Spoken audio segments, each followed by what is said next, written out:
Yo. Thank you.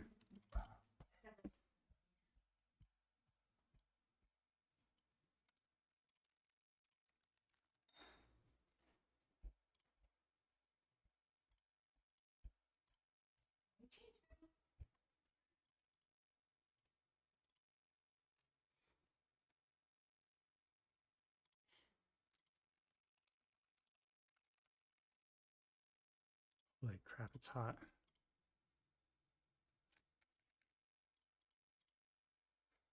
Hey, Wick. What's up, YouTube? Holy crap.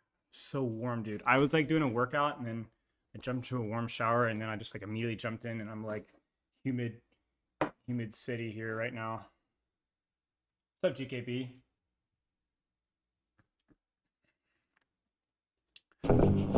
Holy crap, that was loud. Hair on point, yeah. Post shower hair, kind of. I need to get like tissue paper. My ears are still wet.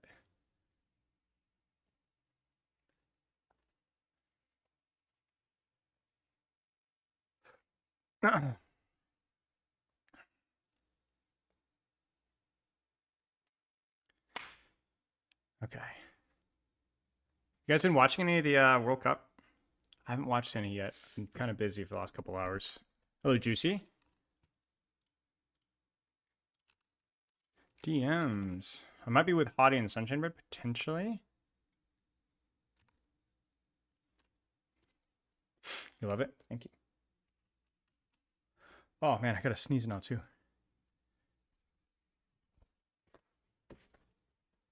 Been sleeping? We've been sleeping well. Look forward to Wednesday. Why? We have session on Wednesday? Oh, we do. Ooh, nice. Nice. Gold ball play. All right. I'm looking forward to it. Hello, Lucid. How are you, mate?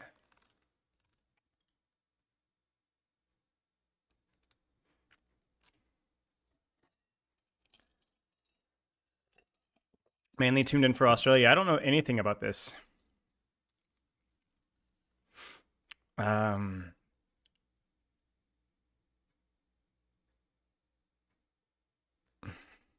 Oh, I meant today.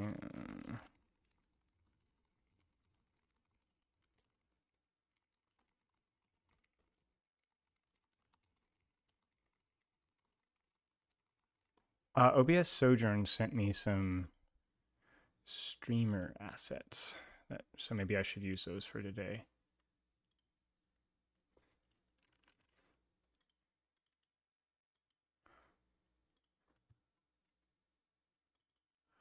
Maybe I should.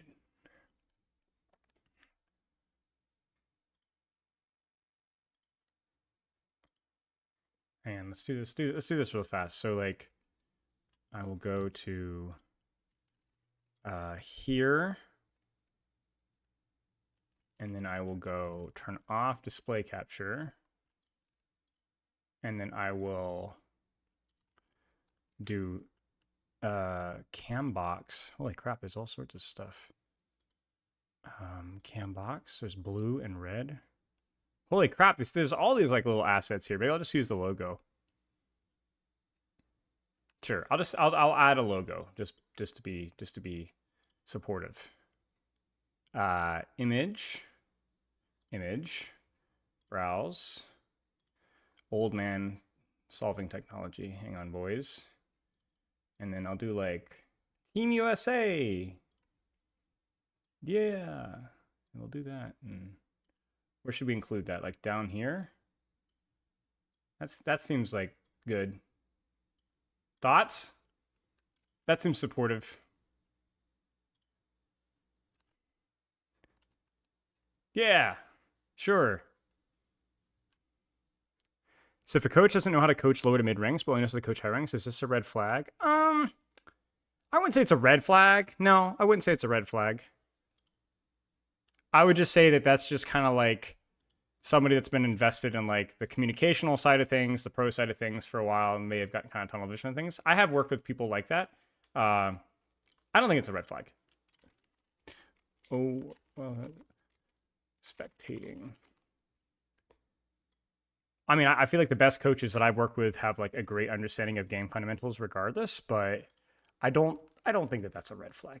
For me, though, it does make It's like a pocket like that because it's like a need a comfortable sim and it's like a experience red to orange flag, work on or sorry, it's like a we actually a played in the lime green flag, or it's, you know what it is? Okay, here's what it is, guys. It is a Mountain Dew flag. It's like, oh, that's not green, but it's not yellow. I feel like in real life it would be. Well, the problem with that is, like, in real life, you very rarely have people that have like coached at the professional level or at like the highest level, or like let's say even like collegiate. Like, how many coaches do you know in sports that have coached at the collegiate level and only the collegiate level? Like, Overwatch is weird like that. Like the path, the pro, it's weird. So it's like, yeah, Fanta flag, yeah. Oh, I need to ping my Discord. Whoops.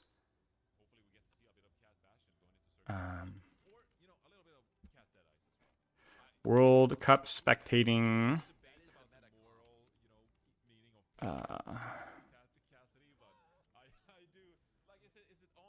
Here, we won't even use. Wait. No, I'll just do that.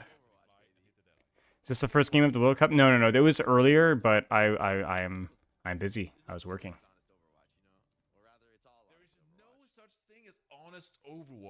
Can you guys hear that? Okay. Should be quiet. Brazil versus who is this? It's just a concept people use to make Puerto Rico? Portugal? Who is this? You know, this is the game. Everything's available to you, man. You gotta make use of. I got a date Tuesday. I'm gonna prove the haters wrong that Overwatch players on relationships. Good luck, dude. Series debate. Welcome to Crossfire featuring. What's up, 30? Is that meme with the 3 kids on the couch having a conversation? Must do some music or culture talk. Yeah, that's why I was asking Hottie and Sunshine if they're around, because I think that would be a lot more fun. I don't know if you guys remember the World Cup stuff with Cloudy back in the day. Well, look, it can be a hot take, but also it can be correct. Like, okay, Hottie is saying no, so frick off. People just want to feel good because they're Puerto Rico. Okay. Standard comp, and then they feel like they're better than people who play. What's up, Ozzy? Chaotic fun stuff. It's good, Sen. It's like, I think that's kind of cringe. I'd rather see the cool chaotic fun stuff. Nothing wrong with like, you know, classic, you know, hit scan plus flanker plus frontliner tank, and you know. You know what we should do, chat? Discuss, you know, their roles. Wait, do I have pugs today? Nothing wrong with it. But you know what? I'm with you. I like a little. No, I don't have pugs today. I like a little Also, viewer spice in my soup. free viewer VOD reviews. And the cat has introduced an element into Overwatch we haven't seen before, that's for sure. I'll change title. I do agree. Like with these bans, I especially agree. Like I think the meta strat here is going to be you play Cat Bastion and then you just play a Cassidy as well, and your Cassidy just doing normal Cassidy stuff until he gets Viewer High Noon, reviews. and that's where things get spicy, right? And honestly, I think it's pretty fantastic on. Let me add viewer command really fast. Meant to be covering people Commands add below viewer at long going range. There's often a lot of these key 1 points to 2 not team much in the fights. way of, like, No proof you need can to hide away sub. from Cassidy while he's flying over your We'll head. So do I think, giveaways you know, Cat Bastion, between get deep in the back line, kind of games. break apart these defensive setups, and then if Maps. Cassidy has High Noon, you have an incredibly powerful tool to force engagements. Wait, what? That pool looks really comfortable. I wish I was still Okay, it needs to be an edit then. Looks also Okay, about, so like, we already have an inch ad. deep, which like doesn't make a lot of sense to me, but I guess it's like a fountain. Okay. I don't know. Don't think too hard. It's an illusion, Jake. It's actually really deep, but it's Why not? actually, I mean, that's not even. I got nothing else to do. Just go into the practice range. So after this map is done, hang around. We'll do some free VOD reviews. Just the depth of war themselves. Why is no We'll do one some playing free VOD Overwatch? reviews for fun and giggles. Come on, measure the, The depth characters. of the Circuit it. Royale pool. Yeah. Because, We'll accept your Luna Snow code? you you better be, No, because I don't have rivals installed. if it's I would, though, if I did. shallow, we need to get that fixed. I'm But yeah, give me a code. Give me a couple of fights to look at. We'll take a look on stream. It'll just be through stream. It'll be a stream giveaway. When we get there, we'll get there. No, like a Hang water tight. pool, like, you know, like games have water What's up, Fuji? How are you, mate? where you swim. What if the Overwatch had a big underwater? Do I know any of these players? an I'm Hydran, of course. I'm not as familiar with the I take it all back. I take it all back. South American scene. Fast peek on the Widow. Fast break out the angle. Sim turret about to soul. South America definitely has disadvantages due to ping, but also from what I know of South American internet, it can be like really bad too. So it's like one of those like cultural issues where it's like it's really difficult, I think, for a lot of the players that I've spoken with to like compete at the highest level. Do you also review stadium games? I have looked into the stadium games before. I would say about half a dozen, but it's been a little bit of time, And I don't really encourage you to get stadium coaching on build creation. Basically, my stadium coaching boils down to how does your build, preferred build, affect the character's range, cooldown, tempo, and so on? And then how should you be performing? So I do a pretty good job coaching Stadium, if I do say so myself, but you will need to go into the VOD review with a prepared idea of what your build is doing, and then explain to me what your intentions are. And then what we'll do is we'll judge the difference between what your build should be doing and what you are actually doing. Like, I've had Cassidy's with sniper builds, I've had Cassidy's with fan the hammer builds, I've had Kiriko's with healed bot builds, I've had Ramatras with like cooldown spamming builds and stuff like that. And so like we basically take a look at like how that might adjust how you position and how you use your CDs and so on, because it's pretty easy to follow and figure it out. But you will need to be more prepared than an average VOD review, let's put it that way. And I will not be able to tell you if, oh, for this build here, you're using the wrong item. That is not going to be something that I can assist you with. You know that in Georgian, Spilo means elephant. I did actually know that. I did know that. I learned that last year. Get a rest in peace for Arsenal.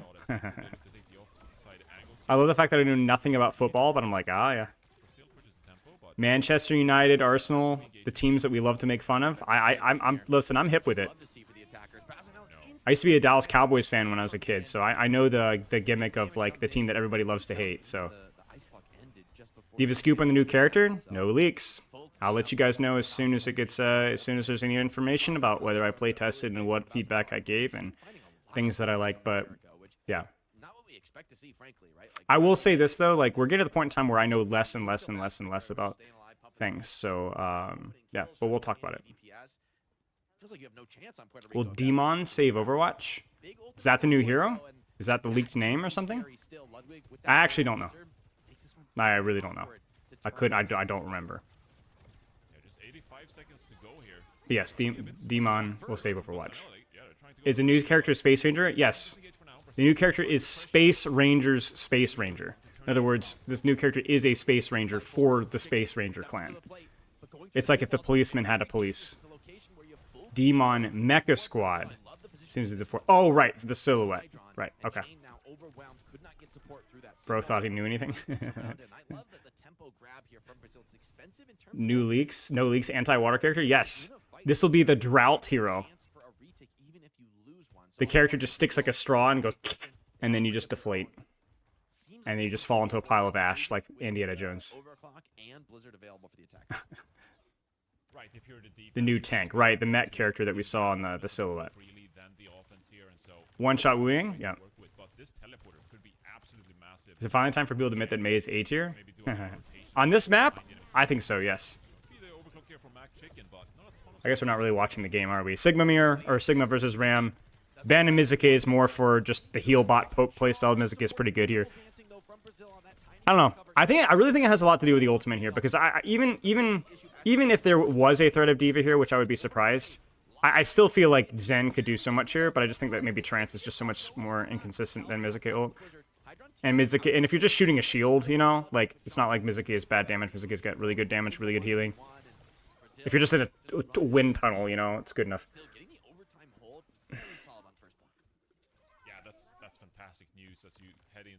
I really do feel like Sojourn is just cheeks here, though. I strongly feel like there just has to be better heroes in this wind tunnel of pain. Like, Sojourn just doesn't, like, Disruptor Shot's fine, but, like, I don't know, it just takes so long to build rail. Actually, no, I was gonna say you're playing versus Ram, but no, they're not. I'm looking at the wrong team. They're playing versus Sigma. I just don't love the Sojourn that much. I really don't get it. I think I would straight up prefer a Hanzo in this matchup. Like, I'm not even joking. Like, Dragon Strike would go hard here. Storm Air would go hard here. There's no, like, any sort of poker dive. Pharah, Sem, Hanzo, literally Widow if you have the hero pool for it. What else, guys? What else? Words. I mean, did Cast... No, Cast would be too vulnerable. Freya? Yeah, Freya could be okay. Freya wouldn't be too shabby. Yeah. A lot of Hog recently issues I've ever said. Ban that guy! No Roadhog players. Yeah, Rissa in certain maps can be a demon for Roadhog. I don't know if I have drops, guys. I don't know. Don't you have to have like a special thing for drops? I don't give a frick, bro. Like, I mean, I would like to know if I do, but I do. Oh, I'll add drops then in a second. I don't know. I don't know. Like, maybe it's my silent protest. I'll throw drops in the title, but I'm not going to sit there and be like, I look at some of these streams like, bro, it's just so annoying. So dopamine drop pill. Nobody even just watch the streams anymore. They just leave the stream on. Like, dude, they have to, like, surely they have to, like, have reduced ad revenue during drop times, right? Because people aren't even freaking watching, man. People aren't even freaking watching. It does show drops in me? Okay, well, there you go. I'll change title just to have drops, but I'll do lowercase and I'll be, like, apologetic for it. Because people should know, like, it's important that people know, but frick, man. I want you guys to talk to me, man. Like, I want friends, you know, and stuff. I want us to be nice and parasocial. It feels so much more healthy. AB, thank you for the sub. Should be good layer for Puerto Rico here.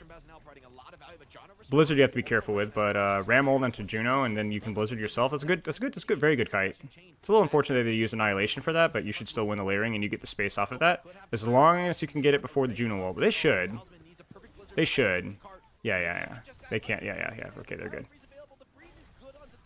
I do like my perk here. I like the heal perk. I think it's actually one of the few maps where it makes a lot of sense to run it here. Let's chat. What's up, Honeybee? No more typing spell. I like streams like today. I like streams where, like, it's kind of like a little bit like background noise. Like, this match isn't, like, super important. I'm sorry if there's any Puerto Rico or Brazil fans in chat. We will look at it, but...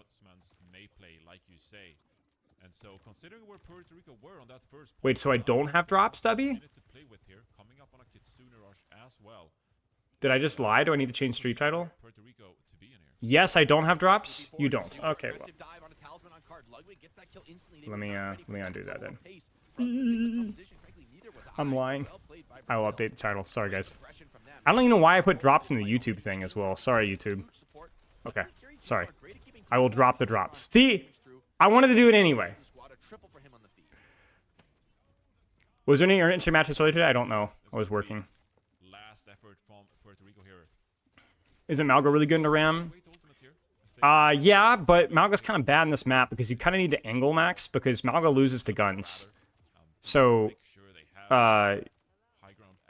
Malgo would beat Chain here, but Talisman, McChicken, like, these guys would just butcher the Malgo. You need to angle a little bit versus Ram. And also, Ram has plenty of counterplay options. I was talking about this with Hottie the other day. Like, shield plus major perk, you could do a lot of damage to Malga as Ram. Like, Ram is very weak to Malga at times. And Malga is very weak to Ram at times, which is a bit ironic, but it's true. So I don't think it's as straightforward as a counter as people think it is. It's just more of a skill check counter, because, like, if the Ram knows what he's doing, I do think the matchup actually ages kind of well for Ram if the Malga doesn't have a lot of angles. How do you layer ults like Nano Widow? Don't worry about it, just use it. If there's an active support ult, then maybe don't use it, but yeah. Oh, Nano and Window, sorry. Why has May seen so much in pro play but not in ladder? Just the meta. The meta's been a little bit more brawly in pro play. And she's also a slightly more challenging hero to play. How to submit a review for you? Hang tight. Exclamation mark viewer. Hang tight. You'll just be able to do it through Twitch chat. Don't worry about it. If you're like, oh no, I'm gonna miss it. If you win the giveaway, which I will tell you how to do it in chat, then you will be fine. Don't worry about it. You don't need any magical secret way to message me or anything. You'll be alright. How do you deal with pre-match nerves and playing a face at fast track quals tonight? Just play. Just play. Your nerves mean that you care about the result, which means that you're going to do your best. You might choke and fumble here and there, but that will be compensated by the effort that you put in. So you will probably play fine. Don't worry about it. Result, take care of itself. How are maps selected in programs? I think the first seed gets to choose first map, and then the loser chooses the map after that, and they just kind of go back and forth. Happy with that, considering what a struggle it was on the offense, and that final fight, you know, you're at a severe disadvantage. Doom and a Ram, yeah, it's a pretty good matchup. You can avoid the Ram pretty easily, and then there are situations where you can kind of bully him a little bit. The primary payload contester, but you kind of knew that fight wasn't. But I think May has like a a sneaky, relatively medium to highish skill floor, which means that it may be difficult to kind of find value out of her if you don't know what you're doing.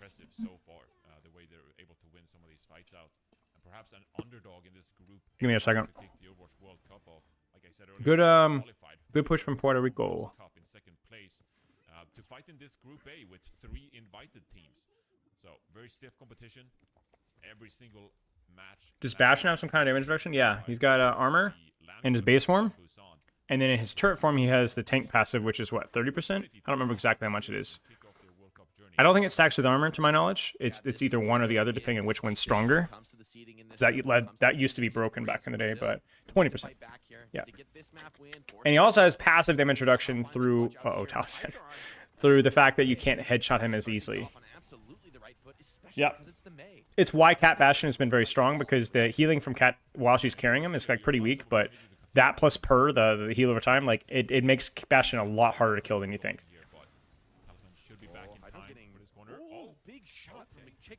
Uh-oh. McChicken. Well, the good news is they can start with the Surge on the angle here, so like that's a plus. So she can build that rail early. Jacob. I wonder if you go for slow disruptor here, because you might not have the best angles for your ult every time, and slow disruptor in a choke like this could be pretty good. I'm curious to see what McChicken chooses here. Quick TP forward here to just push the pace. McChicken needs to keep finding these picks.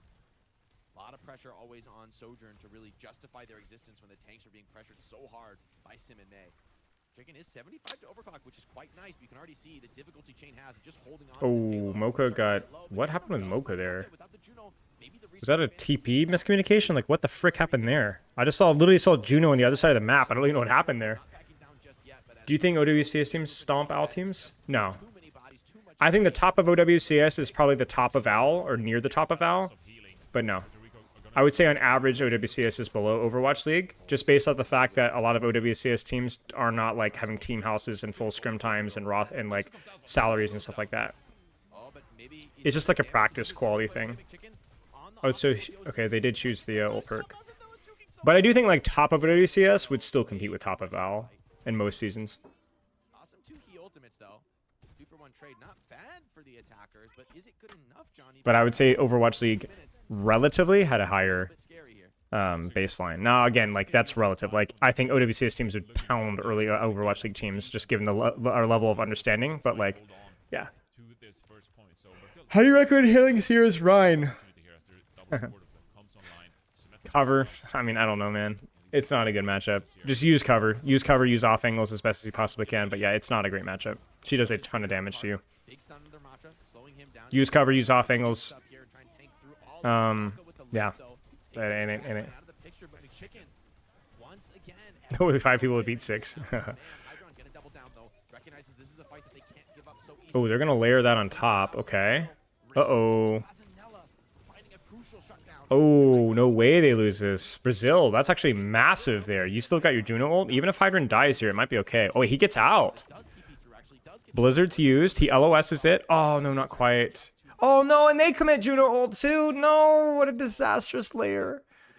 Oh. Is Soj get close? Yeah. Yeah. More so than she used to be. 225 does not go hard. She's not, like, incapable of fighting back, like a Widow or something like that, but yeah, she's not great. What are my PRs in deadlift, squat, and chest? So I haven't gone for a PR in deadlift, squat, or bench press in years. Deadlift, squat especially because of some sciatica stuff. I do a lot of legs and back stuff, but I don't go for maxes on deadlifts and squat. It was a football injury. And it's something that I've been unable to have diagnosed no matter how much I train through it. So basically I can deadlift squat effectively, and then all of a sudden one day, even with perfect form, something will just give. And it's just not great. But back when I was 18, at like 150, I had a 415 deadlift without a belt. And I've had a 375 back squat at 170 body weight. But that's been a while. Bench press, 280. Dang, man, Brazil just gets pounded. That sucks.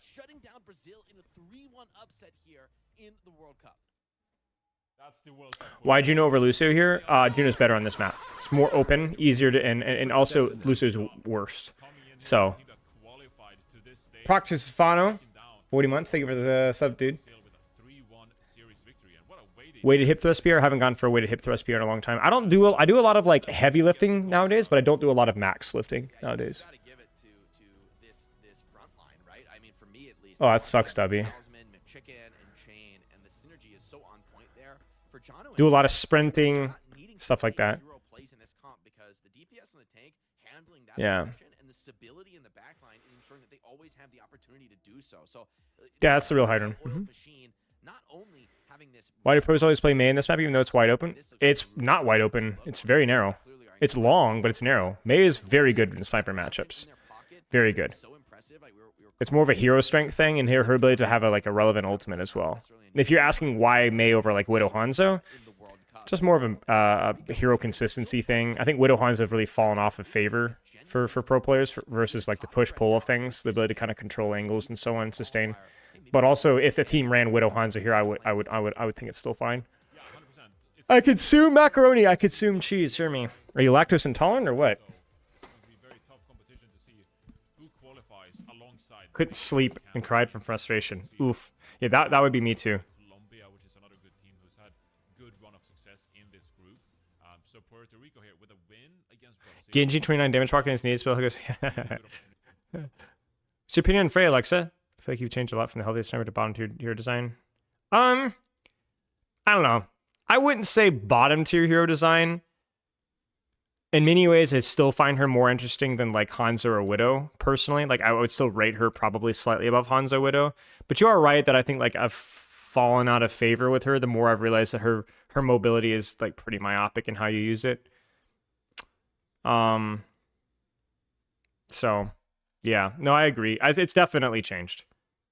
I think I've changed my opinion of Freya more so than I think almost any other character in their release. I think I was wrong with Freya, which is a bummer. But I also still think that it's better than Widow Hanzo.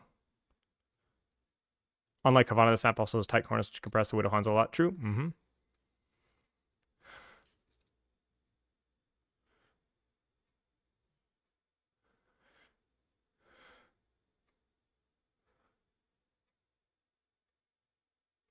Okay.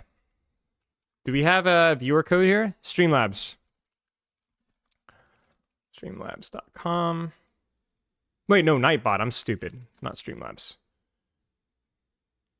Give me a second, chat. Coaching giveaway coming up. The keyword is coach. Type coach in chat, COACH, and you'll be entered in the giveaway. And then I'll have you drop a code and chat. If you have a replay code, it could be quick play, it could be any rank, any role, doesn't matter. And I will look at only a couple team fights. I might look at a few more. It depends on how much time we have, right? But probably at most a few fights. Let me pull up Overwatch real fast. And then we'll pick one. You don't have to sub. You don't have to say it twice. You don't have to pay me any money. You just say coach. That's it.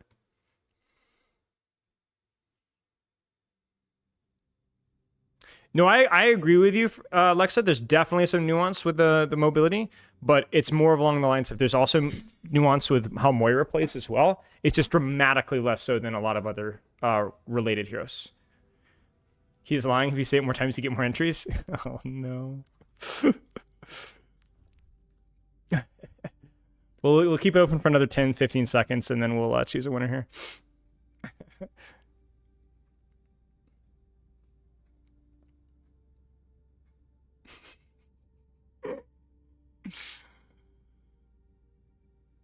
Who is the hottest Overwatch character? You say like who's the most traditionally attractive or who's got the most untraditionally attractive looks? Like if we're being like objective here, like from just like a point of view, who's the most traditionally attractive? I mean Doomfist is really traditionally attractive. I think Baptiste is very traditionally attractive. Weaver, maybe Mercy, or I don't know. But if you're talking about like untraditionally attractive, I think Malga's got to be up there. Rhine, Domina. Oh yeah, Wung's a traditionally attractive. Cassidy, Hanzo, Vendetta, I guess, to a lesser extent. Stuff like that. Junker Queen, yeah. Domina's untraditionally attractive. Well, I mean, look at the haircut, right? Like that's not like I wouldn't say. Yeah, you're okay. Yeah, you're right. You're right. It's more. You're right. It's definitely more traditionally attractive than say like Junker Queen. Yeah, that's true. And by untraditionally attractive, I find those people like those looks to be a lot more interesting personally. Like I just don't find this just looks just like I don't know. Look, even with the face change, she just still looks like baby doll, which whatever. Okay, let's do our giveaway here. Leo. L take. Oh, it's fine. Yeah, most of the cast is traditionally attractive. Like, yeah, true. Just drop the battle tag. I say, drop the code, dude. L giveaway. Leo's not even a sub, so see, there you go. Couple seconds. Vendetta is untraditionally attractive. I mean, yeah, compared to the rest of the roster. Compared to the rest of the roster, yes. I mean, it's all relative, right? Like, I wouldn't say... If you saw Vendetta in real life, you'd be like, yeah, that's traditionally attractive. But compared to the freaking baby doll, life weaver, whatever, you know? You want a quick play? That's fine. Doesn't matter.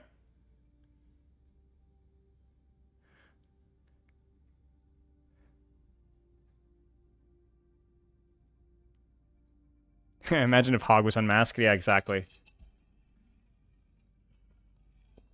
Your champ 5 jump crap. Nice, dude. Nice. Congrats.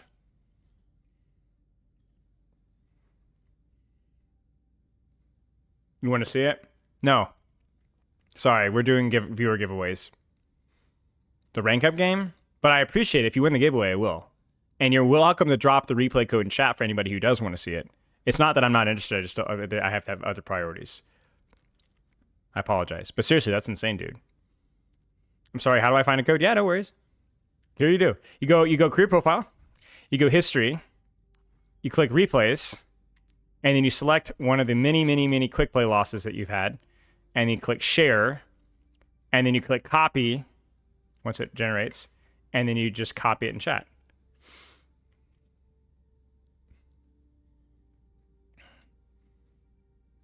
I think Soj is fine. I like Soj. I like Soj's personality. I think Soj's personality is pretty good. She's like kind of like muted and mature, but like we don't really have a character like that. She's just an adult. She's just like a realistic adult. Ultimate, I say realistic adult. So it's like, oh, okay. I think I like not everything has to be like there's like everything has to be loud and crazy. Otherwise, it's not a good character. It's like, well, sometimes something just a little bit more chill is different, you know? How losing all your quick plays, gang? Dude, quick play, I lose. Okay, am I the only one who loses and bursts in quick play more than I do in ranked?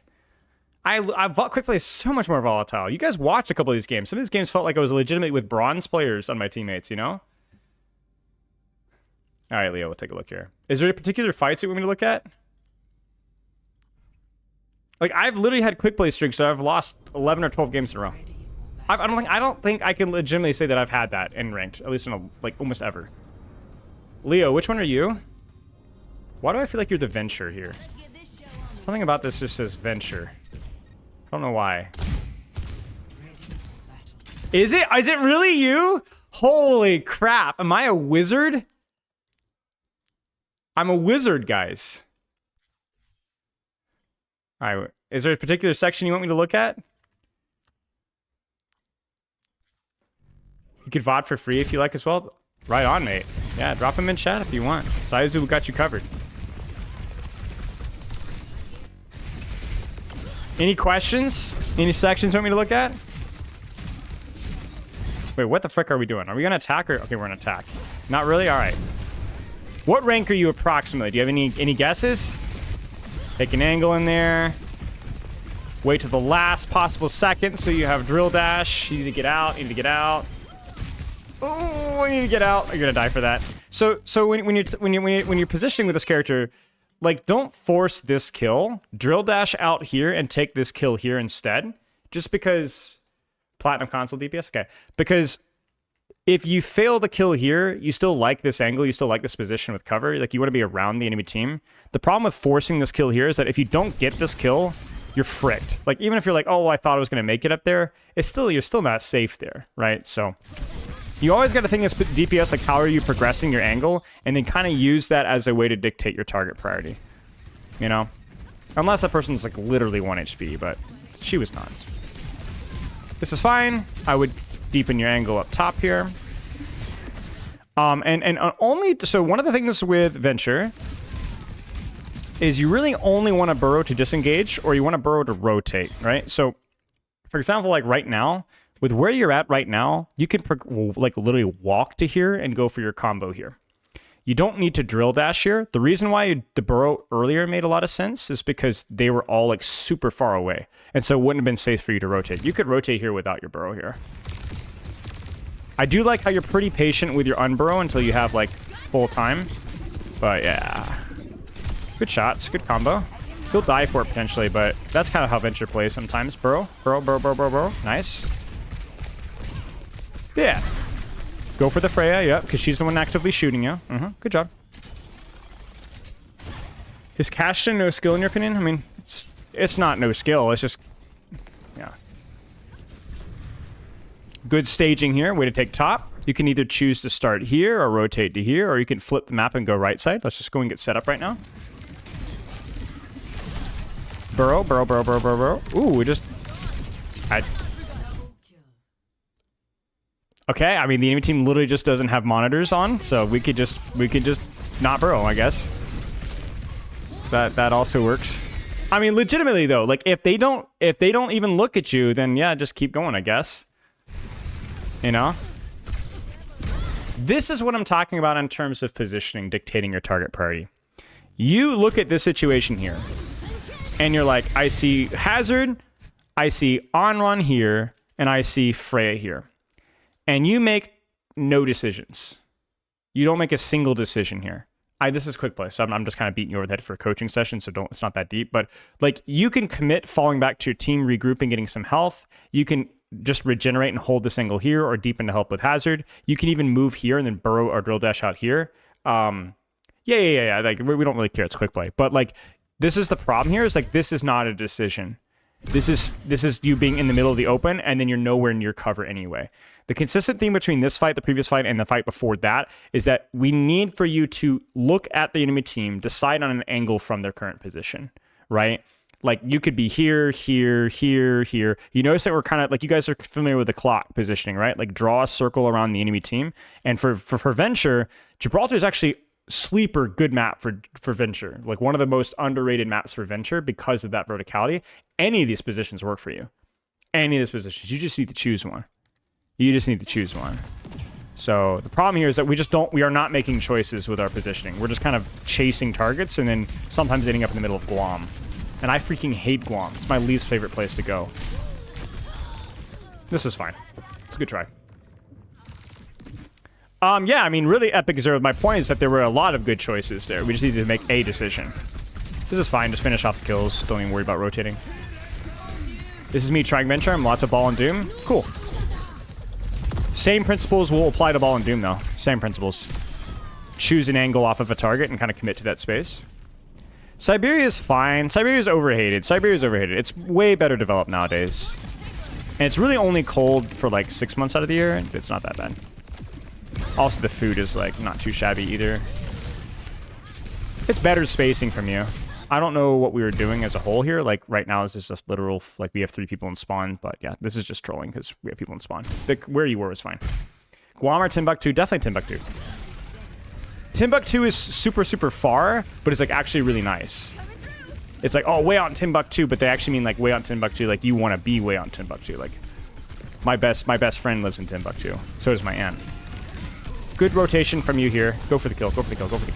Because if you go for the kill, you also kind of like this position here, so you can be safe in here if you're quick. Burrow. Oh man, we're getting traded. This is fine though. We can stay here. What is Timbuktu? You don't know what Timbuktu is? Chat. Imagine not knowing what Timbuktu is. Please make fun of this guy. This is fine. We just needed to reset, or we could have even used our ultimate here. Maybe gone crazy for it. I'd rather go to Timbuktu than Newark. Yeah, same. At least Timbuktu is a functional airport. Venturing getting into rooms is good in this map? Yeah, 100%. Go high. Yeah. And then you can rip your ultimate from here if you want. You see this? Like, this is great. This is great. It's a little unfortunate that it has dies because the timing's a little awkward, but like, yeah, you're good. Oh, no, we missed our combo. It's an unfortunate timing for the ultimate, but you're going to get some major points for rotating to high ground and then cutting them off at the pass. So it's, in hindsight, a terrible ultimate, but honestly, I'm just pleased to see you stage. You should be proud of yourself. That's all right. It happens. It's kind of unlucky. Well played. No, seriously, it's fine. Now here, you needed to... What's the problem with this, chat? What's the problem with this? Look at where we are. Look at where we are. If we're going to go for the Juno, we need to go for the Juno over here. Go for the butt cheeks here. You know what I'm saying? Not here. Okay? Only butt cheeks. Because here, the Juno can back up and you're in the middle of nowhere. If you go here, the Juno has to move forward and you're on the outside so that people have to turn around. Again, draw the circle. Draw the circle. Draw the circle. You are inside the circle. Perimeter pill. Do you get what I'm saying? It's too easy. Too freaking easy, man. Too freaking easy, man. What heroes do I coach the least? A lot of the new heroes. New bait heroes. Either OP heroes or heroes that are kind of boring. Or like tilt heroes. I don't coach Roadhog, but you can kind of fill the blanks, right? Roadhog, Domina, Orisa, Bastion, stuff like that. Mizuka sometimes.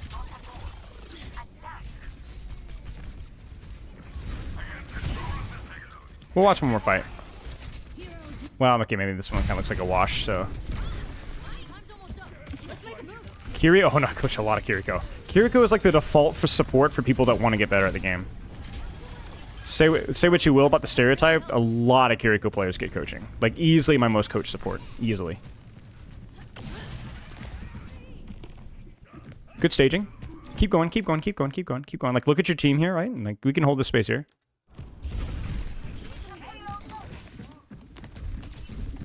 Good. You probably don't even need to use your extended range here. Just your normal primary fire will reach here, but I like what we're doing here. And then if we see an opportunity, we can drop and combo. Yeah! Nice tracking. That was really good tracking. That's not easy to do in console. You almost got her. That's a very slippery character as well. Now, this is the moment of truth. Where do we end up here? You don't need to get a kill here. You need to end with safety. We're going to end on that note. That was perfect. This is great. You go for... Look at the pressure that you did, and then you end up right back on high ground. That's why we're winning this tank trade right here. This is beautiful. You should be proud of yourself. Now, dropping there is a little sussy baka. You know what I'm saying? Like, ugh. You should have dropped for the kill. We didn't have any cooldowns here. So just pop the bam and go, oh, wham, wham, wham, wham, wham, wham, wham, wham. And then if we have the cooldowns later on. So yeah, dropping was foolish. But yeah, this was really good. This was really good. Just need to stay there. Need to stay there. But yeah, good stuff. We've already got Team USA going right now. Holy frick, we almost missed this. Very concerned about this Cassidy, who gets all the resources, the Star Bubbles, the Susu. But at the end of the day, we just started though. We're good. Very careful to kind of drop this Mexico? Mexico's... Santana is, you know, holding firm at this point here, Jake. I mean, USA is Chat, if I speak, I'm in trouble. If I speak, I'm in trouble.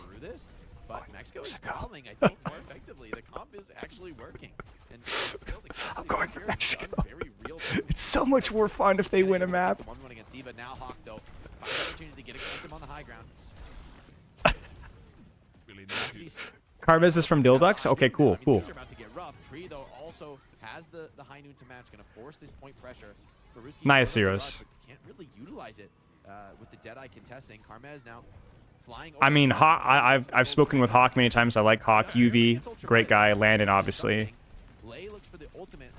But it would just be really fun to see. And while the tide seemed to have turned against Mexico, Santana still holds the line. Sugar Brown making Team USA.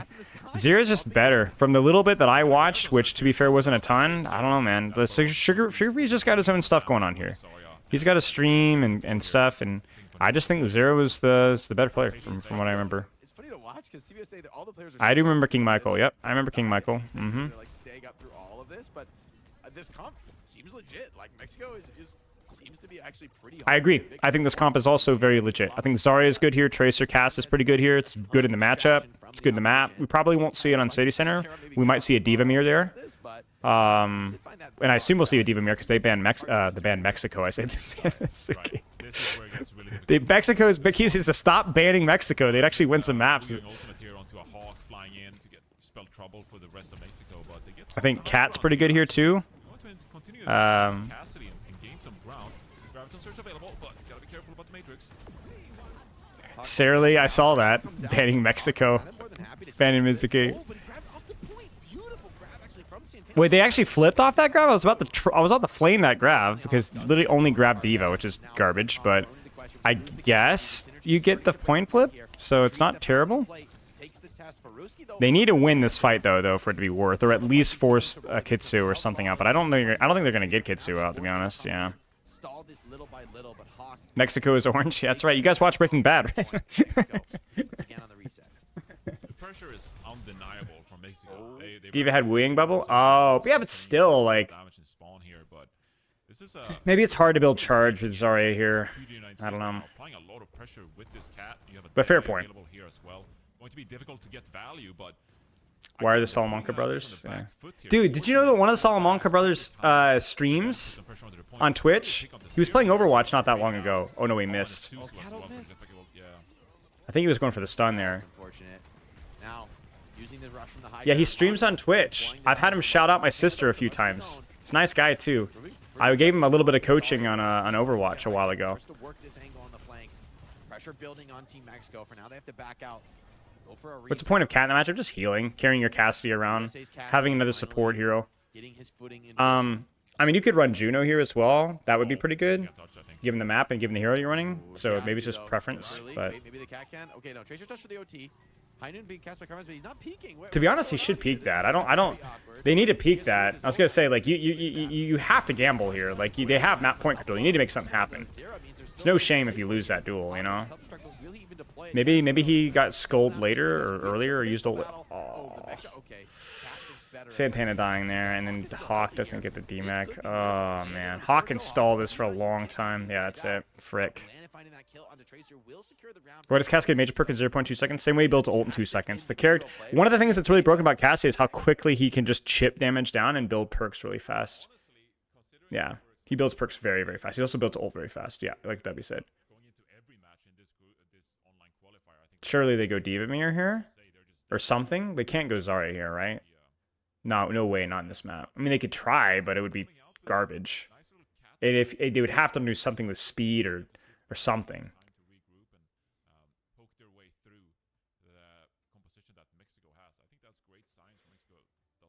Who would wall in Jesse main in Overwatch? I don't know.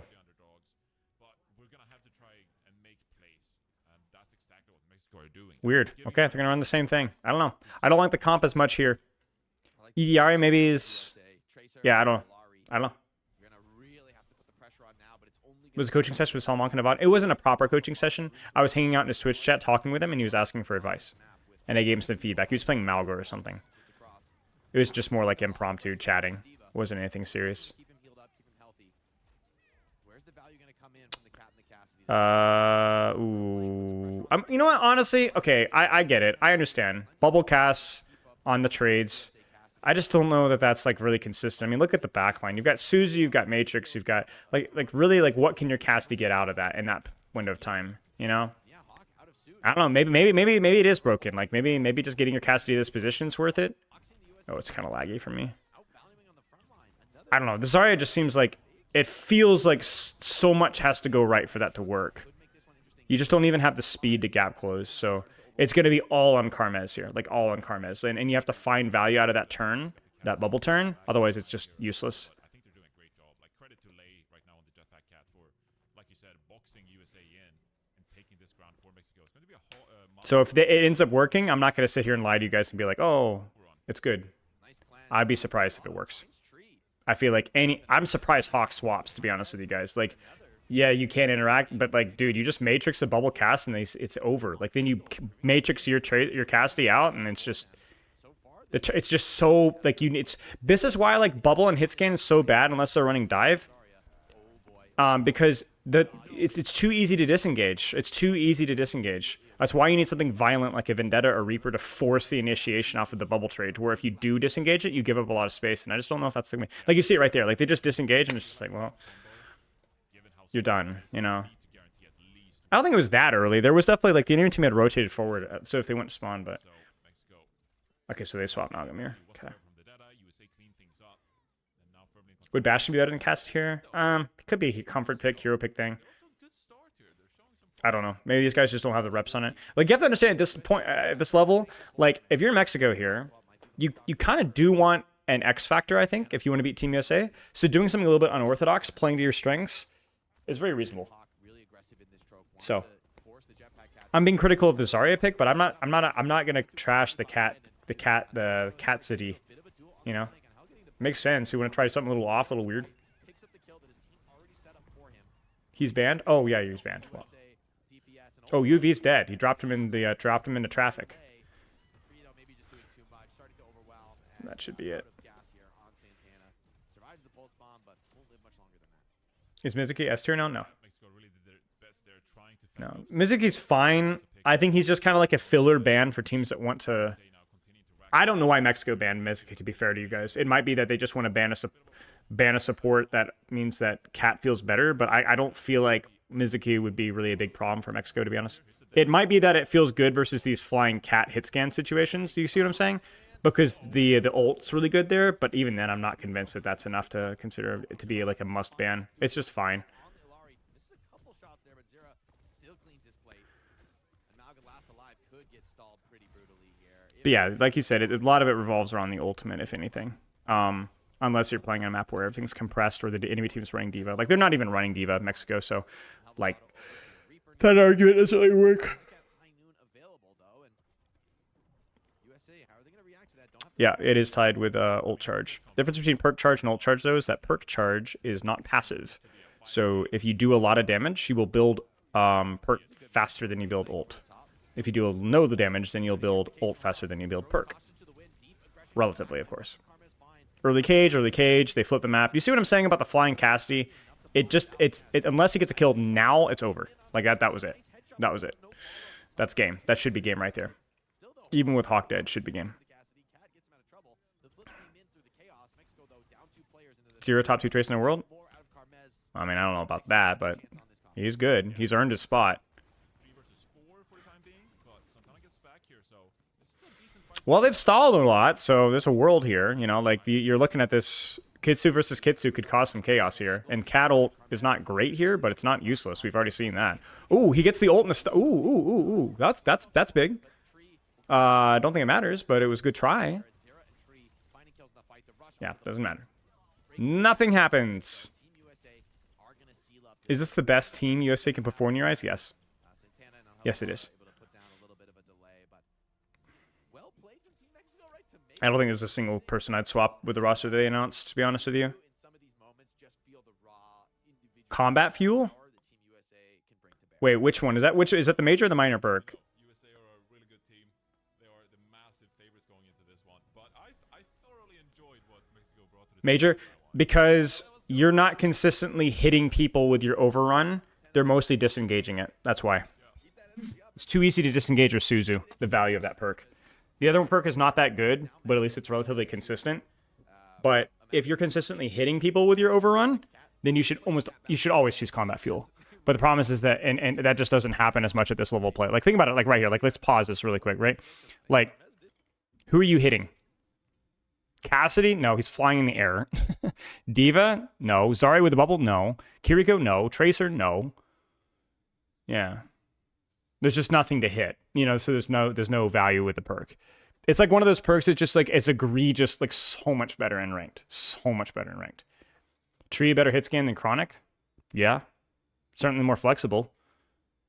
From my experience. I mean, I'm not super up to date, but from my limited knowledge, yeah. Yeah.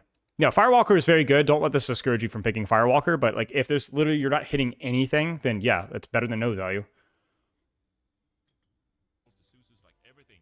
Karmas had everything going for him, but USA, they survived all of that pressure, and then when it was the right time to push back, they did so, and they won the fights the right way. So at the end of the day, yes, Mexico, they racked up some percentage on those couple of points there, but Let's start another giveaway. I don't know if I'm going to be able to do the giveaway right now. To the Malga there, I think that was really well considered, putting a lot of the pressure on the team. Like, yeah, Cat and Cassidy pretty hard to But we get. can at least do the giveaway now. Okay, the keyword is Send it into the front line. juice. They really nailed Juice. Juice. You guys want the juice? front line team The keyword is juice.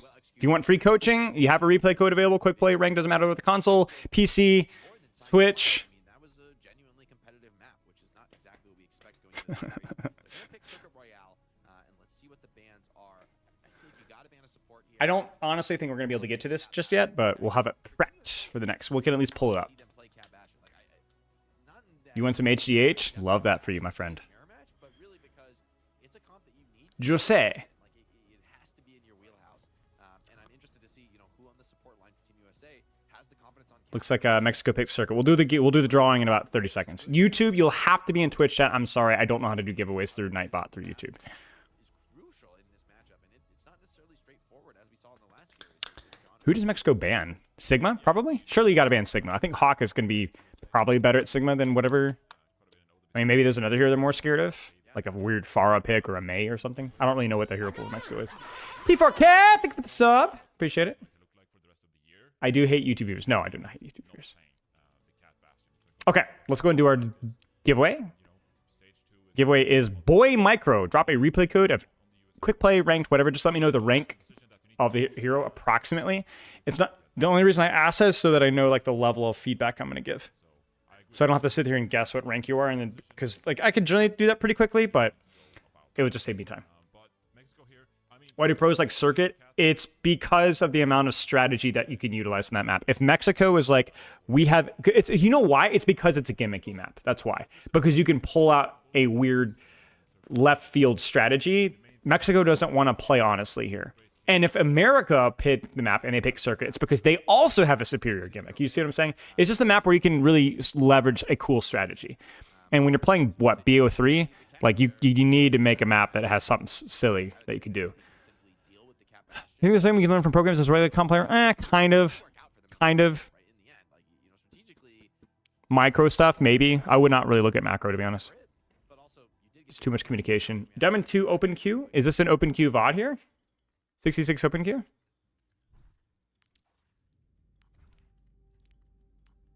Yeah? Okay, cool.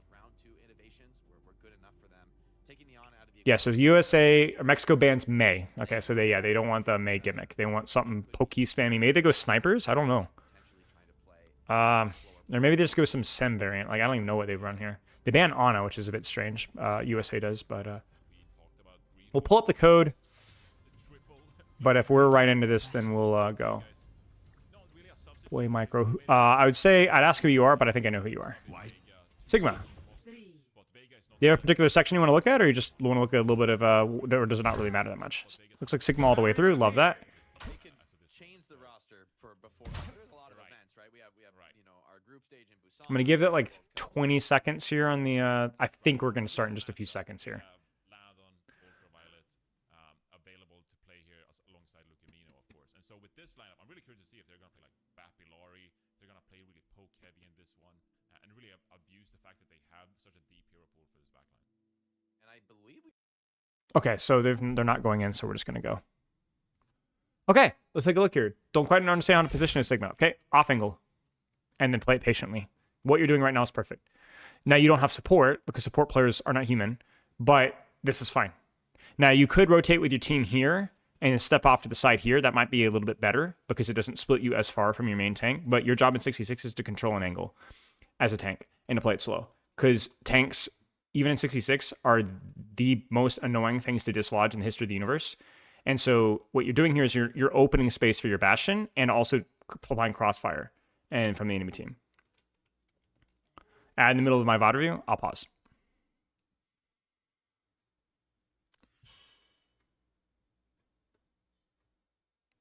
How long of an ad? I don't know why I'm asking that. Does anybody know? I don't know why anybody would know, otherwise they wouldn't be hearing me. There's a certain irony in this.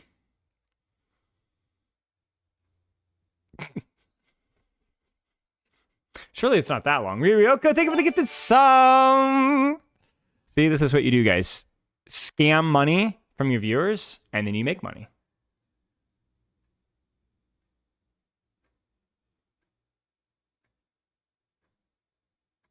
Big up. Thank you, Ryoko. Okay. TLDR here, we were saying micro.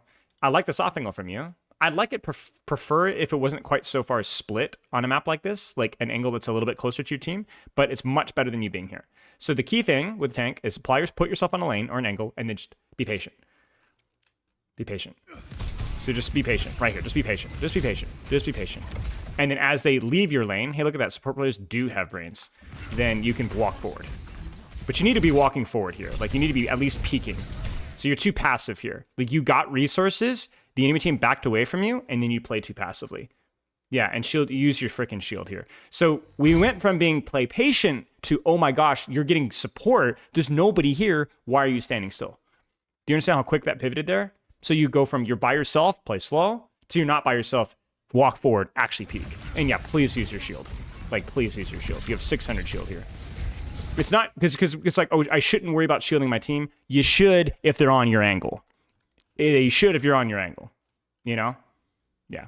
It did happen fast. Okay, we got to jump back into OWC. We'll come back to this one a little bit. As on the Widow, you know, it's funny, we haven't seen much Widow quite some time on this map. You are a Widow enjoyer. This is why I expected, this is what I was saying about Circuit Royale being picked, is it's like you got Genji, Widow, Zarya. This is kind of weird, you know? I don't mind it. Like, you could bubble your Genji, you can just burrow, I say. You got Widow. Widow's hard to get space out of, so we'll see if Karmas can get space, but if Karmas can, I don't mind it. There's your bubble. Sure. And that also can maybe build some charge for your Zarya here. I like the Freya swap. I like what USA is running here. I do like what USA... I like what both teams are running, you know? Like, what Mexico is definitely more gimmicky and less consistent, but as I've already said, that's kind of what Mexico needs today, right? Something a little bit more unusual, creative. See if they can outplay the enemy team. And hey, they got the corner. Widow has space now. That's huge. Oh, just mechanic stiff there. Just mechanic stiff there. That's something that Widow can compete with. That's unfortunate. I'm going to judge Mexico by their ability to set up opportunities to win fights. And if they can set up the opportunities and they just don't execute, then that's fine. Mech stands for Massive Elemental Explosion. And so it's going to be quite difficult as Karma swaps over to the Ashe here. Ashe, sure. Easier when you don't have as much space.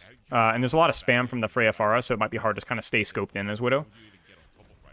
Yes, Explosion. They don't have the letter E in Mexico. So they just say Massive Elemental Explosion. That's why they have Elemental Guy? Oh, true. Yeah, good shout. Good corner clear here. That might buy some space for Ashe. Woo! We're good. Run, Rudolph, run, Rudolph. Speed ring. Nice. Good disengage. Very nice disengage. Kitsune. For Kitsune. I think Kitsune favors the Zarya here if they play it patiently. 3, 2, 1. Kitsu. Ooh, mama! Well done.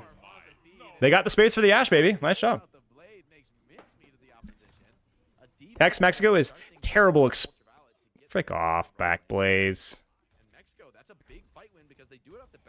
Good double, yeah, good layered. With Blade is a great finishing ultimate. Terrible opening ultimate, but using it as part of a support ult combo is actually pretty nice, even at this level. Soj swap.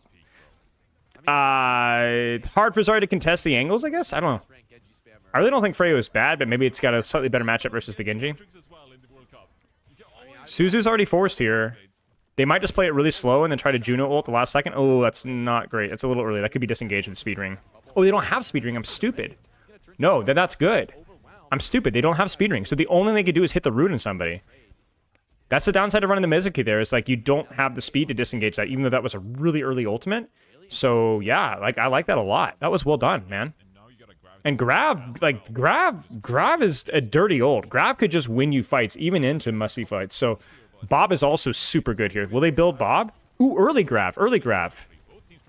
He's cooking, guys. He's cooking. I don't mind it though. I really don't mind it. They gambled just a little bit there. It's still winnable. Oh, why is Ferris guy there? Doesn't matter. Yeah, chaos. I respect that a lot from Santana. Super high risk, high reward, but yeah, sure. Did Rudolph ever drink alcohol in the books? Yes, he was a notorious alcoholic. That's why his nose is red. I think that's the joke. He's at his strongest here. 75% to the next play. I absolutely love it. I love it. Mexico has USA on the back foot here on 2. Sim swap is good. You're running Ashe, so they're just a little bit more immobile. So anything that's more immobile is more vulnerable. They still have speed ring. Oh, it's unfortunate. You need to grab a drink. Oh my gosh, you're not being the Polish. Accusations. Oh, great bubble. Great Suzu. Well done. Great disengage. That's the downside of running Ashe. She's so freaking slow. But they just gave her Suzu bubble and then they just disengage. Or, yeah. Is UV able to be cute? What do you mean? Oop, there's the bubble blade.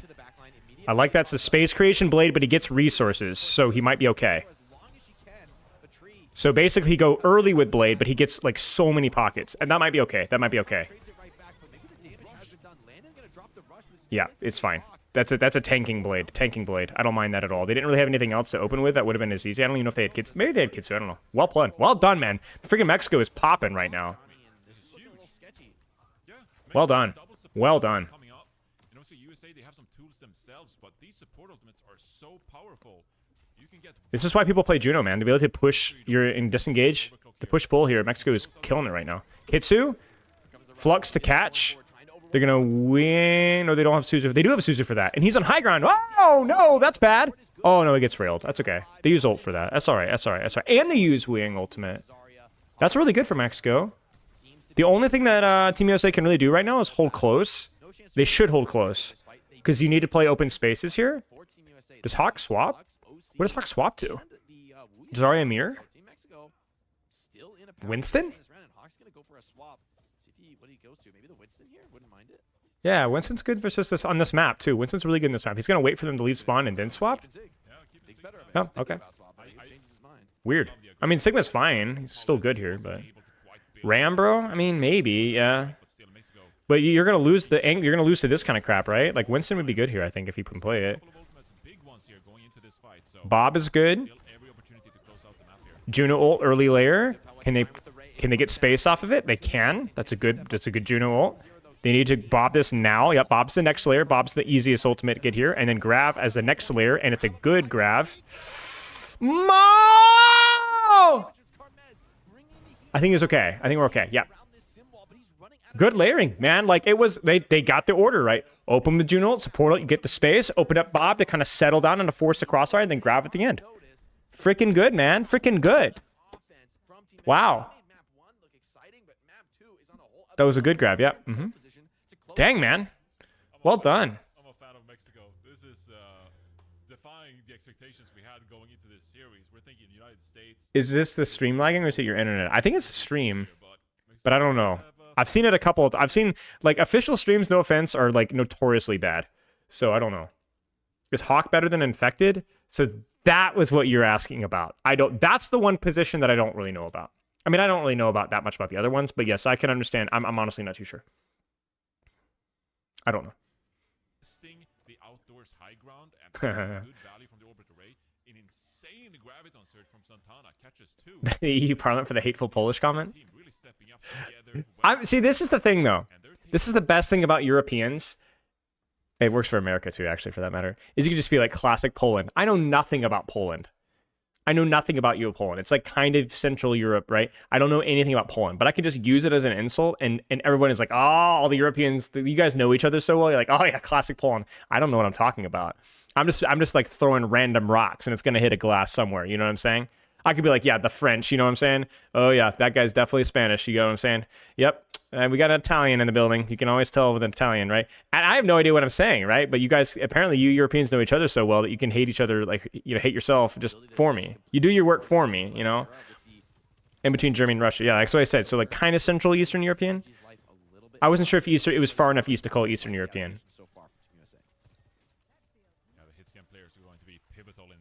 Hawks, Hero Pool is meta, okay. Sigma on the defense here, because it's much harder to react with bubble than it is to predict with bubble. So just kind of run the vanilla Genji. Ram, yeah, they're just gonna go for like objective cancer. TP on the Ashe if we need to. Oh my days. Oh my days. Because it's harder to push that advantage here, right? Like you kind of have to catch the engage, but yeah. I do like the Juno swap though. Poland is historically bullied a lot. I don't think this is my internet, guys. I think this is the official stream. comfortably back down from this one, and a rock to the face. Every European country's like sibling relationship with each other, but we never say it to our faces. Yeah. That's the vibe I'm getting. For a clean team fight. The expressive hand gestures give them away. I know one of those expressive hand gestures. Ah, good Suzu. So the Suzu's there in time, and then that kind of kills the turn. This should be a USA's opportunity to close out the first point here. Great cleanse from Landon. Am I playing Genji for Mexico right now? Nah, no. You would know. You see this? That's the official stream, bro. The official stream is freaking laggy. Poland is the Jesus of countries? What does that even mean? Pretty much done here. I don't think there's gonna be a touch for Mexico. Maybe Genji can make it, but Honestly, I think Karma should go Sojourn. I think Karma should go Sojourn. Playing versus Ram, you're getting kind of pushed with Sim Ram. I think Karma should go Sojourn here. The sandals? With support ultimates of their own. But USA, give them an inch, they're gonna take a mile. Let's continue to put on the pressure with the symmetrical composition.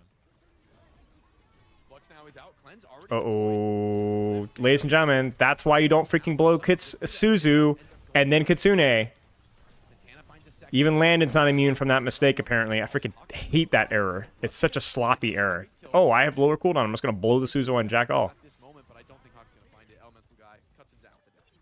The only country ever be reborn. Yeah. They eat meat jelly. Yeah, I'm not gonna lie. Europeans, especially some of those northern European countries, have a really toxic relationship with meat. There are some suspicious ways that meat is consumed. Britain gets a lot of flack for that, deservedly. I think the problem with Ashe here is how low her uptime is, you know? Ah. 2 for 1, it's fine. Like, Ashe can't really set her feet versus this as much. They've got speed, they've got Ram. You should be. He's gonna stay Ashe for the retake because you've got Bob. Bob is like really good, but yeah, I understand why like fermented fish and stuff is historically a thing, like cold weather and like, but like it just warm weather food is just OP. Do they disengage that? Oh, that's not a great disengage. They're gonna sim wall that. Yeah, that ain't enough, Bucko. They could not decide if they're gonna disengage that or not, and that is easily worth it. 2 for 1 and win the fight. Yeah. We cooked that. That's an amazing retake for Mexico, all things considered. That could have been easily disengaged, but they ain't TM, you know what I'm saying? A flingin' flargin sandwich? It's so funny with Europe, I literally can't tell if that's a joke or not. That just sounds like, it's like when you guys ever read like Dutch words and you're like, is that actually their language? And it is. Like, they're actually not joking. That's literally just Dutch. It's just that horrendous of a language. Oh man, Elemental guy gets picked off. That's okay. He's on Sim, and they could speedring him. Well, maybe they shouldn't speedring him. Diva, are they going to try to rush it? They might need to Kitsu here soon. Well, maybe. They don't have a support ult here, does USA, so maybe they got time. But Elemental guy is already back, so. Okay, they speed turn, they speed Juno, but the timing is just not great. Or speed Kitsu. Can they get punished on this rotation? That was really sloppy. The teleport goes nowhere. The speed ring is weighted. That was just a bad push from Mexico. Can they catch with Flux, though? Kitsu from Landon in 3, 2, 1. Flux. Kitsune now. Okay. Did they catch it with Flux? No, they disengage it. 3, 2. Oh, Carmez. Booty cheeks, man. Oh, disaster. I can't lose your Ashe to that. That's it. That's okay. Wait, they commit Simwall? I mean, it's a good ult in this situation. It's maybe the best ult in this situation. Aw. Too good, man. Too good. It's an amazing shot from Tree. Like, ridiculous shot. Good stall from Mexico. They need to die here. They need to die. They need to not try to get out. They need to not try to get out. Don't try to get out. And Carmez... I don't know. It's a better point for Ashe now, I guess, and he is 90%, but, like, man, Carmez has just been completely smoked. And he's, like, their best player, no? I don't know. Just feel like Ashe isn't the play. Too fragile in this situation. It was good when you could set your feet, you had aggression going in, but now you're the kid getting beaten up. Ram here, swap is good. A little bit more survivability, a little bit more motion. Him and Hawk are swapping back and forth here. This symmetry wall, though, from Zero, Jake, could be absolutely... Shelly is wibbly wobbly. Bob is the Bob placement. They're going to try to run down the Ram, but that's exactly... Oh, Ram should have lived there. Santana has to live that. Santana has to live there. They're going to Simwall layer on top, and they're going to Juno ult. Juno ult layering came from Paolette, and they're not going to get a trade for this, but they are going to die in cart, so Karmaz has to swap. Karmaz has to swap. Has to swap. Santana should live that a lot longer. That's on Santana. He needs to live that, hold his hands. There's the Sojourn swap. There we go. 3, 2, 1. Don't blow your Kitsu, dude. Don't blow your Kitsu. Don't blow your Kitsu. On run? I mean, it's okay on the point here. That's funny. If you're holding on this corner, on run is not bad. Oh no, Kitsu is so reach. Wait, they layer Kitsu in top? Maybe? Can they hold the angle on the left side? Oh, official stream, please stop lagging.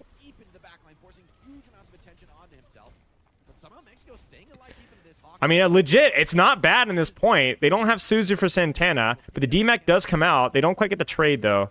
It's a good try. It was a good try.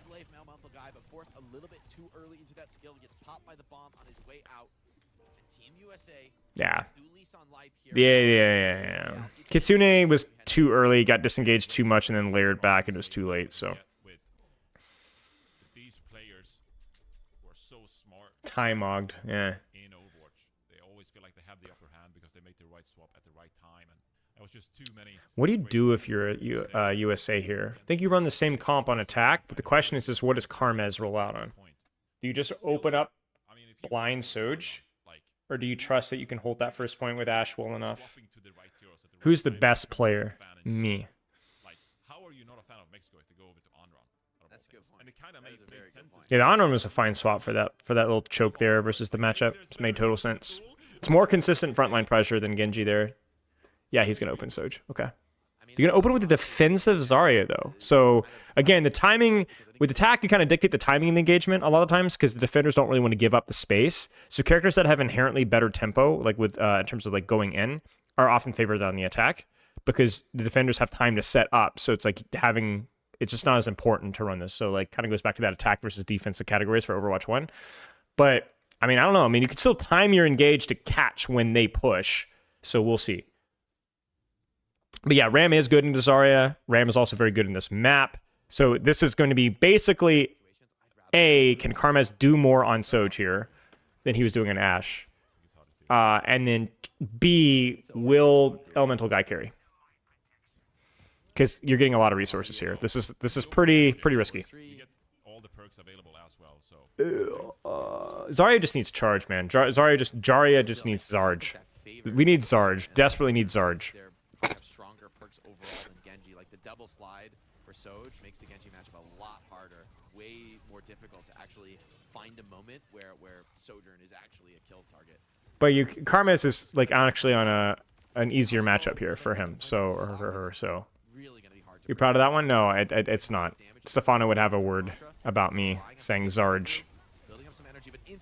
Oh man, that's criminal. Bubbles were down. Suzu was late, or it just wasn't there. That's criminal. You can't lose to that. You cannot lose to that. You should, in theory, have a composition that can respond to that better. Maybe they can get a final contest on this first point, but USA aren't backing down. They're continuing to chase. Good push from USA. Left click, perks online already, and this one could get ugly. Santana catch a forward spawn. Ram swap. I actually don't know. It was really close. That was very close. He didn't get it. That doesn't matter though. The spawn's not that far. That could obviously make a big difference here. Landon is definitely the closest to the next. Mexico choking? I mean, not really. I mean, I think if anything, USA just got their teeth kicked in at the start.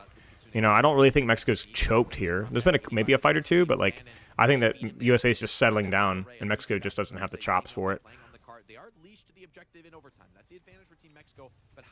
Genji deflect force. There's the Kitsu. He needs ult now. He's not going to get it.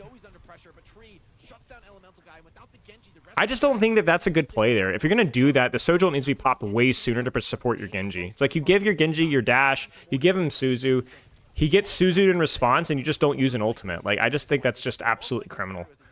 Sojolt has to be timed the exact same presence there. If anything, Sojolt should be used sooner, then we go for it. I don't know.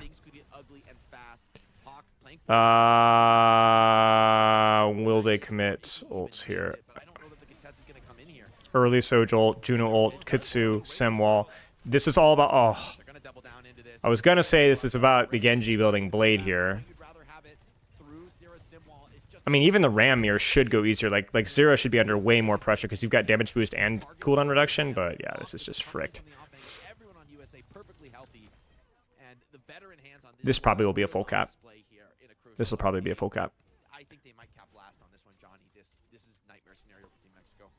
Yeah, the Symmetra has really been the big difference maker, as you pointed out. As soon as the elemental guy is... You cannot have that many resources going into your Genji and then not like actually follow up and properly execute off of it, because then it's like everything just falls apart over and over and over and over again. The layering is worse, the mechanics are worse, everything's worse. So it's a good try. You predict C9? I'd be surprised. Is he? Nope. Can't even kill Zero. Nope. It's great support. It's not his fault. They're just they don't have the layers for that. Keep the sim up through the blade. No resets come through. It is only blade deployed, but it's again responded to by only array from ultraviolet. So it's, I mean, this deep in Hey, it's full cap, bro. It's full cap. If this is not a full cap, it's gonna be a massive choke from Team USA. So Team USA a little bit limited positionally in how they approach this one, but Team Mexico not able to really. I would straight up go Zen. Like, I'm not even joking. Like, if you're Mexico, like, go Zen, go Widow, go something weird. Maybe not Widow because she's close, but like, you can't. You're gonna lose this. I think you're gonna lose this if you don't do something weird. You can't even like take the high ground here and abuse that. Like, it's just pointless. They're just gonna Kitsu on point. 3, 2, 1, Kitsu. And then Santana's gonna get Annihilation Forced, and then they're just gonna hammer him and shoot what's behind him, and then Hawk is gonna layer Annihilation, and then Tree's gonna pop ult, and everybody's gonna die. Oh.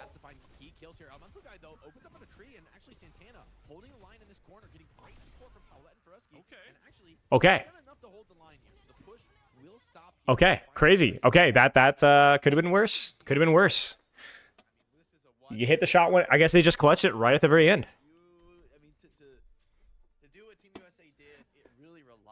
I called it up until the most important moment, and that's where it went wrong.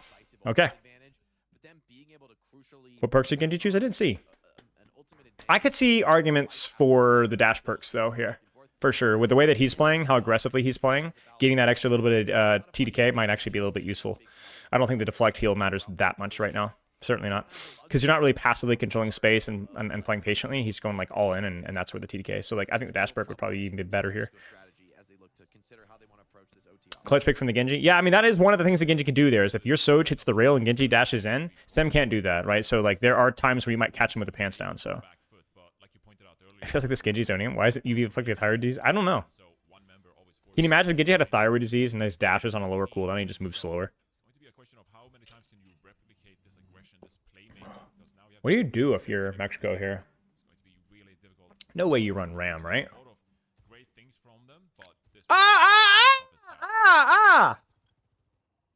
What was that? I should maybe they just do something weird. Farah Soj is cool. Farah Soj is really cool. So Farah is really good versus Zero as well.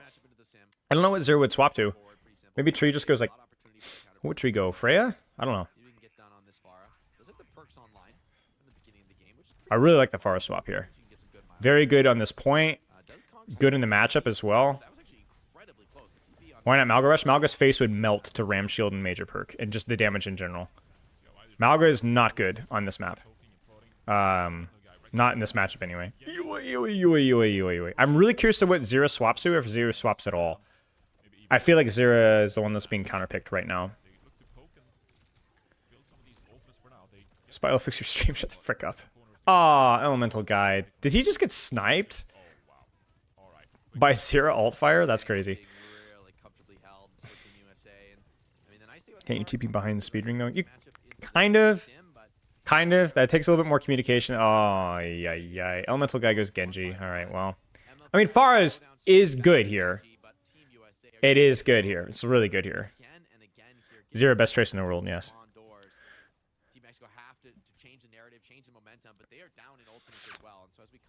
Well, back to the basics here. You're going to have to win a naked fight, a double support ult here. Actually, that's not true. They will have support ults to match, so that's good at least. But they're going to need to snowball this. You're going to need to win a neutral. I don't think you're going to build support ults here in time. To be fair, I don't think either team's going to build support ults in time before somebody dies. Somebody should die here soon. Oh my days. Holy deflect. Okay, I lied. They're going to get support ults here.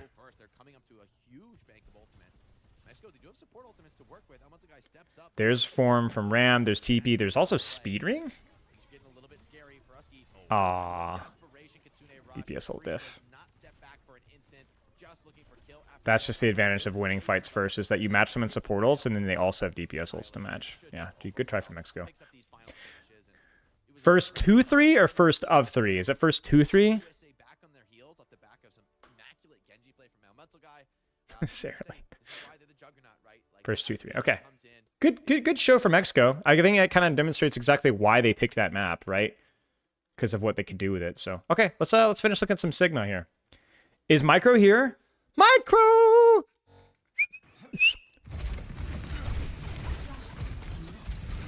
Best of 5, catch up. The angle here was good. Just needed you to do things sooner in response to the amount of resources that you get. The fundamental of Overwatch is take an angle, take a space, respond with the amount of resources you get. You get a lot of resources, play patiently, discipline on the corner, whatever. Get no resources, play aggressively. Don't necessarily W key, but you need to be peeking this ASAP. You know, because you're Sigma, you don't necessarily need to get close, but you do need to be actually peeking at the same time.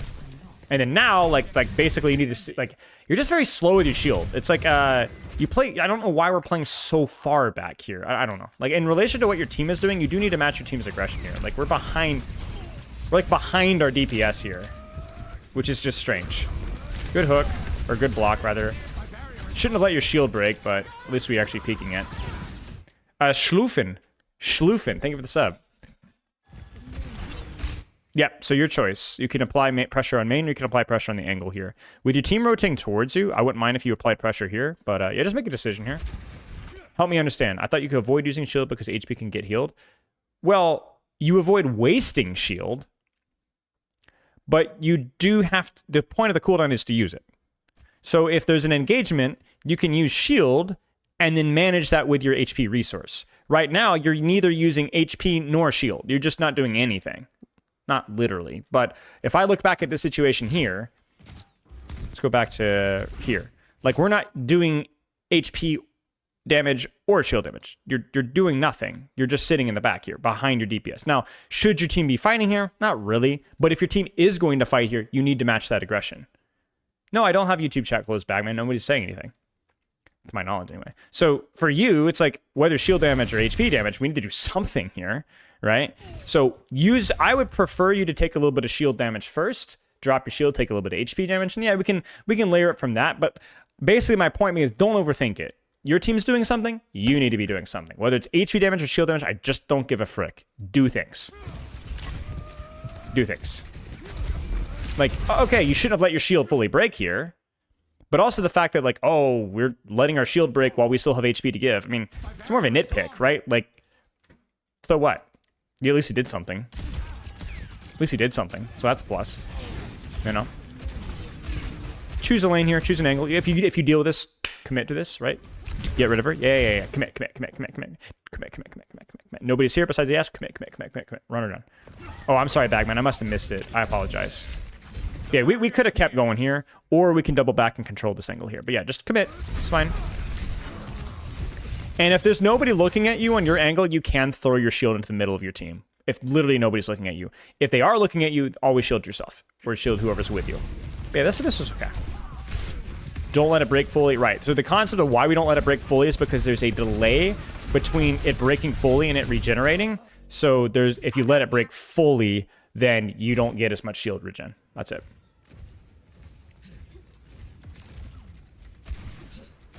Playing real passive because I'm worried about getting sped on, so you'll see them try and play max range. Is that bad? No. As long as you have a sight line, you're fine. The problem is that your position is that you've not had a sight line. And if you're scared of getting sped on, but you save your accretion, then that will allow you to play an aggressive angle, and then accretion if they push you. And if they ignore you, again, it's all about being responsive to what the enemy team is actually doing. If I take an angle and the enemy team looks away from me, I need to actually shoot people and use my rock aggressively. If I take an angle and they're looking at me, then I need to be patient, respond with my accretion defensively, and so on. Like, your mindset needs to be, like, right now, I'm going to walk on this angle here, I'm going to walk on this angle here, and actually use my eyeballs to see exactly what the enemy team is doing. Never make assumptions. Always see. What do I see? What do I see? What can I do with this information? Right? I can push. Carefully, but I can push. Right? This is good. This is good. This is creating space. So this is forcing the Ashe out of the angle and forcing the supports to stack. Now what do? You shoot. See, this is fine. Shield yourself. We're all good. See, this is fine. You're still a little far. I think you could go a little bit closer to the squishies so that you could actually follow up on your shots here. But, like, at least we're actively responding to what's happening on the screen. Yeah. Look at... Yeah, so this is okay. This is okay. You're being responsive to what you're seeing. You're taking an angle and being responsive to what you're seeing. Yeah. Nice. Very nice, Rock. Very, very good use of your cooldowns. Yeah. We're all cooking here. Good job. Yeah, great job. That was nice. Very nice. And then now you're like, okay, you're going to push me, I'm going to start here. Oh, shoot, that's 2 of them. You needed to go back with your team and take an angle from your team. This is too isolated from your team because they're going to be able to isolate and kill you before the fight starts. So you should be dead here. But even then, even though you definitely should be dead here, the fact that you still had your accretion and had your shield resource meant that you're not just a fold over. You're not just going to, like this is, I won't say it's an earned death because you isolated yourself completely away from your team instead of backing up and taking an angle where your team was fighting. But you see, like, because you managed your resources well, you died. You're so annoying to kill there. Like, this was poorly played positionally, but well played cooldown wise. And you see what I'm saying, right? Like, they had to beat you to kill you. You know what I'm saying? So, like, yeah, okay. And your team wins the fight. Yeah, so now do the same thing, just be a little bit more responsible to with the enemy team. And again, I really want to emphasize, like, I want you angling with where your team is actually fighting. The problem with this position here is if they fight you here, your team can't see you. So I would stack with my Orisa around staircase or around here and split as the fight goes. This is an awkward point to get to your credit. Like, it's not a very easy point to play, but yeah. You see, you're being very respectful of the enemy team's attention. I don't mind this. But now they're ignoring you, so you need to do something. Oh, we got juked by the castle a little bit. Yeah. It's a little awkward.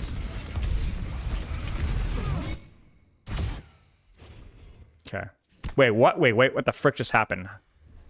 Hang on, timeout. I assume we lost this.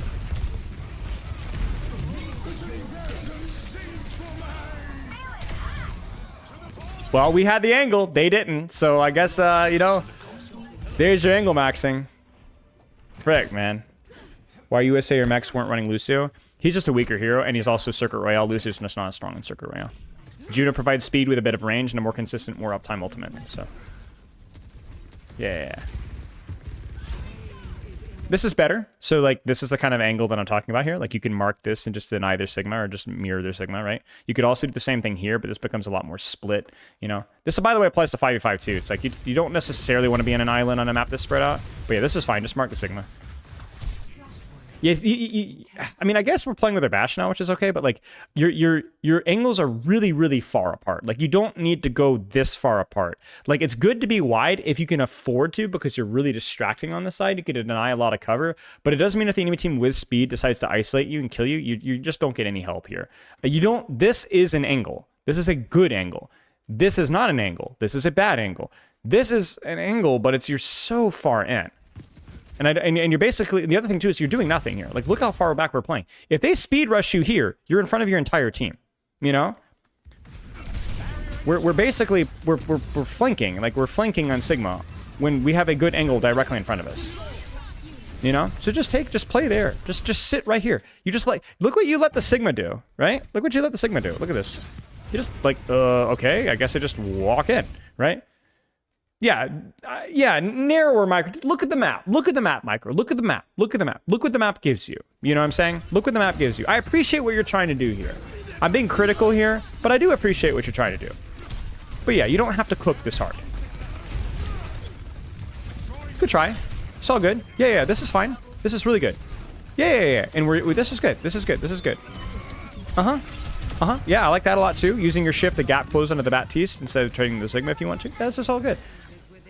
It's what's happening is, like, your team keeps losing because you're doing nothing at the start of these fights, like flanking into Guam. But because you are angling, you're always winning these lost fights because you come in from the side like, boom, baby. You know, so, like, are we in the game yet? So it's kind of funny. Oh, we're in game. Frick.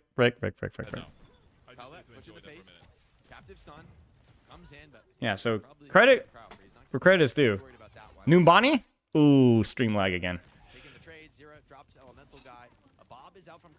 USA, Mexico bans Diva. More Brawl Slop, which favors them for sure in this map. Not favors them, but maybe more of a favor. And then they ban Cat. Does USA to, I guess, remove variables. I missed 5K Genji Blade from Mexico. No. He's going to clean up that Ana. Buys a lot of time now for Hawk to come back into the engagement. problem is here, Team USA, I mean, they're still hanging on to double support ultimate. Again, Mexico is just trying to cause chaos, right? Like, they're just trying to mix things up. Play. I mean, I really like the Nano Blade idea here. I really think it's a good idea. It's such a scammy way to play the game, but it absolutely can work even at this level. And Genji's good here too, so he's okay anyway. You're just gonna lose the neutral, so you just have to like try to make your losses expensive as much as you can. Gosh, this stream, man, it's like garbage. Did they get a trade? Big nade? No. It's fine to get some space off of it. What do you do with Nano, though? No. Like, you can actually win this, but, like, if you use Nano, you lose your cycle. Normally, I say, like, it's whatever if it was ranked, but, like... Oh, man, Metal Guy's getting fricked up, man. Getting fricked up, dude. Miss Winston being meta? I mean, Winston... If they had a Winston player, people would be playing Winston here. Winston would be amazing in this situation versus both comps.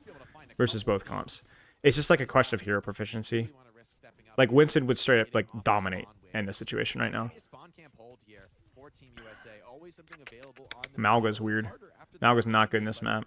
I'm not even sure that Malga's good in the matchup. Are they gonna flip the map? No. Sandhana should be fricked. Goodbye.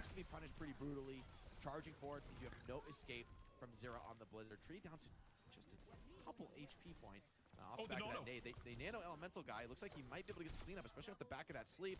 Elemental guy finds a few. I mean, the key thing is to win the fight with Nano. And they won the fight with Nano. So you have Juno Blade here. That's scary. That's scary. There's your combo right there. If Elemental Guy does not die, is able to set up for a good Blade, this should be a cap. Your layering is favored towards you. They're going to go early.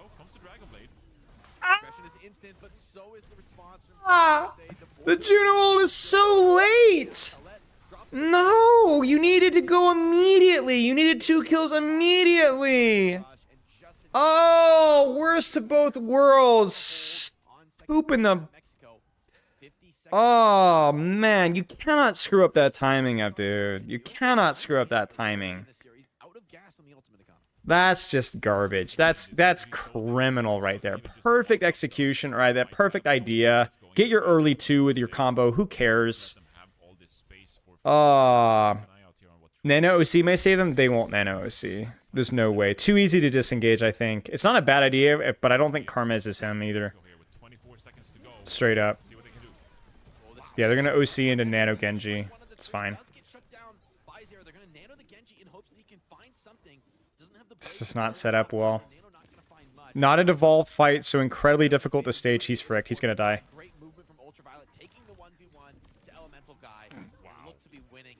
That's their cooked, man.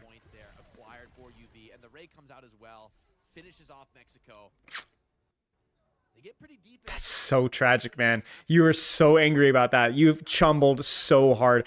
I wouldn't have minded the Nano OC the way that they played it there. Because I said, I don't want Nano OC. And then they proceed to just launch the Sojourn from a catapult into the middle of the enemy team and she dies. And it's like, well, then maybe you should have Nanoed OC. Like, Genji doesn't have the consistent trade pressure on that open space. You need the Blade for the dash reset if you're going to be able to get those kills. So I think, ironically, Nano OC would have made a lot more sense there. Or just just OC and then Nano later. They just blow both combos and then the enemy team just runs away. It was just poorly executed from Mexico. Unfortunate, because that was so winnable, and it gets a lot not easier, but it's doable, more manageable once you get into third point. Poop, man. Conversion ratio from 66 to 5% depends on your role. If you're a tank player, you're giga boosted by at least a rank in 66. No, Sim is OP in Circuit Royale. You got to TP behind them, mate. TP behind them and play close corners. It's a skill check map. It's a map that doesn't feel easy until you figure it out. Then it clicks. But you're not stupid for struggling, because it is a skill check at the start. Let's put it that way. It's a high skill floor map, and then once you get it, the map is easy. How are you, Rag? Thank you for the sub, dude. Tops below, randomly trying to learn Sim first ranked game was on circuit. Has to be How the good worst defense. map, right? I got crushed lol. Yeah, the mobility is, I guess, nice. I do. I'm just pointing out the price of fun. I like when the kill feed when it shimmers and glimmers. I like that. Okay, fair enough. Fair enough. I gotta respect that. Team Mexico, see if they can apply Early wall on the speed rotate. They're going to try to take the left flank here. Sweeting their Sojourn, swinging their Sojourn in a better position. The Genji goes in. Genji's dead.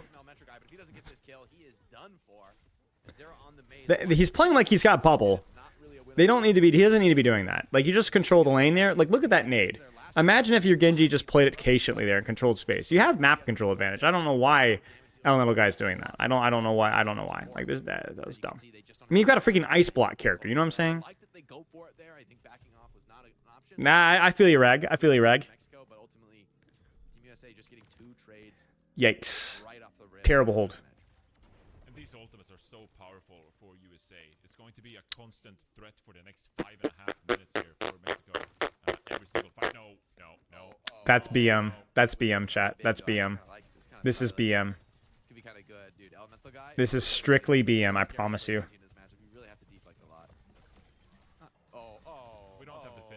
This is BM, guys. Yeah. This is the ranked experience. It's kind of nice in the Malga sometimes. You can hook him when he's, you know. One of the worst compositions you could play Hog into, by the way. Soj, Ana, Malga. Not good. It's just BM. This is disrespect. Or just being silly. Your point of view may depend. 55% for Hawk, obviously. It's very close. Oh, I know Hawk runs it down the ladder, yeah. Reddit thread for Champions Clash. Tree got a pick, by the way, in the kill feed, about how many heroes were played at Champions Clash. I feel like Hawk is just like racking them on here now. Oh, Yeah, tree. Oh my god. Hawk's how did he get here, man? He had held W since we got off his cam. Nano onto Santana. He's still alive. That's game. Much HP to work with. Hawk. Terminator here running it down. Oh, Elemental Guy does bait out the hook. Cheeky double jumps. Could be an opportunity to win here. Landon gonna go with the rush anyway. OC up from Carmez. Elemental Guy with the blade. They commit so much for the hold. It's 4 ults out of Mexico. Also 4 out of Team USA. Especially in laning, getting anything off because he board. Yeah. Definitely starting to play with their food on the cusp of winning the series. I would avoid Hawk in ranked. They come to regret here. Still 4 minutes on the clock though. Mexico need to find a couple big fights, and some need to come not off the back of ultimates, right? We need some big individual kills. This is it. This should be it. Right? You need something out of it, but Hawk steps up forward. Tree already drops the enemy Sojourn. Hawk looking for the hook. They're just clearing lanes.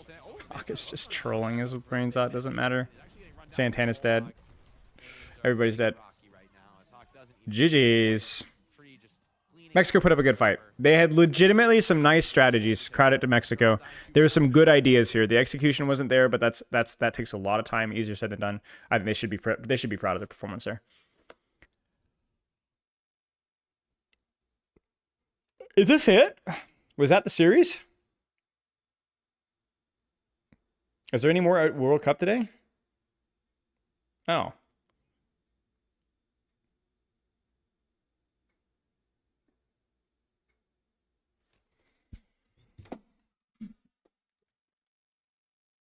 Oh.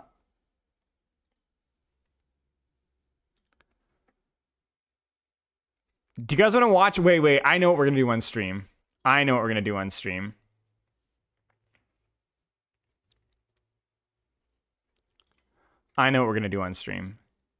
We're going to finish our Sigma coaching, but Warren just messaged me. They did tried the 5 levels of Overwatch coaching, and he just posted the edit. We should watch it. Let's finish our review of Sigma, and then we'll go from there. Spy Reactception? No, it's not Reactception. It's not a React.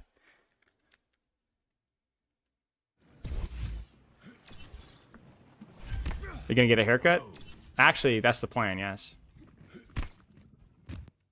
We'll watch maybe one more fight here. Mike, are you still here, mate? This is fine. This is fine for like right now to kind of control the space early, shoot pressure, then as they push forward, we can go from here. But yeah, this is good. Sure, awkward to deal with the Reaper there. Like, your hero's not very good at that verticality. But yeah, like this is when we start to get silly. Just like hold, shoot, hold, shoot, hold, shoot, hold, shoot, hold, shoot, hold, shoot. And then if they compress, then you can hold this angle here. Your team can hold this angle here. Your team will hold this angle here. But we just need to be like here, you know? It's ironic because you're worried about getting speed isolated, and that's exactly what you're doing to yourself right now, you know? Like, right now, we should be trading with this Malga with our team behind us and our tank holding this lane here, and then we can hold the space here, you know? So I won't beat a dead horse with it, but this is part of your problem series. We're flank maxing way too much. Does your Bastion just kill himself with a grenade, or does he go off the map?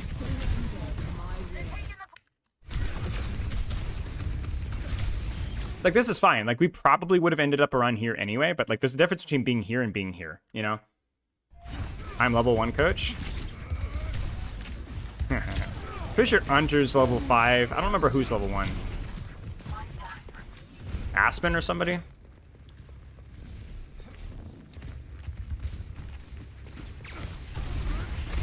Alright, I lied. We're gonna watch one more fight.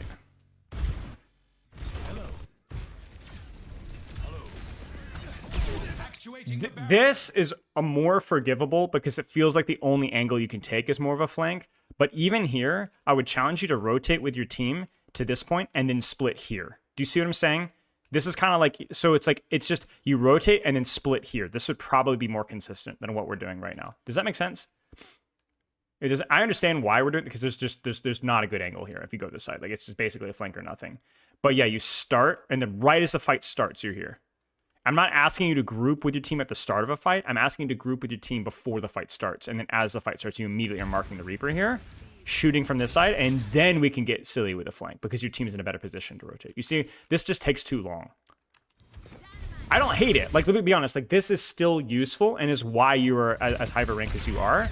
Because, like, this is still fine. Like, it's just way, way harder for you to get there in time and way easier for you to get isolated. I don't think it's silly maxing. This is good layer. That's kind of unlucky.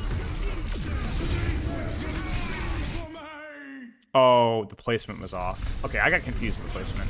So winnable fight. Like, you guys consistently end up with map control due to your efforts, you know? Which is why you're winning a lot of these fights that you have no business winning. Dude, what is going on, man? Like, are we just like... What is... I'm not gonna say anything. And not every map is going to require you to rotate that far to find an angle, right? Like, if we just look, I'm going to pick a random, yeah, like here. So if you go here, then you could just go to like here, and this doesn't take you that long. Or if your tank goes here, then you can just play main or play here, and it doesn't take you that long. You know what I'm saying? So like, a lot of maps are not going to require you. Like, also this one over here, like your main tank can be on point. And then you can just kind of like anchor off to the side here. Again, great angle. So it's just, what you're struggling with is like Flashpoint is challenging for Sigma. And so you're compensating by finding crazy flanks instead of just the easiest angle that's available to you. But to give you credit, it is, I understand why sometimes that's the decision that you're coming to. You know what I'm saying?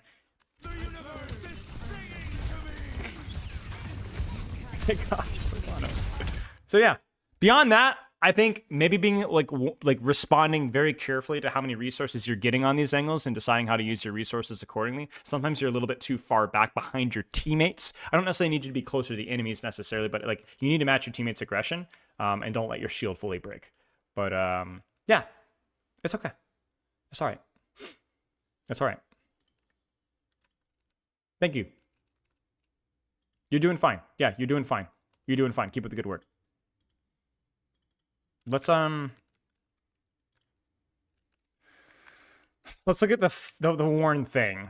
I tried 5 levels of Overwatch coaching. I think like 1.1, 1.2 maybe is brain rot maxing enough. Yeah, of course, Micro. I mean, obviously it was a little bit of a speed run with the way we're doing coaching today, but yeah, I appreciate the intent. React maxing to Warren coaching video. What characters do I like coaching the most? I would say just in general, I coach the least are the ones I'm most interested in. If you said in the ratio, if you said in relation to how, or relative to how often I coach them, I would say characters like Tracer, Winston, you know, stuff like that. I do coach them a lot, but I do really enjoy coaching them. So, but when in doubt, characters I rarely coach, even if it's like Moira Roadhog, like I enjoy that. Orisa, yeah, I enjoy coaching Orisa. I almost never get her. But if I had to coach Orisa as much as I coach Tracer, no. Yeah, coaching Mei is fine, yeah. But that's also because I don't coach Mei very often, so. All right, let's see here. Many of you have been begging me to make another Ash Guide for years now, but at this point, I've pretty much dished out every last tip and trick I could think of. So I decided to ask for some help and hired 5 levels of Overwatch coaches to break down a very average game of mine in Grand Masters. You can expect great and terrible plays throughout the match, but that was by design. I didn't want to impress nor wow the coaches into glazing my every move. Let's find out how I can improve my Ash gameplay. Nah, 1.2 seems fair. It feels kind of fast, but like, it's an hour and a half, guys. Through various different coaching methods and break down no, we're not what skipping we the. I'm learned. curious what the other people say, just for fun. You know, we're even. Run, absolute. Yo, chill with all that. I'm gonna die. I just Why is take it just 4 like a shots to kill hockey score? Juno. Okay, I'm just a bum, aren't I? You go in from front, I go from the... The under segment's a bit mortifying. Really awesome, man. That was insane. Bob booped him up out of the Mizu wall. Oh. Must have been the wind. Like, this shit desperate measures at this point. Right on him. No, Hunter just flamed them. I talked with Hunter about it. He just flamed them the entire time. So I don't know. I asked Warren, and he was like, I want you to go in depth in the DPS fundamentals. So I said, okay. So we really cook. So I told him he's going to have to crop it down. And obviously he did crop it down, but yeah. I'm him. Triple doinker. Sigma's low, Sigma's low. I'm snappy right now. Let's actually skip this. Like, I'm actually kind of snappy. We'll My best friend and at times my biggest hater, Aspen. She certainly did not hold back. Oh, he gave me a King's Row one. Let's go. All right, guys. Basically, Warren DM'd me begging me to coach him for his YouTube video, and I'm level 1, so I'm the worst coach here. Unfortunate, because I think I'm pretty smart. So let's watch this. 19. He gave me a... Let's watch 19 minutes of Warren gameplay. Oh my gosh. So first mistake. You're not set up. Is he AFK? All right, no. No, I'll be nice. I said I was gonna be nice. All right, so I'm curious if she's gonna be silly or if she's just gonna be like, actually, she sounds like she might actually be trying. Wait for the poke. Okay, so I would hit those shots. That's my advice. Just hit those next time. No, take high ground. All right. I wish he would take more aggro angles. I feel like Ashley, you can do that because you got coach gun. Like, Warren, I feel like you'd be like more in there, you know what I mean? Like, he could definitely be getting massive dynamites, like, more in there and more aggressive poke. He's playing very safe, actually. And I guess it's working, so whatever the fudge, bro. Well, so he's getting coached by, like, 5 different people, and I'm level 1, aka the worst. It makes sense now. I know, I know. Like, I'm smart, but I just suck at coaching. And why isn't Ryan flanking? Yep. Okay, so, okay, Bob. Yeah, okay. I would just, like, aim train a little bit. All right, he's really getting in there. Wow. Yeah, so let's see. What happened here? Did he have to drop on point? I mean, not really. Kind of, like, Warren, you could have been like, Lucio, go punch the Reinhardt. Honestly, I would have kept holding high ground. I would not have pushed that aggressively, bro. I would have stayed on high ground, you know, maybe contest the soldier a little bit, and your teammates were coming back, so you could have won that fight, because I think they're going to cap it now. But what do I know, right? But what do I know? Again, I would just hit an aim train. It's pretty important that you hit those shots. Again, got to lock in on there. So, all right, so I would have threw that dynamite. I mean, against Ryan, you got to throw your dynamites high above the shield, right? I play a good amount of Ash. Toss him a little bit higher up. So, yeah, so with remote detonate, I feel like if you're point blank with someone, you can't really do that. So I would just hit their shots before attempting to throw a dynamite level on 2, you have to wait someone and that see. close to you. Yeah, we're coaching Warren on Ash. He wanted me to do this. Yeah, I throw a dynamite there. Oh, it's the same. I just realized it's the same game, too. So we're going to have 5 times the same game. Okay, I mean, not much you can do there. A little odd angle going This that way really because helps they're coming Spell, yeah. back from spawn, so they're going to be there. I don't really like that angle too much, but I don't know if he could have gotten high ground. I already forgot what happened. I'm too lazy to rewind. I mean, sometimes I think it's good to, like, low-key just stay main and poke him out. All right? Get one of them Take more dynamites. aggro angles, Maybe but, you gotta go change your main, crosshair, too. Warren, because is this his crosshair or mine? Low-key, I think it's would take actually the closer hers, high isn't it? ground. Or maybe that's I dumb. don't know. I'm sorry, maybe that's dumb. Because I feel like you get better angles for dynamite. It's like, Ash is kind of like Juno if you think about it. Like, you want to treat the torpedoes almost like a dynamite. You know what I mean? I'm not just saying stuff. I'm doing good. Good dynamite. She's trying, man. I respect it. You got some good ideas. All right, please don't bob that. Wait, now Please you can do bob that. Oh, I forgot about this, Bob. Okay. What are you doing? What are you doing, bro? You can't want that kill that bad, bro. See, now you're dead. Oh, no, stay up there. Yeah, actually, just stay up there, yes. Oh, ooh. Okay, that May was low-key smart. Oh, Loki. Oh, no, you don't want to swing out, Warren. Yeah, get out of there. Swing on the right's only good if you already have space. I told you, bro. You're just so easy to kill if you don't have cover. Yeah, oh, I'm in Cass died. this. That's unfortunate. Okay. Start capitalizing. Okay, we're taking the long way. So, Warren, I think you got it. No. So, this is the problem, bro. That was a fantastic pick. I'll give you that. Your team is going, so you got to go. You don't have time to walk around, bro. Bro is sightseeing the Grand Canyon right now. If you want high ground, just use your coach from Maine, you know? You can take the high ground with coach from Maine. Like, you want to keep on pushing up with the rest of your team. I think they'll still win this, but I think it's more efficient to just go with your team instead of sightseeing. Because I think in, like, future games, sightseeing will lose you fights. Yeah, it could be true. Right? So we're going for a little flank here. Ha! Wow, that was a W play. Okay, I'm not sure if they were calming like, hey, let's flank. That seemed like a Warren calm to be like, let's flank right with Bob. When's my Botter view? Okay, that was a good Bob to knock them up. Again, Warren, so... No, it's fine. No, it's fine. I actually think you could have stayed on cart instead of taking the scenic route again. I feel like anytime you're getting picks, you don't want to take a scenic route. But, like, this is a good angle. Okay! I'm just chilling, boys. Hopefully your team can close that out. Yep. So we're just enjoying and watching it. Do what you can, since your team is all dead, almost. Oh! Jeez, bruh! He was dead either way! Dude, he loves diving on people like that. I would have just stayed on the high ground. But what do I know? I'm a level 1 coach, right? Having a snipe off with the May, alright.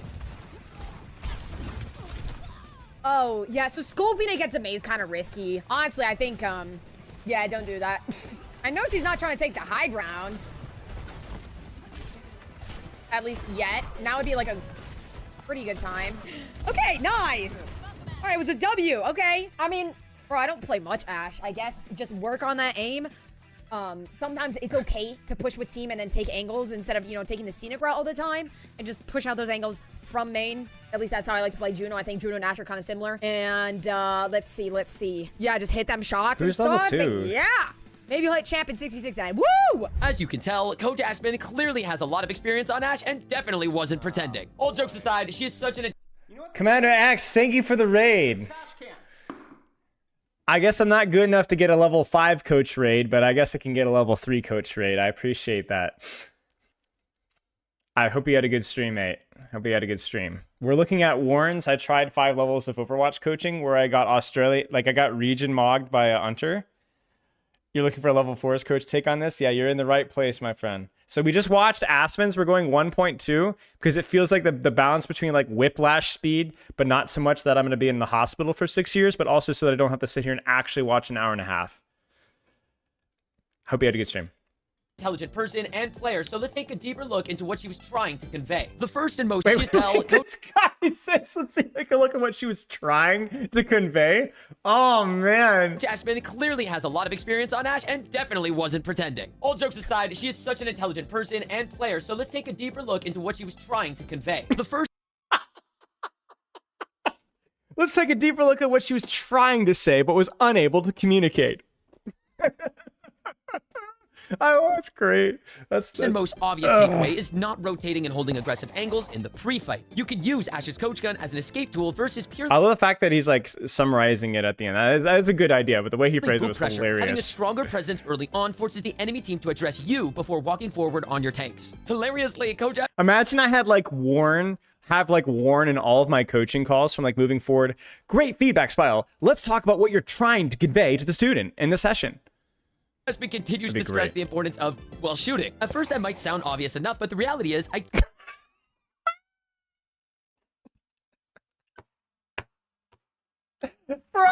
there's no way! Oh, there's no way. Somebody needs to screenshot this. This is exceptional. This frame right here is absolute cinema right here. Try to shoot your gun.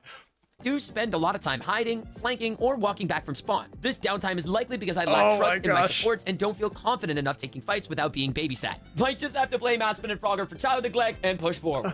For level 2, I hired a newer face to the Overwatch VOD reviewing scene, Apply. He's recently coined a rougher coaching style that prizes itself on humiliation and brutal honesty. But that's not to say Apply doesn't know what he's talking about. He's a former Overwatch League Flex DPS and played for both the LA Valiant and Florida Mayhem. So let's see how he plans on former Overwatch League Flex DPS and played for both the LA Valiant and Florida.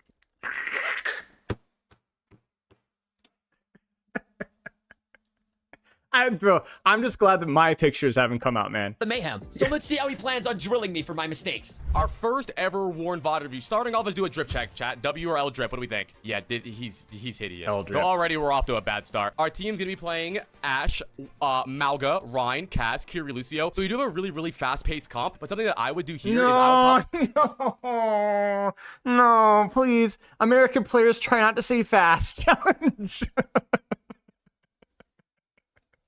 Please.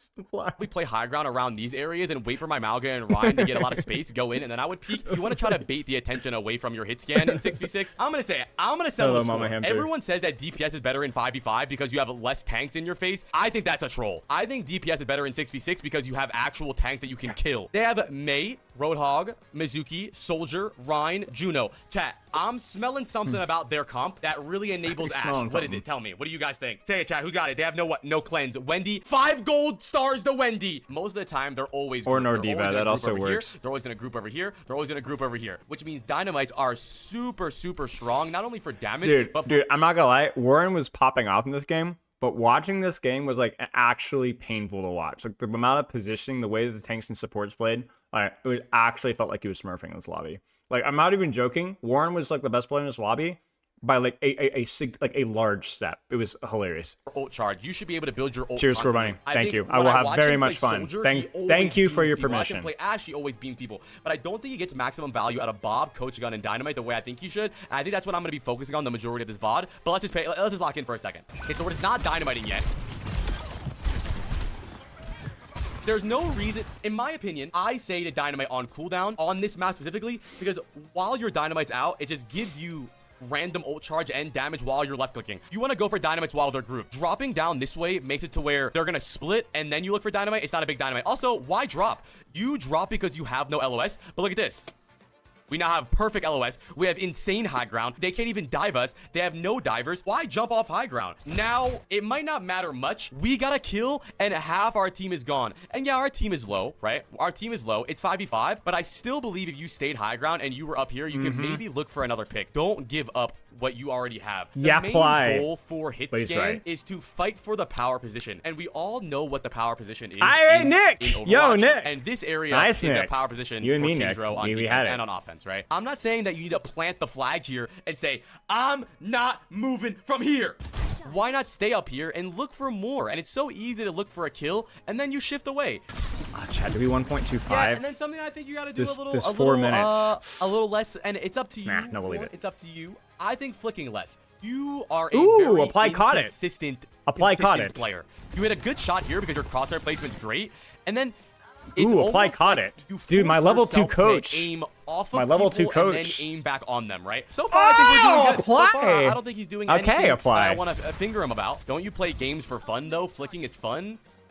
Missing is fun. Okay, so again, I don't think you're putting in a lot of effort with your dynamites, in my opinion. A lot of your dynamites are well, maybe someone's down there. I want you to be more concise with it and almost guarantee a dynamite, right? Bait them to come through choke. When they're most stacked, look for an easy dynamite that you guarantee is going to hit 3 or 4. It's real, though. I don't think a lot of people really care about it.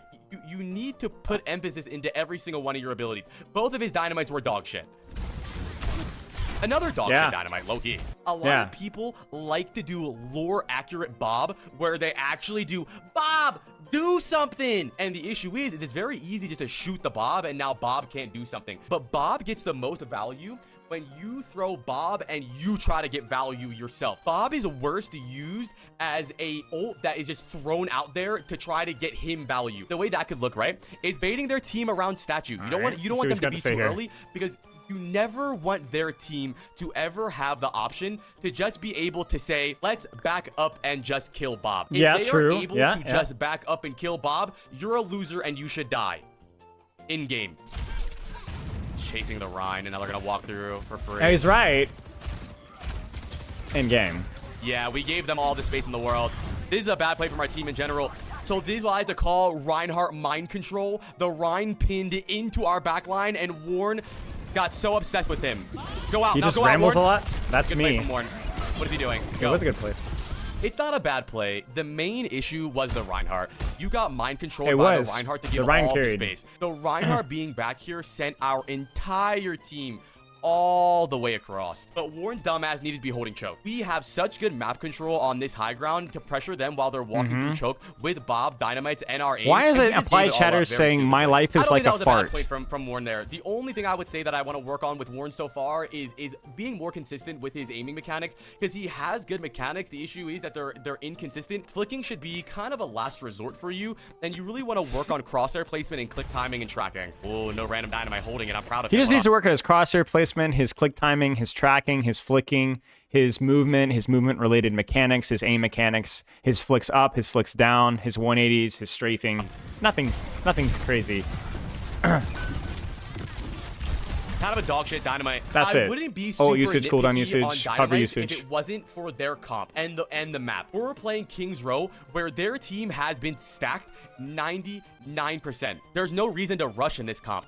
If you have a Suzu that you're playing against, yeah, sure, you can try to just use your Dynamite just to force Suzu, but take your time, dude. Literally, you could look directly up in the sky and let the Dynamite land right here, and you would hit everyone. And this is not me looking in hindsight. It is not hard to hit Dynamite. True. They've literally given her a perk to make it easier. Put more emphasis onto your Dynamites. It's not something that you could just go, oh, well, it missed. Shrug. Where's my best friend Frogger? Is he gonna Ajax? Where's Aspen with the Glorbital Ray?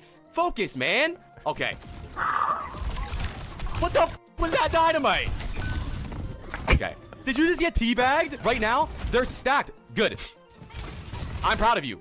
Very good. Both Pangs dynamited. You took your time. You threw it above the shield. There we go. It's almost like you have a hack for anti-aimbot. You're drawing circles around people. Look at this. Look at the circle. What the f was that?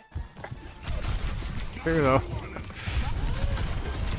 So, first of all, I want to say, really good angle you're taking here. If you were playing main, your team probably would be because you guys have no angles. Yes, true. You are opening up the map for your team, and I'm very proud of you for that. Maybe you could coach gun high ground, but I'm not going to talk about every see, decision you could have made applies possible. nailing it here. I think you played this fight okay. The main thing I'm not liking is just the ability usage, man. He's not valuing how strong Dynamite is. Like, what is that? Calm down. You just solo Dynamite of the Rhine you're not shooting at. You're about to kill the Juno. So hold your Dynamite, solo Dynamite the Juno, and I think take the applies duel with her. 2.5, You no? have no intention behind your Dynamite. It's just 2.5, yay, no? they're on fire. Woo! Be purposeful with your abilities. These aren't things that you just hand out like a flower girl at a wedding. You get a Dynamite. You get a Dynamite. There's more value to these abilities than meets the eye. Focus. If you had Dynamite for the Juno, she's probably dead here. I would probably start walking up this high ground. You force the Juno off the high ground, so go forward. And they have no one that can fight for high ground besides you. If Warren misses one more Dynamite, I'm going to end the stream. Okay, let's see what happens. We're in a good location. Please. I want you to hold the Dynamite until we see them walking up. I'm going to kill Warren. Just slow down. Yes, this Dynamite hit, but why not wait until they're right here and you hit 6 of them? It's okay. Like, Dynamite right here would be... Dude, if this is level 2, what is a Hunter's level going to be? phenomenal. Like, This Dynamite's gonna be nuts. This Dynamite's gonna be nuts. I know it. Huge are there gonna be Dynamite. slurs involved? Like, is There am I we go. allowed to Okay, stream this? It was a good Dynamite. I would Am call I this a vibe. safe to do this? Do I need to give like do we need a This is warning for this vibe. one? Do something, asshole. He is role-playing Try as 5 levels of Ash. Overwatch His coaching. plan is to sit back here and let Bob shoot people. You're already high ground. Imagine if you throw Bob right here. That's GG. great. Type GG in chat right now. Bro fist emote. You throw Bob right here. You over peek. You Dynamite. You gun these motherfuckers down. This Bob might get value. I'm not saying this Bob won't get value, but for the clutch Emoji Metro potential, level review? you want to just try to put the Bob like over here or maybe like on the cart. My favorite thing I like to say is if it's given, take it. If she's throwing it back, catch it. They are not fighting for the high ground. It's free real estate. Go up there. I would jump high ground here. There's no reason to make the game hard for myself. Dude, honestly, I went like full DPS fundamentals here, but if Warren wanted this, that would have been hilarious if it had been me, Warren, me, Apply, and Hunter just completely tearing him a new one. Where I have to worry about That would have been geometry, I have to worry about hilarious. car, It's too I have to bad. worry about It's too Maywall. bad. I We- can we just could have had go fun with here, it. and now the game's over. We could have given the OG Don't drop on high Spylo. ground. Don't piss me off. Great Dynamite. Don't drop. Don't drop. Don't drop. Please, please. Warren, I'm begging you. Don't drop off high ground. You drop off high ground, I'll freak the f out. Warren, please. Warren, stay here. Warren. Yes.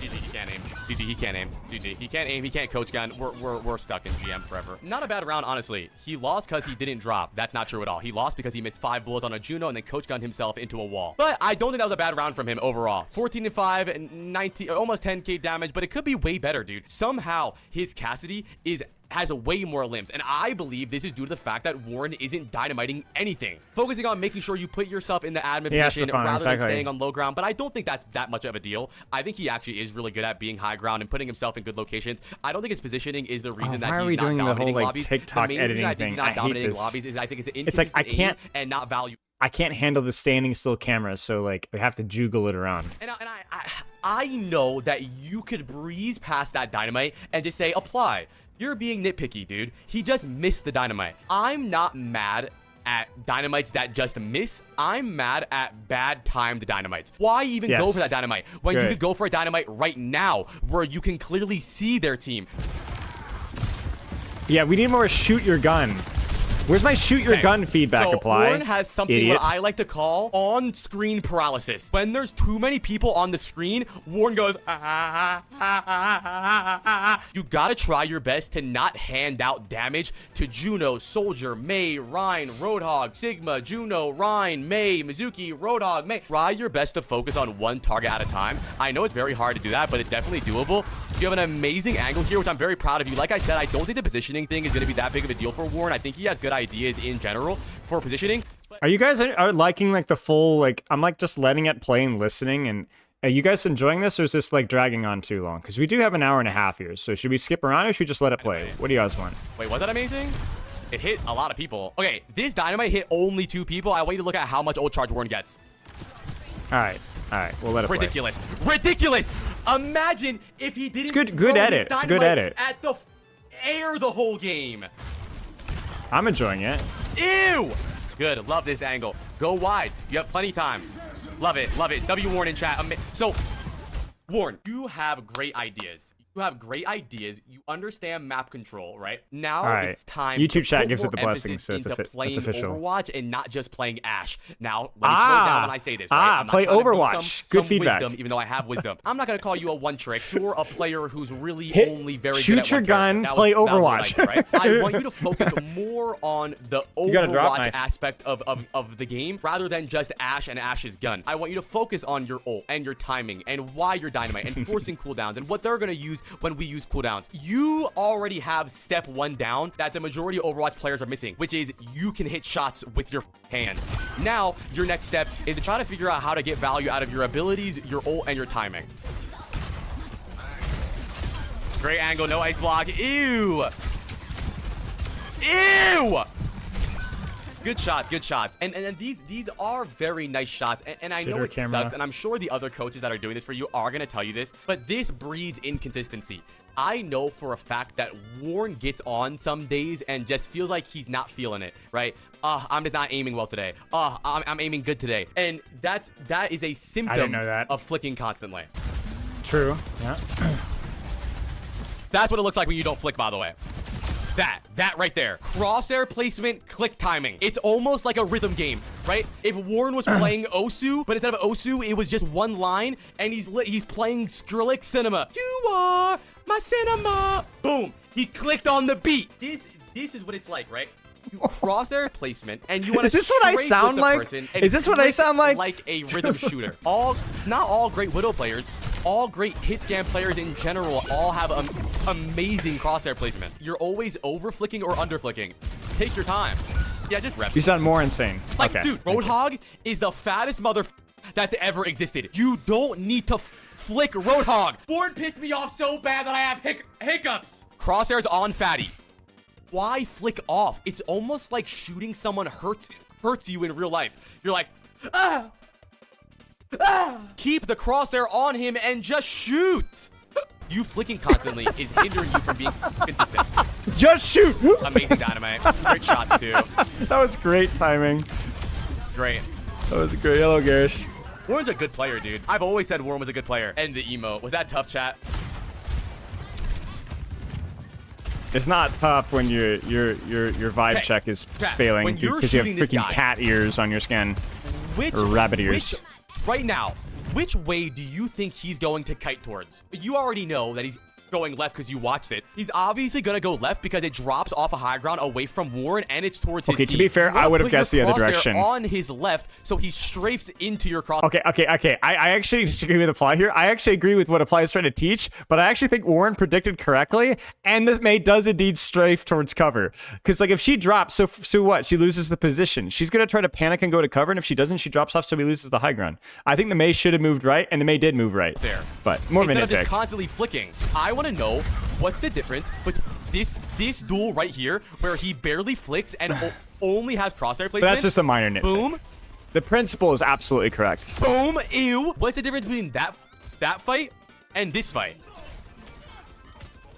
Oh, Team USA thing is It's the same nice. concept. You're just flicking this time. Okay, he understands the concept. He's just stupid because he does it and then stops doing it. He knows the Mei is strafing right, so he puts the crosshair on her right? Clean, perfect. And then he does it again and then flicks. What? Why? Look, crosshair placement, easy shot, and then crosshair placement, another easy shot. How is Warren? The main thing I want Warren to work on. How is Warren going to come up with creative things? Because I feel like the coaches are just going to hammer the same stuff, right? Like Apply's VOD review is like awfully similar to some of the stuff that I was talking about. So It sounds I don't know how he's gonna do it. And dumb. Oh, I just gotta work on my abilities. Duh. Let me hit my dynamites. But it's a mindset thing, right? It's not about just hitting all of your abilities. Like, make sure you hit them mechanically. It's about looking for them properly. I want you to focus on every dynamite as if it's a ultimate. I mean it. I want to look at the scoreboard really fast, and I want to show you how abysmal this is. Warren has 9,900 damage, 12 elims. His Cassidy has 22 damage, 13k. The dynamite should get us 8 elims a fight. The issue is that he's just throwing it at nonsense. He throws it at a random Rhine. He throws it at a random Roadhog. Take your time and let your dynamites actually impact the wobble fight. Okay, the second thing I want you to work on is your crosshair placement. Now I'm going to take time to glaze myself. Let's look really fast. Hold on. Oh, look at this. I could never. Dude. It sounds so dumb, but I'm just aiming. Like, it's not about, you don't need to flick off of people. Even on somebody as big as Roadhog, Warren feels the need to flick to. Okay, so after this second shot, I want you to try to figure out how our crosshair managed to be over here. Just keep it on him and click. I was right on the money when I said Apply runs his VOD reviews like a drill sergeant. However, I'm the kind of guy that responds quite well to that level of intensity. He puts a lot of emphasis on playing Overwatch, not just playing Ashe. Now, this is likely a... I know. Thank you, Warren, for including this point. All right, we've got just shoot your gun, play Overwatch. All right, dude, I want every level to have something like this, please. Many of you have as well. Hitscan is not purely limited to flashy flicks and farming clips, but rather forcing angles and using your cooldowns just like every other hero in the game. Most players absolutely despise Dynamite, and I oftentimes overlook just how impactful it can be in any given teamfight. As Apply said, I throw it just to throw it. Moving forward, I'll avoid downplaying my ult charge and try to turn more fights with Bob and win more games as a result. But that's not all. I have an incredibly bad habit Apply couldn't look away from, and I'm sure other coaches will agree.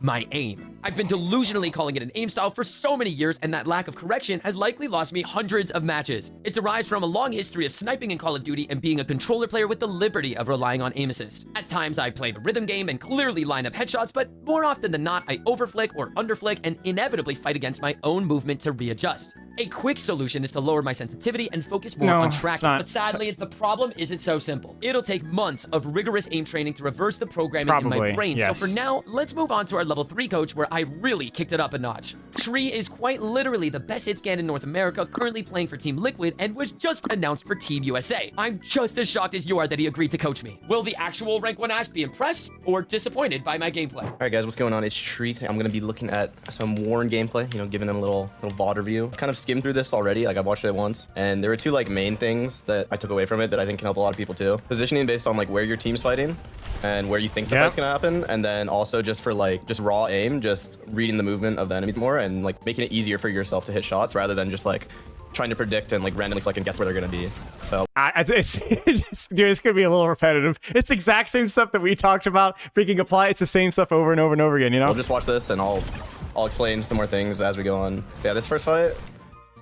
This area of the map where your team's fighting on this choke on this map, and really in general, just when you're on Ashe or any hit scan hero, really, to be honest, you just want to abuse high ground as much as you can. Play in a position where it's just hard for the enemies to contest you at all times, especially on the comp they have, where they don't really have anyone to sort of have worse hair than Spillo. For the high grounds. So this angle over here is good. Hunter's still here to come though, so maybe even here too, peeking over here, throwing a couple shots. But I think just playing the high grounds more and just using that natural advantage that the map gives you is super good. So I would have liked here to see him stay on the high ground a little more. But if they're more up and on point, then you can think about moving back here or here, or even here is fine. Yeah, now they're pressing the point. Just takes this angle. This is good. Yeah, exactly like this. This type of play is good. Just make yourself unpredictable. Even switching up here. The second they do start to pressure you is when you can switch to change with that Mei wall. And yeah, he catches this Juno off guard here. Now that guy is essentially forced back and he can't help his team as much. So even though he's not like actively shooting the tanks and the guys on point, he's essentially killing them, because if you press to their backline and like put pressure on their supports and these guys over here, then they're not able to peek and help the guys on point. So yeah, that's pretty good. I think even here, maybe because they're so far back, he could play through here a bit until they like kind of get past this area. But it's not the worst thing in the world back here, just for the Ash fall off. I put moisturizer on, boys. Yeah, he goes here now. I forgot. Yeah, I'm gonna get into it a little bit more as we watch more, but I really want to focus on like his aim in a lot of these fights, because his aim's not bad, because he's played for so long and he's like so just used to it. But I think his aim can actually get like a lot more consistent is the thing. Yeah, same thing with here. Like I was talking about on first point, just like abusing the natural high ground. Could probably peek from this angle instead, because every team fights around this corner, so just having that like extra pressure from here. I think hit scan in general is all about like making the enemies just feel pressured to go anywhere and like to do anything, because there's always like that threat of you just pumping in like damage from anywhere in the map. Macro I feel like kills he goes to big his pop-up. angles like a lot later in these fights and like looks to reposition, but I think he can actually start out on some of these like extremities and then move between them as the fight breaks down. Yeah, and this is a good example of what I really want to focus on here is you'll notice his aim. It's a lot like, it's very like sporadic, like it's flicky, and he does hit like good headshots and get kills with it sometimes, but I feel like the problem with this type of aim is it's kind of inconsistent. Like you'll notice here on this Juno, he's just kind of trying to predict without really like paying too much attention to the Juno's movement and kind of just like flicking back and forth. But what you see like the best players do in this game, and really Keyboard just for any noises are role, important, this is kind of yes. just like an Overwatch thing, because Overwatch has so much movement, not just a hit scan thing, but just really pay attention to the enemies you're trying to shoot and like read their movement. Like it's basically a book. I'll put it like that. Like the enemies are a book, and as long as you just read their movement, it makes the game like feel 20 times easier. He sees him right here, goes for a shot, that's fine. But the second this Juno like starts to arch with the jump, especially on a character like Juno that has very predictable movement with the double jump and the triple jump perk, I think it becomes very important then to hit like timed shots based on like the peak of their jumps. Every time he's shooting, he's like having to make these really big adjustments. But if he aims more for predictions and like I don't know, sort of where he's expecting the enemies to fall, then it'll be What's as simple up, as just Fortnite timing it at Fish? that How are point, you, mate? just Long pointing time in the click chat. based on when they're in your crosshair. What I see a lot of good players do is they'll like crouch, because crouching slows your movement too, without completely like making you just a standing still target. But just countering like their movement with your own movement to just make the shots easier and just give yourself an easier time is super good. Yeah, I see the same thing I'm talking about here, like again on the Juno.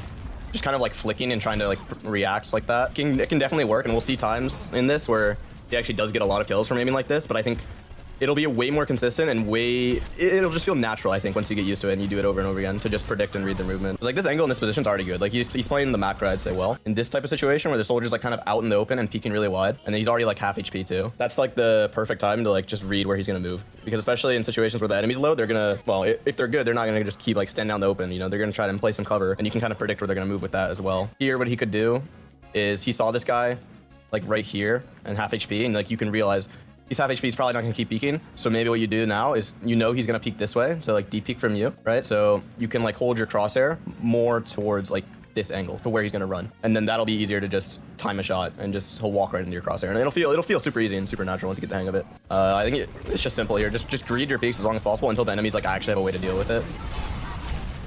Yeah, I think here he's just kind of deep peeking, kind of waiting a bit more. But I think actually if he kept peeking for longer, and even if he took a little bit of damage, he just needs to get his bob, and then he bobs and maybe his team can turn this fight. But yeah, I'd say just when you do have a good angle and you know you're in a good spot to just pressure the enemy, definitely just greet it as long as you can. And then once they do deal with you, whether that's like poke or someone like contesting you like a tank, that's when you can like reposition or just chill a little bit and then look for something else. Yeah, same thing again here on this soldier. Maybe he doesn't know this guy's half HP because I don't think he got a shot off on him. So like look at where his crosshair is right now. Say he did know that he was low or whatever, or he thinks the soldier's gonna deep peek in this situation because he just, you know, this is not really a favorable fight for the soldier. I would actually say like keeping his crosshair right in this frame right now would be perfect, because then the soldier's gonna like maybe shoot this helix, but then he'll have to run back to cover or else he's gonna die. And he can literally just wait and time his shot to when he runs into his crosshair like this. But he kind of like, he had the idea, I think, but he kind of like over flicks trying to predict. It's funny because he had the idea, but I think the idea, I don't actually think he had the idea. I think that's just a demonstration of his flick to the right habit, right? Where like actually where his crosshair was good, like Tree is saying, you know? Too much again, instead of just like paying attention to the character model individually. Yeah.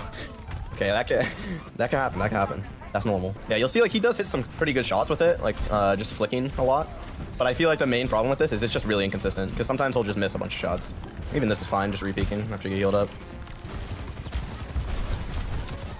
The one thing I'll say about this is, like, I think in theory how he played this is fine.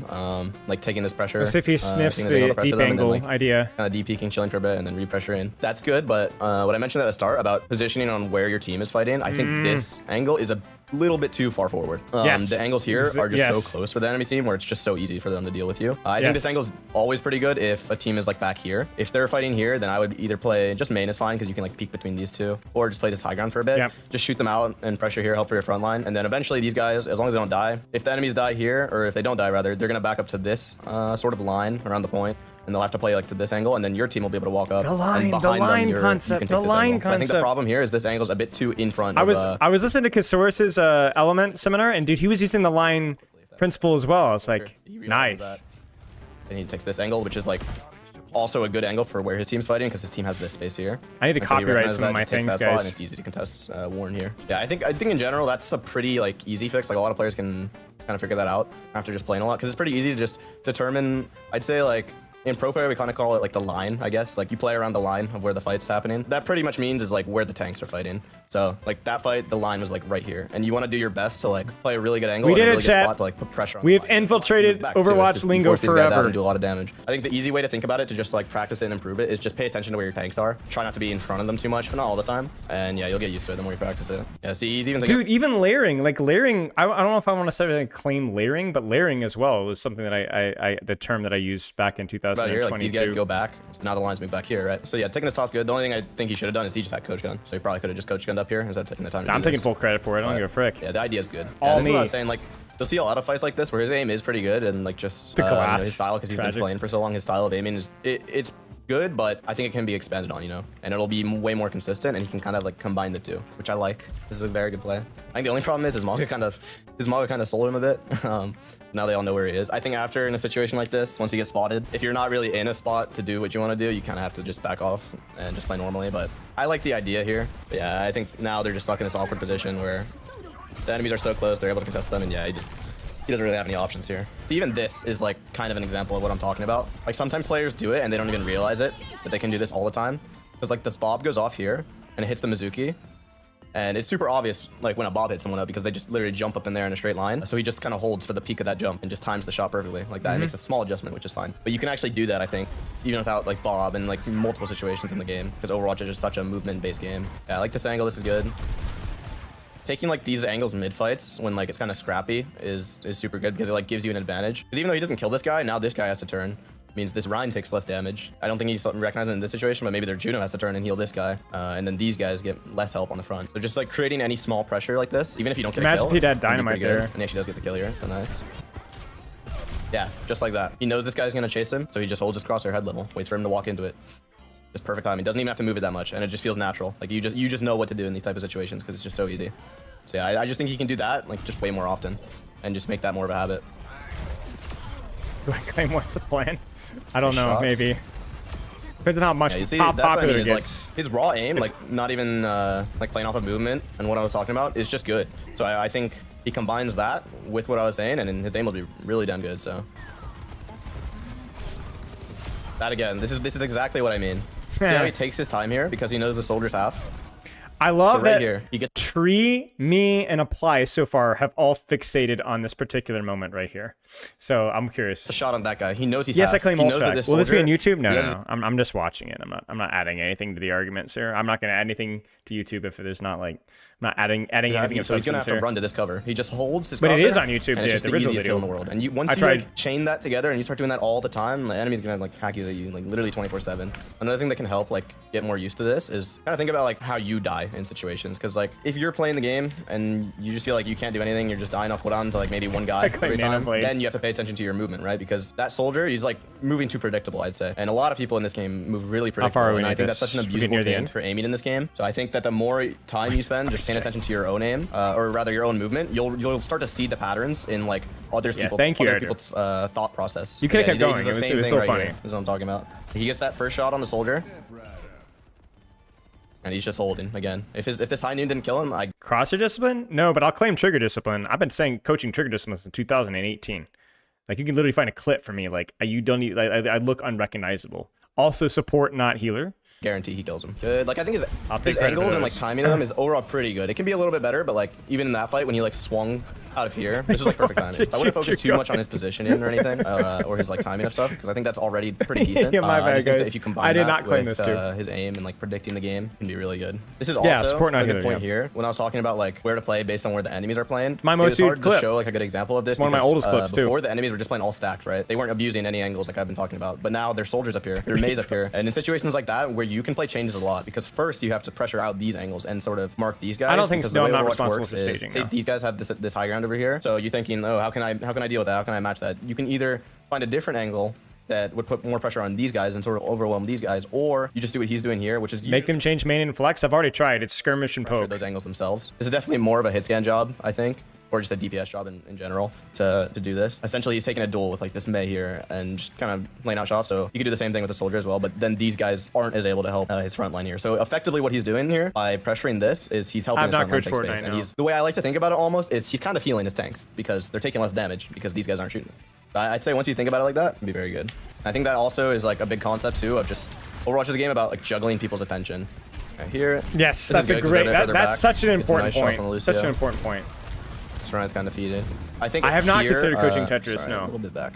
After he kills this Lucio, ML I think food me? what I could be don't- really I good think- here after he heals I don't up. think But ML maybe stole here, for me, look but to pressure the I had the soldier a idea little bit. first. Like just go for a shot or two. I think. Make this guy have to depeek because here I'd say this soldier is It's what I would say is sequential past the line, ideas, you know, because happens. his team's already up here and this guy's Great just too minds close. think But so alike, is you the know. Rhine too. So it's fair to shoot like either here, but just the concept of pressuring out this guy so he can't pressure this guy. But this Rhine's gonna die. So, but yeah, I think the biggest thing is definitely the aim and like just reading movement. I want to show a little bit more Winemaking. about what that looks like. He's aiming something like this. Oh, you know? winemaking, no. Obviously, I'm gonna exaggerate it a little bit, but it looks something like this, where you're just kind of like flicking, and you can definitely hit shots like this, and like it's good at times, but it's just inconsistent, I'd say. Whereas like you'll see the best players do is they pay attention to the guys are moving and pay attention to their strafes, just like this kind of. I'm not moving too much, kind of just waiting, keeping my crosshair head level, and just letting the enemies sort of strafe into my crosshair. The other thing you can do that I didn't really talk about is when enemies are like AD strafing like this, you can kind of match that, like kind of try to trace their movement almost, like with your movement as well. Positioning and all that, it could be a little better, but overall I don't really think that's a problem. Learn to read the movement, learn to predict enemies. It's good coaching. Yeah, just start thinking about that more and Great work. yeah, should be good, but yeah, that's about it for me. If there's anyone I want dissecting my aim, it's Tree, and he does a fantastic job explaining the importance of prediction. Many characters, like Juno, don't have a choice but to jump or strafe Dude, in again. an arc, instead of making the How is Warren gonna do this, man? Like we have. How is he gonna do this? How is he gonna do this? Like it's the same principles. They're all good, but same large adjustments on every target, you I don't can feel be like he's 2 gonna have steps the ahead by new simply principle every studying time. drill patterns. I really appreciate the attention to detail, even bringing us to the aim trainer and showing us how it's done. An extremely underrated tip Coach Tree shared with the class is to throw Bob deeper into the team fight. That'll allow you to continue holding high ground How much versus research using did you add? ult You have to wait purely and for see. frontline, which isn't the most effective since you already have tanks looking to accomplish that same goal. He also Exactly. stresses the importance of being a presence in the mid-fight. You can pick apart the enemy team's order of operation by taking angles and forcing duels. Their DPS turn, meaning less damage output on your tank. A support looks to heal, meaning less healing output on their tank. Yeah, I It can't wait for definitely ain't Hunter. rocket surgery, but I'm easily so forgettable excited when for you're playing. Hunter. Until now, every coach I've hired has been a former or current professional player. But for level 4 and 5, I have an incredibly special surprise for you. These are actual coaches that continue to make educational content that help players of all skill levels improve, including me. Up next, we have Spilo. He's coached numerous contenders rosters and put an unbelievable amount of effort into his breakdown. let's take a. No, Warren, why are you gonna violate me? Bro, multiple contenders rosters picks the worst experience of my entire coaching career and fails to mention that I was in the Overwatch League for 2 seasons. No, bro, I got violated. Oh, no, dude. Oh, it's the worst picture, too. I hate this picture. Oh, my gosh. This is the... Oh my gosh, dude, what's this? Oh man, I'm retiring, man. Contenders rosters and put an unbelievable amount of effort into his breakdown. Let's take a look here. Why is Warren playing on high ground? Why is high ground good for damage? Oh, dude, this is so pretentious. This is gonna be painful. But the concept is that essentially, okay, remember, I specifically asked from Warren, do you just want me to review you? He's like, oh, go DPS fundamentals, like go really in depth. So that's why I was like, I wasn't coaching Warren here exactly, okay? It was also just like players in general, you know? when I'm on high ground, this is an off angle. This is a crossfire. So even if all of my teammates are directly underneath me, I have a different and oftentimes better vision on the battlefield. So if there isn't a high ground position available, you might have to open a lateral angle. So again, it's just geometry, right? You either go like this or you go like this. That's it. I am telling you guys to take off angles and to split from your teammates. But what I am not asking you to do is to play by yourself. Because right now, if you look at what's happening right now, we are taking the fight here. And based off of the line where we draw in the sand, Warren can play here and contribute to the team fight. Whoopsie daisy, there. Warren can contribute here in the team fight. Warren can contribute here. Warren can contribute here. Warren can contribute here. You guys see what I'm saying? All of those positions can work, but you do not wait for your team to play around you. If your team is fighting there, then you have to adjust your position and take an angle around them. This is not an angle. Everybody's on this lane. There's anybody surrounds us, we're dead. We have no vision on anything except that Rhine shield, basically. Oh no, Maywall. Another reason why we take angles, right? So Warren goes, oh crud, I don't know why we're fighting there. I agree with Warren. I don't like fighting on that choke necessarily. But so Warren is getting to this, okay, so this is beautiful right here. Okay, he drops to apply pressure and apply pressure now. And we have a bit of an angle because, you know, our teammates are kind of over here. The reason why Warren drops though, and this is a common error, is because he made a positional error and he goes, oh no, I need to do something now. And I'm gonna kind of call that out as a pretty consistent problem with a lot of players of all roles. If you can rotate to an angle under 3 or 4 seconds, you should do it. It might be better to do nothing for 2 or 3 seconds, rotate to here, than to do something now and put yourself in a worse spot for the fight. Because this is pretty nice. It's a little lucky that Juno just kind of fed like that. But see, the problem is that now this position is kind of aged poorly. You see this? Now we're all kind of clumped up again. Now my only option is to rotate through a really crappy angle. So that was like best case scenario for immediate results. But now I don't have the ability to hold this high ground anymore. I don't have the ability to flame. I don't even have the ability to go back to this position without using my coach gun afterwards. So I like what Warren's doing now, taking this position back. We're back. It's a good angle here. Might as well rotate. We can't get poked, or we can't really do anything while we're down in HP. But now we have established a little bit of map control here, because now if anybody walks on the point, angle from Alga, angle from Ash, there's nowhere to hide. Anybody who tries to take the high ground away from Team Blue here, they're gonna have to deal with Warren. I'm gonna throw a roll under the bus. Support players can sometimes struggle with helping you control space, but it doesn't matter. Whether you have healing or not, this is the correct play, and this is why passive heal matters, because you don't necessarily have to have healing. Look at that. There's nowhere for them to go. Warren got freaking solo wall. That's what we like to see. If you're a DPS player and you're taking angles, it's a spoiler review, because within 3 minutes, supports get insulted. The enemy team is throwing cooldowns and resources at you while your team is fighting. You don't like that, but you do like that. You understand? That's what's needed here. Warren is being a team player right now because Warren is basically being the tank. Warren pulled Roadhog attention. Warren pulled Mei attention and Maywall attention. And so then everyone else was able to capitalize off of that because Warren found the rotation and was able to pop off. If I've got Dynamite, I do not Dynamite backline or tank line until I know there's nobody fighting me first. If somebody's coming up to fight me, tank, DPS, or support, the priority is not to lose this angle. When do you take the lane angle? Always. The question is not when, the question is where. Which one do you take? Always. So our team has kind of told us we want to hold the choke, we want to hold the choke. Again, I think this is not a good decision, but this is what I like to call line positioning, okay? This is not good. If I can draw one line and hit like 4 or 5 members of your team, much less 6, ooh, not good. That gives Maywall, that gives Rhine Shield, and that gives cover so much value. Yeah, my big feedback for Warren here is that I think that he needs to do a better job reading where his team actually wants to fight. That way we don't have to rotate in the middle of the fight, we're just already there. One of the default uses for Bob is that you're on an angle and then you put Bob on another angle. If we're here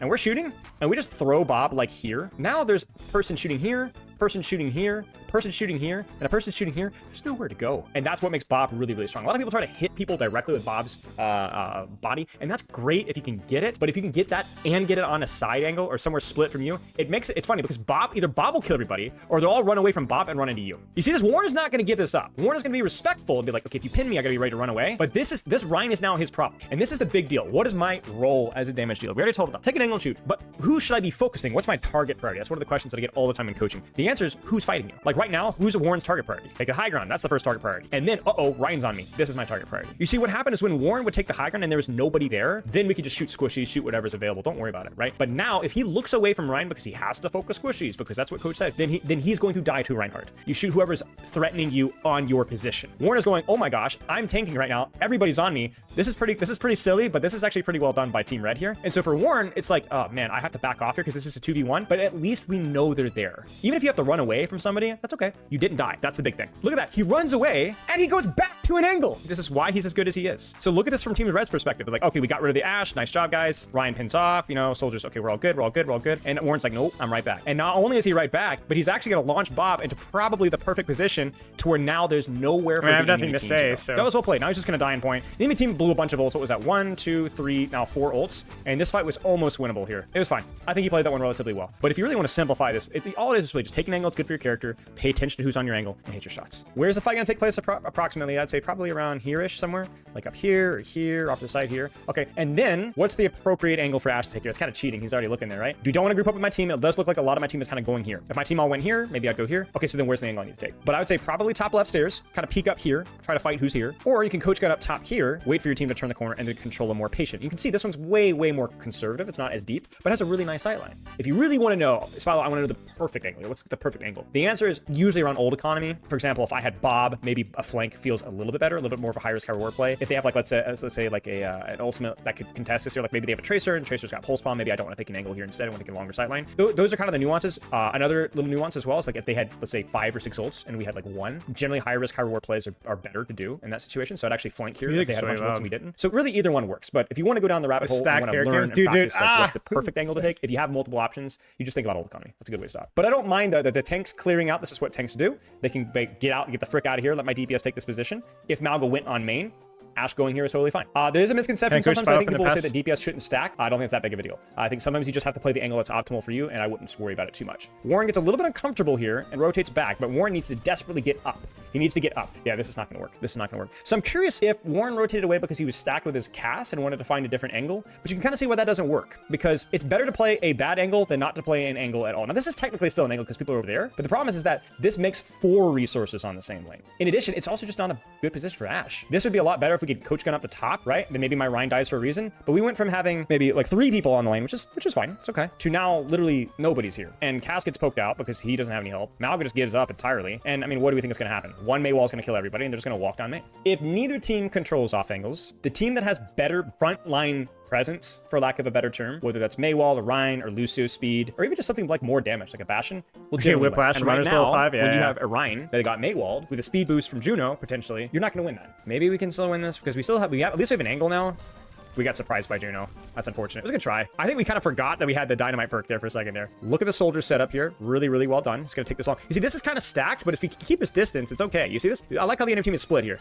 Oh my gosh. Big Papa comes in clutch.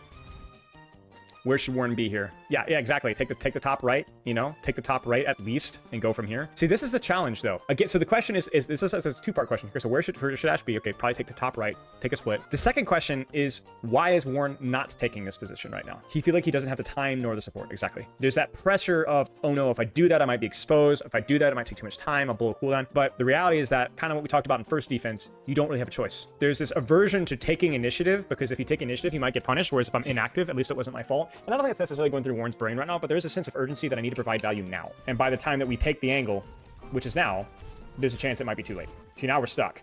Now, this is common. When you start taking initiative and you start taking angles, you're going to start taking responsibility and you're going to start taking attention. What does one do when one tanks as a DPS? What do? Take as much attention as possible without dying. That's correct. And in this situation, especially with a Roadhog over here and the May over here, you just need to live. Run. Duke dodge. That's what we like to call an earned death. Is Ash the best in the flank in these situations on the floor? No. I would have liked, Warren to go high ground earlier, then we wouldn't have had this situation necessarily. But we took some responsibility. I'm gonna pause this frame. This is why I think overhead can help, because you kind of see the context of how ridiculous this looks. Look at this. And look at how ridiculous this is. Now the Bob placement's not great, unfortunately, but we should win this fight now. All of those resources for 1 drop of blood. This is an Ash playground right here. You got your verticality, you've got your sightlines, and you have as many long range sightlines as you. How often do I look back at previous coaching? Depends. I look back at previous coaching when it's either a new hero or a new principle or a new concept or it was a challenging session. I used to look back a lot more as I was getting better. I paid a lot more attention to mine, but not as much as I used to. I'm a little bit pickier about what I look at here. You want. And right now, this is where we're going here. But this is, we are dominating presence right now. We can take so much attention and do so much damage without necessarily putting ourselves at a great deal of risk. Our Cassidy just has a death wish, I think. Our Cassidy does not know how to position himself with cover, like, whatsoever. He actually... Okay, you guys want to see something funny? Look at what saves the Cassidy's life here. I don't know, man. Like, this guy has some serious positional problems. But yeah, Ash is a commanding presence right now. And you notice that he's not even necessarily having crazy uptime right now. He's hitting a dynamite every now and then. He's pressuring tank. He's not worrying about target priority. He's letting his position dictate the target priority. And because we are indeed taking the fight in this vicinity, this angle is relevant. If my team had pivoted up to here, well, I'd probably want to take this high ground or take this angle instead. But now we're just patient. Now we just chill. Yeah, he's also not getting any heals. That's exactly right. He's just using his passive healing, his position working for him. He's just obnoxious. They do not have a solution for this. Look at how passive this soul. I think that he's skipping all the dynamite comments because it would just add unnecessary length to the video, and the dynamites have already been hammered on by apply. But we definitely talked a lot about the dynamite usage as well, like the timing and the placement and so on. But I think for the sake of the video, again, like that was my question, is how is he going to avoid being redundant? But I think he's chopping and focusing on specific principles from the session. Soldier's playing. Look at how careful this Juno is playing. Ooh, ooh, ow, ow. Look how careful. Look at how many resources he's getting, even with his infrequent uptime. Look at this. They just don't have a solution for that right now. So where would you guys place Bob? He definitely needs to Bob this. Where would you place Bob? Right here. In the pit. Yeah, just launch it. Yeah, just run it right over here. Throw it right here. Bam. Nowhere for the enemy team to go. They scatter like ants. Someone's going to get isolated and die. Either going to die to Bob or going to die to what the Bob forces them to do. So this is a situation where, yeah, I don't like this because this is a so much more of a conservative angle. The Ryan kind of screws it up there, but that's a situation where if the enemy team is really good, they can just shield off, back up, and then everybody just focuses down the Bob. But if the Bob's here, there's nowhere to go. You see, it's rough, right? Vision's rough. Take the top. Take the top. Thank you. And then now we play it patiently. Are they all looking at me? Okay. Throw your dynamite. Yep. Beautiful. Just patient. Don't drop. Don't drop. Don't drop. Don't. You're fine. You're fine. Don't need 100% uptime. Again, you got solo walled. We love that. What could we have done here? What was the mistake here? It's being surprised. This is going to happen to you guys when you start taking space. When you start taking especially aggressive flanks here that are unsupported, which is definitely not optimal, but it's the only thing that we had, you cannot get surprised. Okay to screw up mechanically. It's okay to miss the shots. You mess up the disengage, but you cannot be surprised. Sure. Is this a long flank? Yes. Now, here's a question, guys. Did we need to take this rotation right away? I don't know. I'm wondering if we could have just held this angle here for longer. So one of the things you're going to notice is that sometimes your angle is like good enough. We can poke out this hog, poke out the Sigma, shoot. Like we didn't necessarily know they were going to do that, but with the power of hindsight, right? But like this is the risk versus reward about which angle should I take? Because this is really scary without dynamite. Very risky. Yeah. We're going to tank here. And what I mean by that is we're going to pull a lot of resources. So it's not necessarily a bad play, but this is definitely where Ashe isn't super optimal. That's super isolated. And obviously we just can't be surprised when we get here. Yeah, we were surprised on the lane. We're kind of isolated. We don't have pocket. One of the things that balances Overwatch out is the characters that are fast usually are a little bit more self-sufficient and can take deeper flanks. Characters that are slow and might need a little bit of help are the ones that have powerful guns that don't necessarily need to take deep flanks here. So power of hindsight, yeah. But I really don't think that this was necessary until later on in the fight. Let's just park our butt here on a more conservative, tighter angle, better sideline, and relax. What would be the trigger to keep rotating? Great question. We haven't really pushed forward yet. We're still walking here. So stay here until there's either nothing to shoot or your team has broken the choke and rotated here. Then we need to follow our team and rotate to a different angle to follow it. We rotated without even knowing where we were fighting. It can be comp dependent, yeah. Let me just park my more map situational than anything else, though. I may not have the mobility or sustain to take that deeper flank. Maybe if I'm playing Tracer or Reaper, this isn't good enough. Obviously, it's too far. So then I can take the rotation. But Tracer or Reaper wouldn't get stuck here. Tracer or Reaper would get all the way over here, and then they can live and apply pressure from here. But yeah, so thank you for the sub. I appreciate it. What your team is doing, Nine, where they're Zoomy. rotating and where they're positioning. Thank you, mate. Take top right. Take top right. Take top right. Let's go. Let's go. Let's go. Get off the floor. Take your angle here and play patiently here. That will create enough space for your team. You got it. There you go.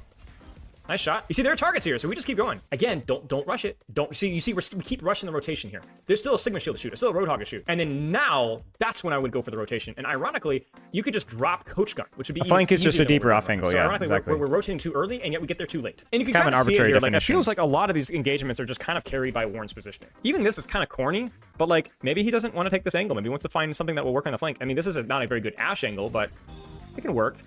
Uh-oh. And now we know why maybe this angle isn't super optimal for Ashe. I probably would have waited for my team and then to return the choke. And then my Malga starts fighting and then I Coach Gun top. And then what would I do with Bob? Well, where would you guys press Bob here? I mean, anywhere. Like you could throw it here. It's just GG's. I appreciate the angle. It was an expensive death. Yes, yet again. But I would have preferred something that wouldn't have involved you being in a small space. We still have space. I mean, we're down one here, I think. I think it's just a 5v4, but we still have space here. So if we get healed and we go back up top, we should go back up top right now. Uh-oh, don't be surprised! Mama, no, don't ego that run. Don't ego that run. She wins in that close space. You just did your job by distracting her. It's fine. Go back up top. They have space with W. Yeah, this is perfect. This is perfect. I mean, this is a great example of being at a disadvantage. It feels like in terms of old economy, but like look at the space control we have here. We'll talk a little. Okay, the aim is pretty filthy. One little thing that Warren might benefit from though. So I want you guys to look at these shots. So that's a ridiculous shot. I want you guys to notice something here. This is definitely more of a mechanical, like it's more of a niche thing, so we won't go down the rabbit hole. But what's wrong with the mechanics here? Can you guys spot it? So Warren has a consistent habit of pulling his crosshair to the right of the target and then basically realigning it. His crosshair placement is really good. So he's always making just flat flicks, right? But he's purposely pulling his crosshair away from the target and then realigning it. The difference between tracking and flicking is basically zero. The only major significance is that flicking or instances of burst fire puts a little bit more brain effort off of those instances of predicting enemy movement, okay? The best and most consistent way to aim is to track and then that little extra burst of prediction right before you flick. The smaller the flick, the more accurate the flick, the more likely you're gonna track. So the problem that Warren has is he flicks his crosshair away for no reason. So here, watch this, shoot, and then you see that pulls away, that makes the next shot a lot further and a lot more likely to be inaccurate. I mean, just think about it from a realistic perspective. If you were shooting a bow and arrow and pulled your crosshair away, or pulled your bow, you're basically leaving it more up to chance. Whereas if you follow the moving target and make a quick adjustment, follow the moving target, quick adjustment or quick prediction, that's the easiest way to aim. But one thing that he does really well is he has the raw mechanics to back it up despite the habit, and crucially, his crosshair placement is really good. So he's pretty good at keeping his crosshair. You see that? It's only one motion. He's not having to do 3 dimensions of movement. So, but yeah, there's definitely a reset crosshair to the right habit. That takes a long time to fix. Patience. We could throw Bob here, actually. We could throw Bob. And you're going to blind throw Bob based off of audio cues, probably like right here. One other little mechanic detail I'll point out, because it's a good one. I want you guys to notice this before we move on. Watch his movement reading here. So he knows the soldier's looking at him, so that's his target priority. So I don't want to die to soldier. So you can still see the crosshair problem, right? That was interesting, wasn't it? So he used his A key, his left strafe, to aim for him and literally just timed the shot off of the movement, letting the enemy team kind of move into your crosshair if they are repeatedly. Now, I'm not saying that you should never move you need to move your hand, obviously, but I think this kind of emphasizes my point that a lot of aim is paying very close attention to how the enemy team is strafing and moving and practicing reading that movement pattern. So paying attention to that movement. Yeah, Bob's fine. Now that we got the soldier. Oh, we really need to not do that. We had such an advantage. We just had one cooldown that we had to avoid. Use their... Okay, so this is... Okay, so we haven't talked about this one as much. Remember what we talked about? Where do you use your cooldowns? Oh, I guess we did talk about it. So I guess we're just getting the crash course of everything here. Like, super nitpicky, right? Like, Juno's not that much of a threat. I don't care. We didn't know she was there. So now our opportunity to kill that Juno is out the window, even though we hit a decent dynamite on that front line. I put the emphasis on take your position first or take your angle first, not a hard flank necessarily, and then decide what you want to do with your CDs, not just with Ash. Map control matters, man. Look at this. They have not dealt with him, so he's still here. He should have dynamited sooner, if anything. But even though they're down like 3 there, they almost win that one. Move right, because that's where we want to go eventually. Yep. And then now peek for the dynamite. Use the perk. Beautiful. Nobody's here, so this is free. And then now this should be a fight win right here, assuming that not a million people die. I'm just looking at the space that we have, and I'm like, it's over. They don't have the solution for it. Yeah, you can just smell it. You can smell it. It's like reading the chessboard. You get to a certain board state, and you're just like, yeah, it's over. Yeah, that's good.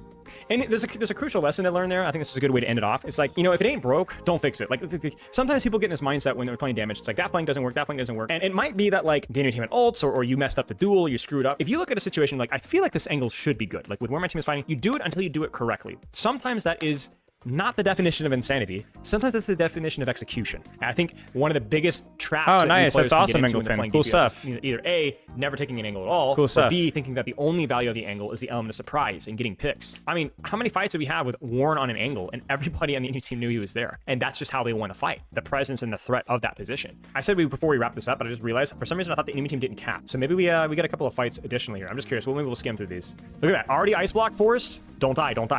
May beat you on the sustain. That's a little bit of greed there, but I guess he was 172, so technically can't be one tapped. Yeah, he won the lane. So now that means that his tanks can rotate safely and he can hold this high ground for safely. So he won his duel. Do you guys remember when Warren got cleared by the Rhine soldier? What did Warren do? He ran away and tried to refight for it cautiously. That's what May needs to do right now. So if I'm coaching May here, it's like you actually probably should drop and then go right back up top. Wait, 3, 2, 1, and then peek again and see if you can catch a tank with a wall or something like that. This is fine. This is just where you just have to be patient as a character. And yeah, we need to be patient. I would probably peek out at this door because it's a bit of a better sight line. But yeah, you see we're kind of going through the automation of rotate to angle. But it's like, well, hang on a second. Like, look at where you are. Where you are is fine. Be patient. This is kind of an angle, right? You see, this is an angle now. Main's an angle because my team got out of the choke. This is okay.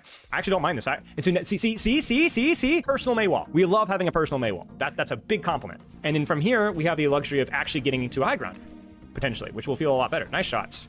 Just do better being here. Just do better being here. This is just not, it's just a little too much urgency here that's just not necessary. Even though you're up 1 or 2, the only way you lose this is if you feed. Should tanks be clearing that soldier? Depends on the tank. There is, when it comes to creating space, no role has a monopoly on that responsibility. So in close compressed space, like certain chokes, tanks can help a lot. Wider open sight lines, DPS space control actually matters more. This man Spylo can coach, and I genuinely love listening to simplification of otherwise difficult concepts. Let's chat about the main takeaways from his hour-plus long segment. A general problem he fixated on was my lack of awareness of my own team's positioning. This is very much a consequence of streaming, reading chat, and disassociating. By defaulting to certain high grounds from countless hours of repetition, it can fight against my team's staging and approach, leading to last-second decision-making and scrambling. With that being said, it's equally as important to be sequential with my gameplay. Hold the vantage angle in the pre-fight, shoot until there's nothing to shoot at, rotate when necessary, dynamite with intent, and pull resources. I have a habit of skipping steps before the window of opportunity presents itself, leading to less value and many I don't have anything nearly as legendary as shoot gun. At this point, I'm sure you know what they say. Patience is a virtue. I particularly enjoyed his breakdown of tracking versus flicking. We glanced over it previously in applies coaching, but flicking off of the target and then tracking is counterintuitive and leaves more margin for error. Many of the best hit scans in the world will track, then flick to micro-adjust onto the target to compensate for any sudden movement. Spylo is genuinely such an incredible communicator and makes coaching more enjoyable to digest. We're now officially... Would you suggest building rail in an angle as well?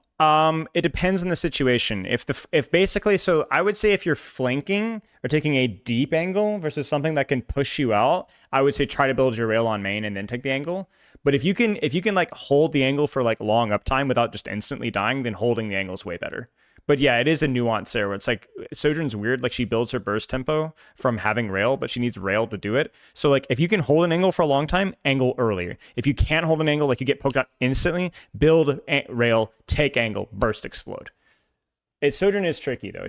Most heroes don't work like that. It's very, very weird. At level 5, the moment you've all been waiting for. The final coach I hired worked alongside talented rosters like LA Valiant, LA Gladiators, Atlanta Reign, and more recently, Team Australia. Hunter was quick to accept this challenge after playing against me in Aspen's tournament. He's previously been extremely vocal about my strengths and many flaws as a player, especially while trying out for Team Canada, so I'm very much looking forward to this feedback. He's starting out and already a ripper start here, completely AFK. Okay, hang on. I gotta pee and get a drink. Give me a second.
But did you wash your hands? Yes, frick off. You freaking, I know you. You were like, I gotta time this perfectly. Frick all the way off, dude. Frick off. Also, I have a drink called Strawberry Passion. I'm a passionate fellow. All right, let's enjoy this. Not trying to dynamite the spawn, not trying to take a cheeky little peek, none of that. He appears to be more interested in simply dribbling on the floor.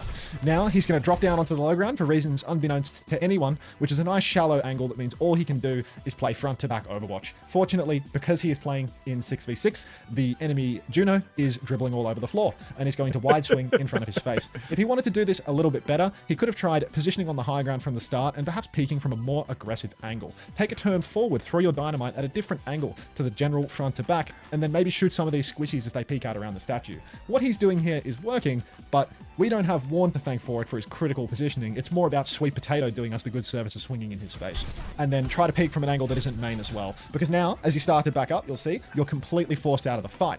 If you were up on that high ground and peeking from here, you'd be able to back up, you'd be able to chill a little bit. Perhaps one of your Lucio or your Kiri would be able to TP or wall ride up onto your position, and then you'd be able to apply some pressure on the retake from an angle that isn't just this archway. What is this song, see where you bro? go from here. Looks like you've got eyes on that window. You will retake that window. Cancer version. And you will start shooting. So it's not the end of days here, but of course you don't have the coach mobility anymore. Playing it slow and passive here, waiting for your Kiri. This is all good. Dino on the point again. You love a passive angle from the looks of it. There's nothing wrong with playing a passive angle on Ashe, right? Staying a little bit safe, a little bit behind your team, not going hard flank every single turn. But, you know, sometimes when you're down, you need to also take a little bit of risk. You can see a lot of your teammates are trying to take that risk. They're pushing through the hotel. They're flanking around the back trying to make something happen. If this is the case, you can play off that tempo. This is like, this is like frantic levels of odd review here. Completely out of fall off range, maybe easier for you to hit a short range dynamite on them. You'll have more options if you have a bit more initiative to use your legs. Up top, this is good. This is good. This is the first moment where I was more pleased with your movements. You press forward, you go for a little dynamite close range, and you catch good old sweet potatoes straight lining up through main. I think it's genuinely a monumentous accomplishment to have 40% of a Juno ult after a full minute in 6v6, but that's a story for another day. Now he's pressing forward. He has dynamite again. We're at 80%. You might as well go for one of those. Your ultimate is money. And it appears that while your team is playing the choke and trying to do something forward, you just love to sit in the back. Warnethy, I think this back high ground position is just outrageously pathetic. Warnethy, you need to do better than this because your whole team is playing forward in the choke. Again, your position's fine, but you're not doing any damage from here. You're too far away from the fight. You can start forward and then use your incredibly limber legs to walk backwards. Mind you, this is matchup specific. Sometimes you can look at the enemy team's comp and think, oh, I can't do that anymore. I can't play aggressive. So here, when we have you pushing all the way forward, Warnethy playing from the most passive position in the world, he's actually playing in fall off range, so he's not doing max damage. He pushes forward to the close high ground again. This is nice, but this hit, this is something that you could be doing earlier. If you're versus a Diva, if you're versus a Lucio Kiri, if you're versus a Tracer, you have a lower likelihood of being able to do what I'm describing to you, where you can play forward on the statue and you can take more risk. But they have no heroes that can access high ground properly. So if none of their heroes can chase you onto a high ground or shift after you, bottom to top, you should start on the bottom and then use your coach gun to get to the top after the fact, or start from top and pop out when the enemy team has already walked through. But if you just start at a shallow angle up the back, those first 10, 15 seconds of the fight, well, you're just going to be a spectator, Warnethy, and we would never want that. Second time's a charm though for Warn, so that's all good. Another Dino's going to pop. He's not going to do anything here. It's good to respect the range of the Rhine, stay a healthy distance away from him. But now he's in a bit of spot of bother. He's been pinched between two sides. I'd say that there's not a lot he can do about this situation. The Rhine is blocking his best position, and his team is inactive. He rotated around to the opposite side, and this is a good play again. He played his timing. He played underneath. He avoided the Rhine. He popped back out, and he found a timing to actually do something useful, to throw out the Bob to try and pop out in the middle of the fight. So I'd say this, from Warnethy, this is the best passage of Blade thus far in the entire review. Backing up to the back high ground again. I don't know how to feel about this one. I do think, you know, you got a lot of teammates over here wanting to change your angle, rotate away from the soldier. Maybe that makes sense. Maybe you heard this guy clopping around beneath you. You even did a little bit of contesting by dropping down onto the point and then coach gunning back up. So I can't be too critical of this, although from here you did have a sick angle, but wanting to walk away from the soldier, I'll pay it. You know, my ears aren't like yours. I'm a little bit older, a little bit long in the tooth. I'm hearing reports now for the first time that his name is Warren. So we'll pivot from Warnethy to Warren. Warren's going to go for a quick little peek up top here, but he's not going to find anything, and he's going to default back down to main. This is the coward's approach. If at first you don't succeed, try again, Warren. This is a good angle for you to create a double angle. All you need is a little bit of help, a little bit of tender love and care. If you get one support playing with you up here, you can keep on peaking and creating a double angle with your team. I suppose a fundamental tenet that we could describe here, I mean, you're a GM, possibly champ, hit scan player. You understand what double angle is. You do not want to be on the same angle as the rest of your team on Ashe. You want to make sure that you're coming at it from a different side. So then people have to choose between blocking in main or blocking you up top. I get that you've got a little bit of vision aggro up here, but that just means you stand on the corner for 1 second and then you have another crack and you peek back out and you go for another turn. Now you swing back into main.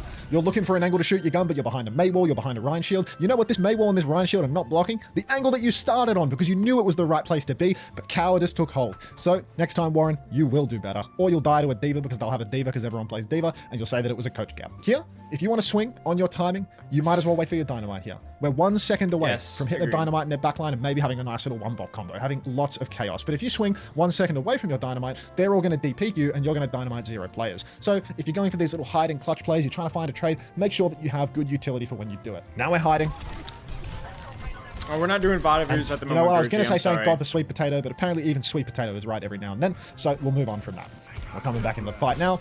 We're in main, but this is more forced than it is by choice. It's quite difficult for you to take a solo position, but if you'd like to deepen your angle, perhaps you could hit a little bit of coach gunning up onto the high ground. I feel like that would be a little bit ambitious, a little bit pointless, and, you know, given the condition of the fight isn't all too good, just putting you in line of sight of the hog. So I think what you've done here is really reasonable. This is actually underrated play here from Warren. Maybe it's not going to play right this second, but this is an underrated play where he's... You know, hey, I will say this. Apply tree... All the coaches have been on the same page here with this play. The retaking of space, the flanking there. Everyone's kind of on the same page here. So I was expecting there to be a little bit more like variance of some of the feedback. Some, not just people calling out good plays bad or bad plays good, But like everyone's kind of basically said like nailed the same thing. So I think Dart's in main, it's but his whole interesting. team is in main. So what does he do? He doesn't use his coach gun and waste his movement skill or anything like that. He just uses his God-given legs and he walks from the left side to the right. Take And you care, know what that JJ, has yeah. done? It Appreciate has it, man. created a double angle. Unfortunately, his Mauga is using his cage as a personal shield right now, but that's not Warren's fault. What Warren did here, walking to the right, peeling players between the left and the right side, creating a problem for the enemy team to deal with, this is a good play. He's just going to die now because there's two players also pushing him from either side. But this is good. This is a good play. If this guy wasn't zero-man caging, if he was instead caging the hog, this could be a totally different story. But I got a bad feeling about this fight unless Warren's about to go absolutely gangbusters.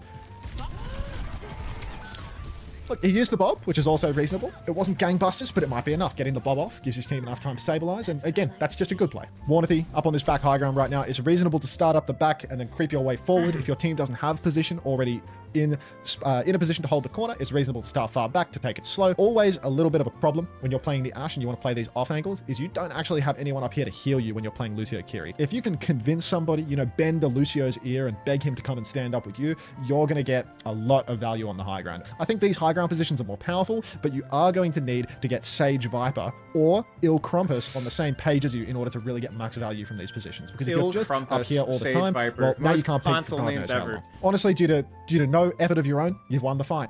Your angle back here, it's so far away, but you're doing okay damage. You're just slowly chipping away at them. You've done the best you can with what you've got. You're a reasonable distance away, but the fight's just happening in main. There's nothing to be said about this fight. Now pressing forward, you are now in the good high ground, but one North thing that you should Taco consider 24 is, taking over the again, scene. you are versus a very Big immobile fan. comp. You can take a lot of risk. You can get away with a lot versus a comp like this. So if your whole team is playing up here, well, I'm probably going to be pretty critical of you sitting in some sort of nicely wrapped up leather chair in the back, spectating everything happening in front of you. You have legs, you have a coach gun. I've seen you use them both independently. How's about we step forward now, do some damage towards the spawn door, and then backstep naturally with the team. He's going to drop. I agree, C-Tones. It would be ridiculous to stay up here. Like, there's no way he stays, right?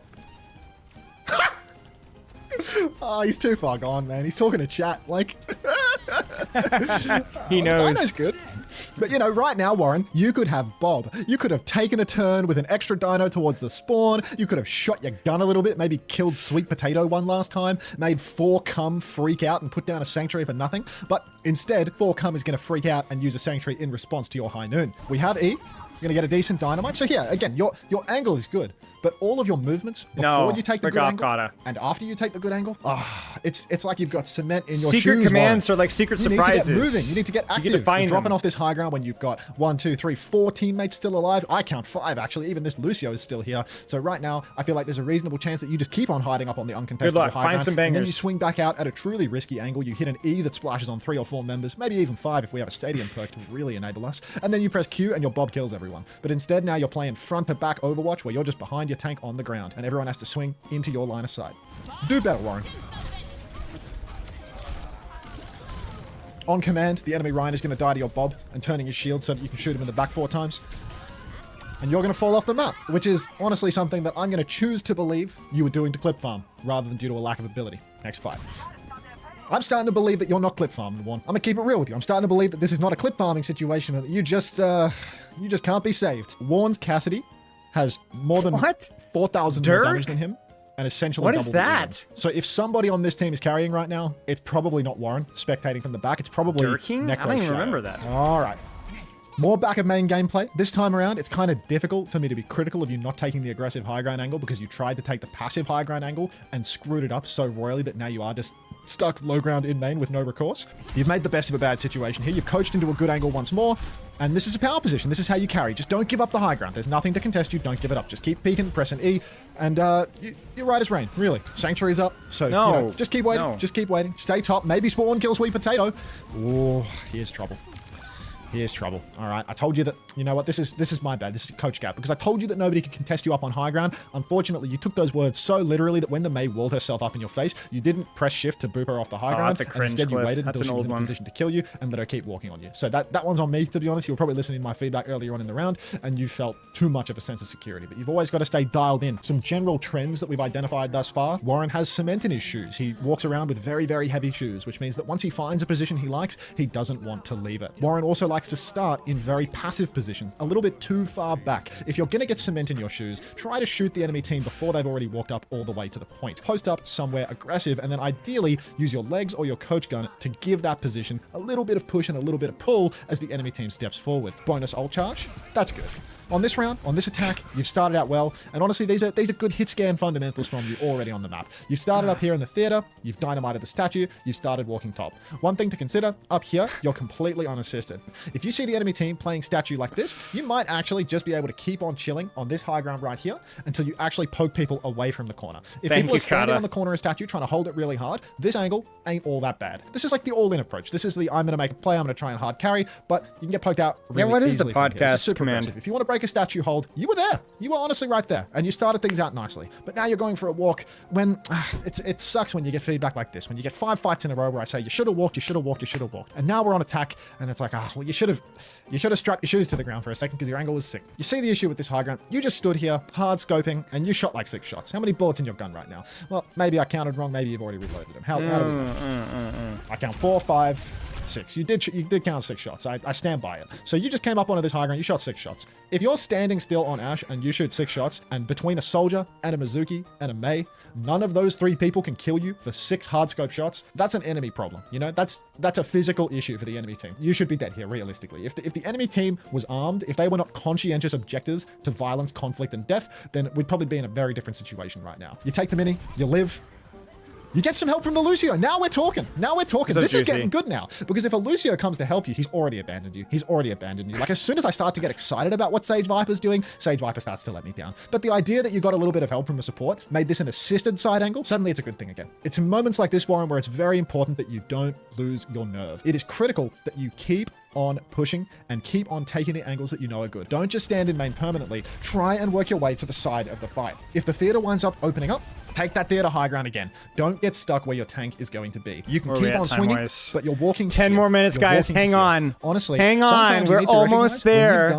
We've almost finished this freaking video. You need to keep the pressure high because the enemy team is bleeding out. You know they're bleeding out because you made it happen. You killed one of their supports and then you set the rest of their team on fire. If everybody is burning, it's time for you to keep the pressure up. Don't walk away from where your supports can see. Don't go for the world's longest flank up onto the high ground where you can't shoot the enemy team for 1, 2, 3 seconds. You're like here after 3 seconds. My camera moves slower than your feet. If you want to deepen your angle from here because the enemy team has no good high ground contest, you can peek on the statue and then you can coach gun yourself top right. This is where you actually want to be as a hit scan. This is a nice aggressive position where you can peek with cover and then you can deepen your angle even more if you want to pop into the back with your next dynamite. Let's see where Warren goes. And he's going to find a Sigma who's going to fly into the sky and he's going to make the hardest carry play possible because the Sigma's in line of sight of him for the whole time. You know, sometimes even a broken clock is right twice a day. I feel like Warren's been right at least 3 times now, so either something's happened with the time scale of the world or not everything that he's doing is atrocious, but there's room for improvement. Okay, now this angle, all of these passive cucked angles you've been taking throughout the map, Warren, and this is the one you choose to take for an aggressive turn. Maybe you're going for a hiding play right now. Did you shoot your gun? Are you hiding? You're shooting your gun. Yeah, you're a psycho. You're just a psycho. Long to mid-range is where Ash I don't look up the especially THK. that mid-range. No, frick off. Don't be literal about it, THK. Don't be literal about it. You can poke everyone in your effective range. You want to create long angles. So if you want to do something here, just play it slow for a little while. You have to wait for this card to push through. How tall are you? You're like 6'2", right? Pop up into the window, go for a little bomb through the window. You want to make a big play, sneak around the side, crouch your way through here, dynamite, bob, hit the back line, bang, everyone's gone. Look at all the enemy heroes that are smiling to see Warren in this corner. Now we're hiding. And now we're in the effective range of everybody. So we will die because we didn't play to our own hero's strengths. We need mid-range. This ain't too shallow. Oh my days, you boop him out of the sanctuary with your bob? You can't teach talent is the thing, ladies and gentlemen. And Warren is without a doubt talented beyond measure. Something like this, how does this even happen? How does his bob hit the uppercut that puts the Mizuki in his line of sight? You can't teach this stuff. His bob finishes the kill inside as well. And, well, he's hiding because the sanctuary's up. But generation. Next up. You know this man's burning. You know your team's pushing through main. You can just hold this angle. You can just wait here, and eventually he will be delivered onto your line of sight. No, THK, no. Okay, I don't know if you're pressing X in this replay. You play 6v6, which means that you might encounter the sort of people that get upset when you press the X key instead of thinking that's a good thing. Always these positions, these flanks, it's great if you can drag a support along with you. I want to say Sage Viper's dead, so maybe I'm not Joe Rogan 5'4". I'm 5'8.5". Right now, what you've created, though, is a huge advantage for your team. Your team is quite up in this fight. Really on the nose. Don't die early. So here, you're going to swing around on the flank. THK can vouch for me. THK's met me in person. Who else in chat has met me in person? Anybody else in chat has met me in person? People can walk up on you in short range. You've already made and a half. Yes, freaking and a half. You don't go too fast. It counts. Get away and live. Because if you get traded, you've given away that massive advantage. Yeah, see, there you go. Enemy may coward, and to walk with your team so that you're not going to get traded as much.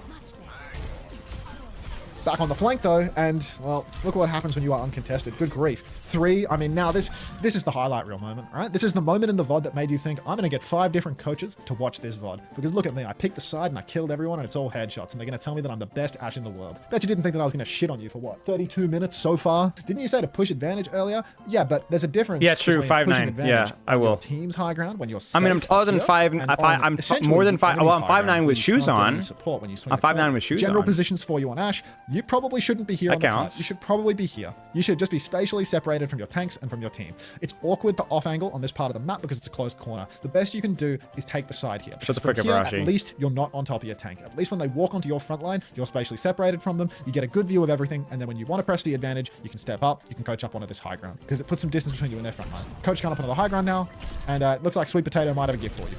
Now you have Bob, and I reckon at this point, you've killed the support. Let's bang a Bob out in main. Let's get a push going here. You need some help, but let's get a push going.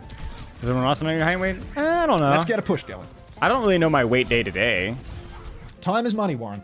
The defenders have an advantage. Every second you spend dragging your feet, that is another second that the defenders spend I do like respawning. burgers. Their spawn Yes, I do is like closer burgers. than yours. So let's make sure that when you create an advantage, or at least you create an even situation, and then you have the ability to press that advantage, it might be time for you to do it. It might be time for you to throw the Bob out onto the corner, Yes, get I a like little double pizzas, angle with yes. your Bob, and keep on fighting. If I'm you take it lactose slow, intolerant, say. then it's all the more likely that they're going to continue to find celiac, trades, and then eventually their we respawn make it advantage is going to work. overwhelm you.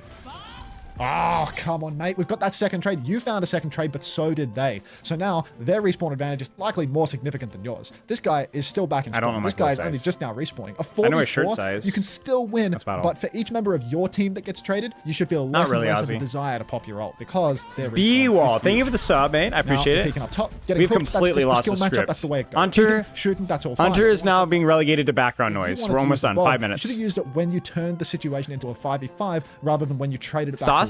to a 4v4. I don't Because really do the pig, further but the enemy yeah. team trades you, the less likely you should feel to ult. I will say when you're advantaged, Shut the if frick you up, have the Nightbot. option, always try and lean for the deepest angle that you can. But here, this angle's real nice, and you weren't really advantaged. You were in the middle of the fight, so getting up here is all good. But it's just an ult difference here, really. Even if you get these late trades, it's probably not going to win you the game. They're probably just going to find these trades.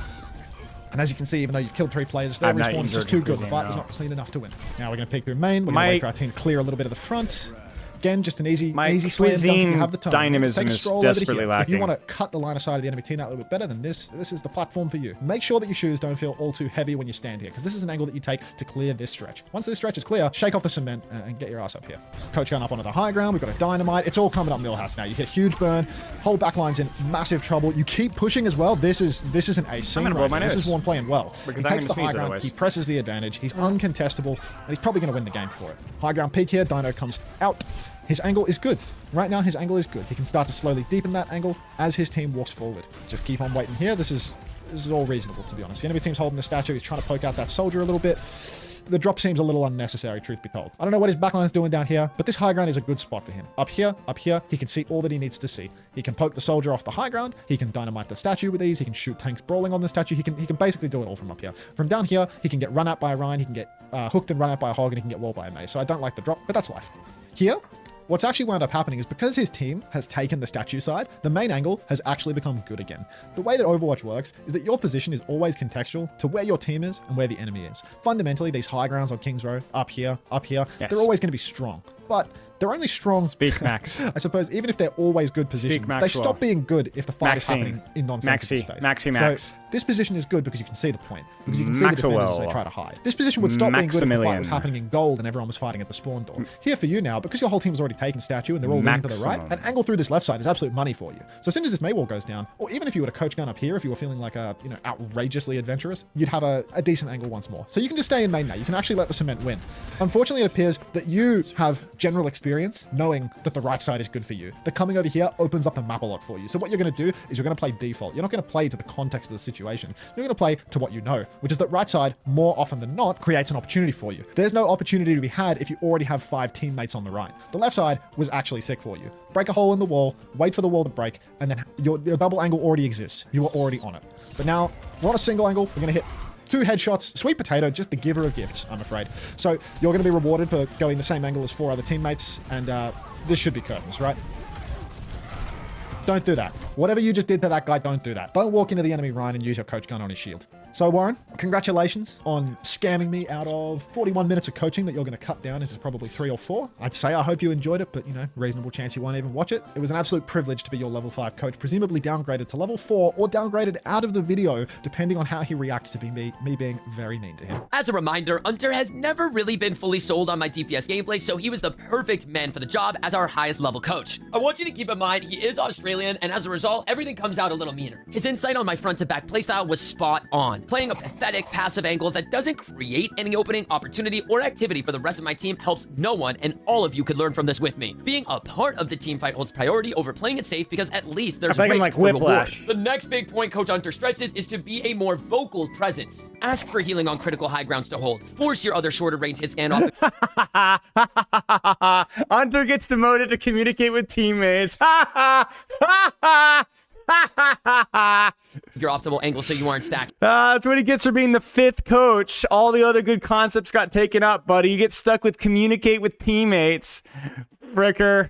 There are times where simple, clean communication completely shifts the dynamic of the fight. Speaking of, it's interesting how Spylo and Hunter are drastically split on my pacing. Hunter thinks I have cement in my shoes, that Spylo feels I'm too impatient. Both can be I think it's both. Both are true. He had cement in his shoes. The reason is Warren is just an autopilot positioner. So if his team plays forward, he lags behind. If his team doesn't play aggressive enough, he goes way far forward.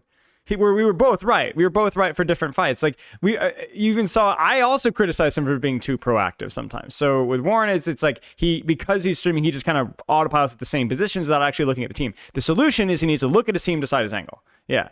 true and likely depend on the circumstance. The fact of the matter is my tempo is all off. On that same note, there are a few instances where I'll make a miraculous play and kill my own momentum by wasting precious time rotating to a different high ground versus pressuring the enemy while they're bleeding out. Believe it or not, this video was far more educational than any guide I could ever produce myself, mainly because of their experience. Every level of coach, yes, including Aspen, puts so much time and effort into helping glue this concept together, so please be sure to show them a ton of love in the description. If you'd like to see more content similar to this, definitely leave a like and subscribe. In the future, I might just pick 5 levels of players to coach personally. That's not all. On screen, I picked 2 videos I think you'll really enjoy watching. See you there. All right, well, good video. Good editing. Like, honestly, like, it was long, but the fact that they managed to go that much footage, I mean, there was probably like 3 hours of footage in that.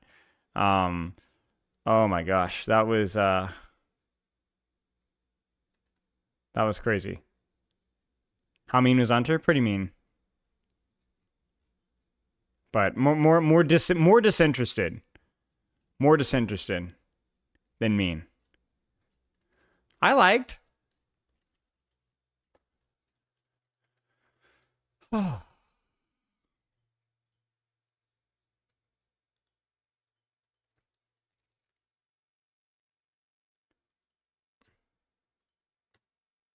Just go back? Go back to what? Ban this guy? Oh, just got back. Oh, yeah.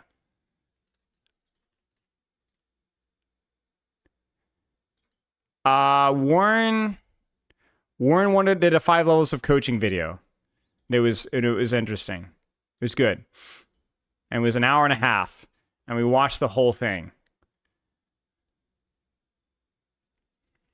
And it was the same concept. I saw the same team fights 5 times. And I feel a little bit unhinged at the moment. Can I link the video? Yeah, give me a sec. Booty. I'm gonna leak it. I say I'm gonna link it in Twitch chat, but it's the 5 levels of coaching or something. Back to replay. I'm tired, man. What did we get a report for? Okay. Maybe we'll do some quick play or something. I'm baked. Well, not like baked, but you know what I'm saying.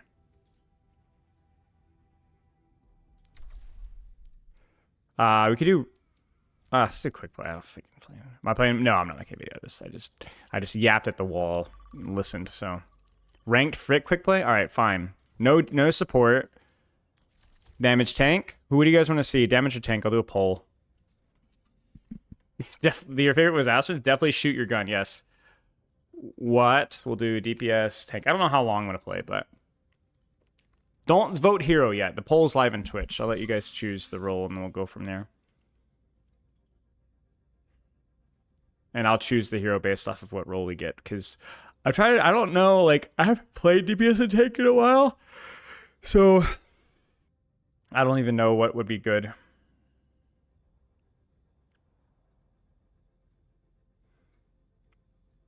I'll do like 1 or 2 games. I'm freaking tired, bro.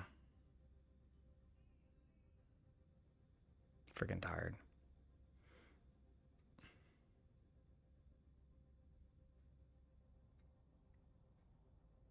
Looks like TPS is going to win. Show me Sim doesn't suck. I can play Sim. We could do some Symmetra or May if you guys want. That might be kind of fun. I'll probably be in like D3, D2 lobbies based off of the placement. This is just placement. I was Masters 1 last time I played DPS, but I've done terrible in my placement, so it's probably going to be like mid diamond, low or high diamond, because I was just screwing on, like, I don't even know what I was playing. I wasn't playing my best heroes, but we can sim May max, because I can play sim May even when I'm tired, or at least okay. I won't throw the game. Choose your crew profile for comp? Yep.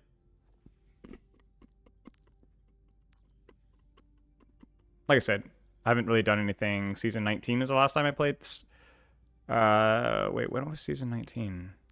No, season 18? Yeah, Wu Yang, and then Vendetta was season 20. And then didn't really play season 1 much at all. Played a little bit of support, obviously, like towards the end, and then take care of Rashi. Who's my best DPS here? Probably Sim or May. I don't know. I really don't know.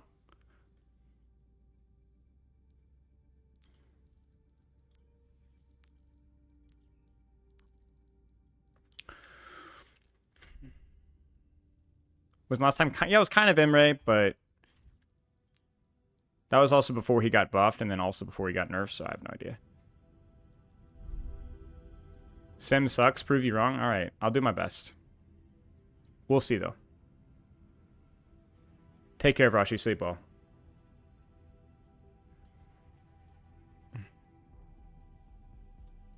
Was Vendetta, but not a lot. Yeah. But she was also very overtuned, so it, of course, I think it was like 12 hours for Vendetta, which is pretty not too long considering I started in like low diamond. I think you can kind of tell how OP the hero was based off of how long it took me to get to Masters with him. With the exception of Freya, because I just sucked at Freya, man. I was just really bad at Freya. Yeah, Freya took me way too long. Wait, no, when was Freya?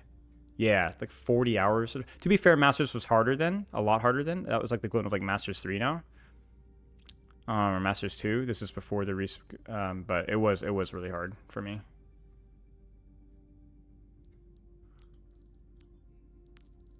What was the hero before this? Hazard.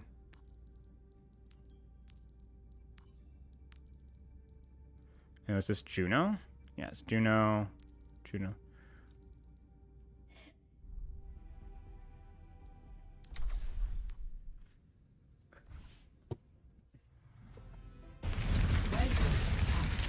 What are we playing? I'm playing Sim May.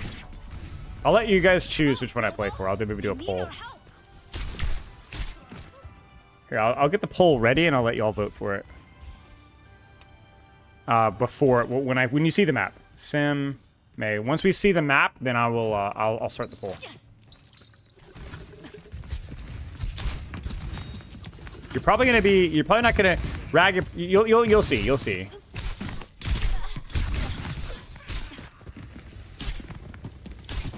Wow, I'm washed to this character. Latency is exploding. Please settle down, sir. Sir. Okay, we're back. Wait, no, we're still high. Okay, I think we're okay. On YouTube too? Not on YouTube because I don't know how to do polls on YouTube, Jacob. I'm sorry. Hopefully our latency doesn't explode because I would love to keep multi-streaming here. I'm really washed mechanically with both Sim and May, so you guys will have to be patient with me.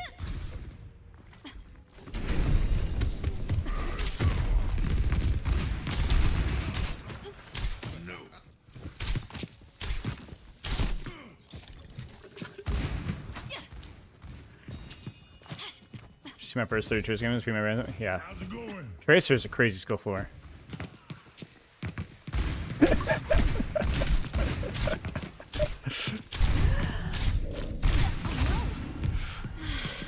You watch Rainworms? Nah, frick. Freaking Malga. Goodbye, Erdu. Don't give up. We can do this. Played Rooster C6. Rooster C6 could be tough with Sem. Mm-hmm.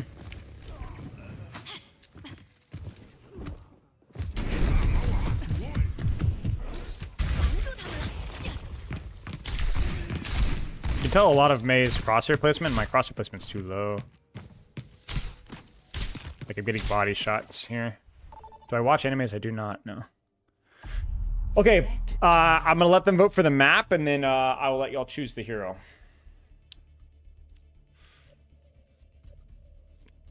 Waiting.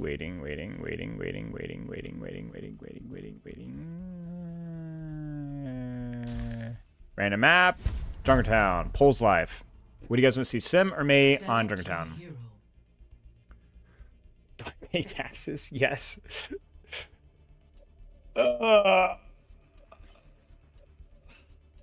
Don't type it. Vote for it. SVB? What do you mean SVB? Wait, is it actually SVB? Is he actually? Is he streaming right now? Is he playing? Wait.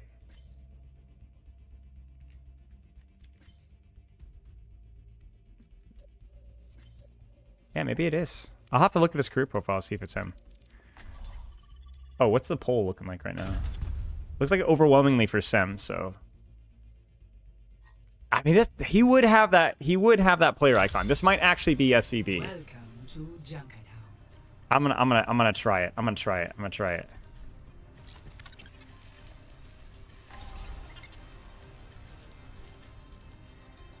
I think it's Sem, guys. It seems like where he'd be, considering he doesn't play very much nowadays. And at 2018, surely it's him, right? Like 50% chance. From imperfection, we build a new world. Anyone thirsty?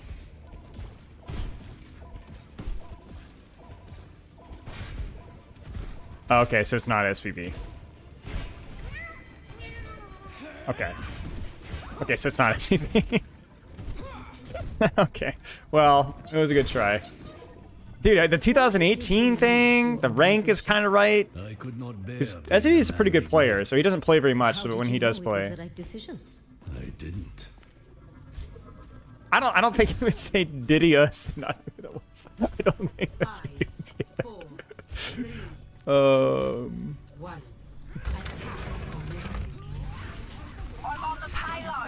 my gosh. Sentry in position. Okay, SCB. Would SCB hit those? Enemy seen. I have opened the bar. Adjusting turret placement. Dysplasia propaganda. My condition is improved. Behold my creation. Holy crap. SVB is kind of falling. Positioning turret. They have disrupted my plan. Teleporter taking shape.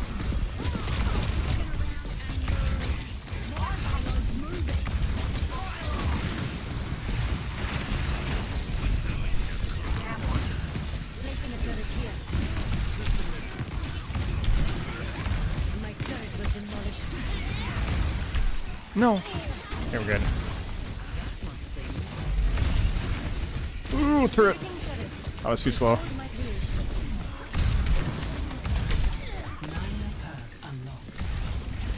This is an improvement. Same freaking turret? Maybe not necessary, but just in case. Okay, we're good. Just to play it safe. Just to play it safe.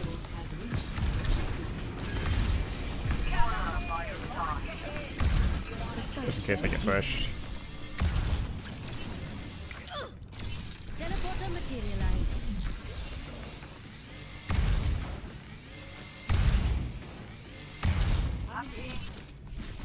Placing a turret here.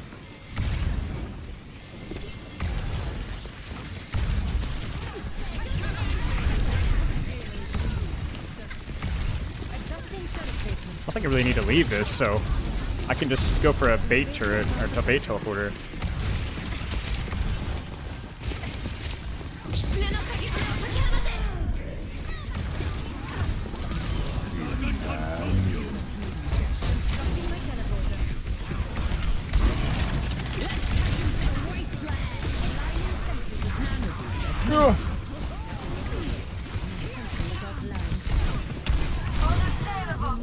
Ah! Frick! Oh man, we almost had that. Shoot, man. That was kind of unlucky. I finish my projects. Dude, holy crap, that scared the crud out of me. I don't use another turret here because I need to wait for my next teleporter so that I can rotate. There we go. Turret this. Or Winston. Honestly, Winston feels like a little bit of a counter swap here. Maybe not.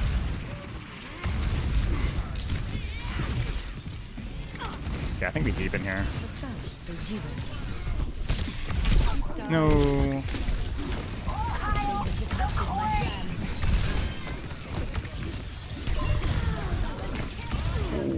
Booty.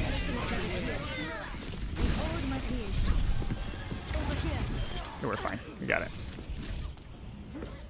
I don't really want to play on the left here. I think I'm gonna wait for my TP and take top and then just turret on choke. Positioning turret.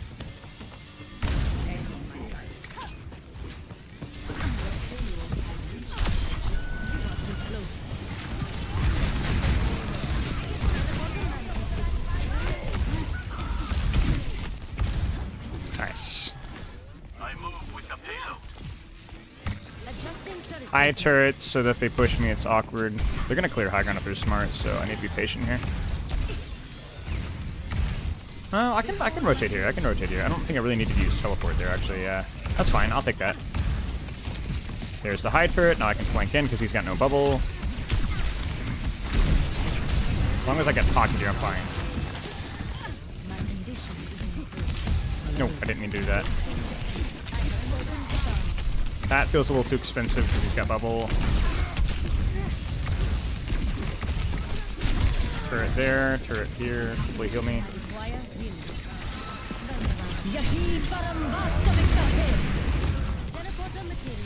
Wait, panic, panic, panic, panic first. Oh, he's not even looking. Ah, I greeted there because my Ana was dead, but my turret expired. Or teleporter. There is always more to It's unironically still winnable though, because we can TP back fast, and my Jakku can live this, then... Ah.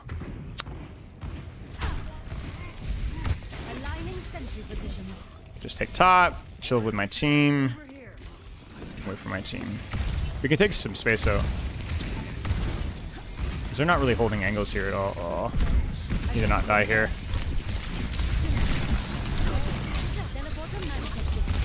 In case I need to. He's might be a primal here. I need to be really careful. Ooh, ooh. No, no, no, no, no, no, mama. Sentry in position. Teleporter taking shape. Primal.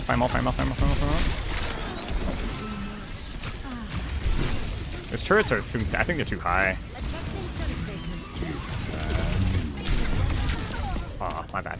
I need to look at the tracer there first. So I kind of forced the high noon there. I knew she was behind me, and then I lost too much HP. Surrender to my will. It's winnable. It's winnable. My death was somewhat expensive. But we need to, like, clean up the fight cleanly now. Like, people need to die now, and they're not going to, so...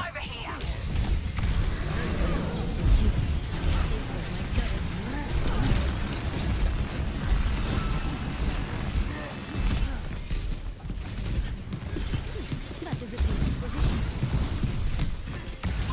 Enemy hit. Behold my exceptionality. Sentry in position. Teleporter materialized. You could think about it. You could think about it again. There it is. Oh, no. Oh, no. I'm a poop. I thought I still had teleport, man. I didn't realize she destroyed it. That was, oh, that could have been, that was sloppy. That was sloppy. Boot. Act on my observations.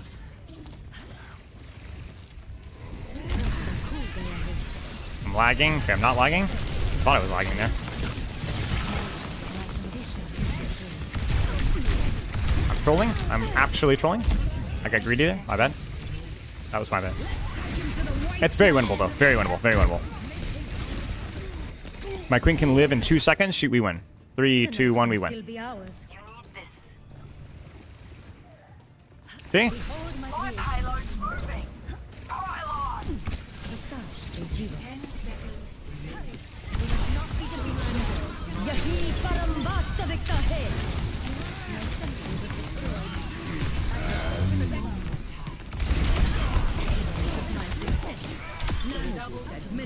Nice.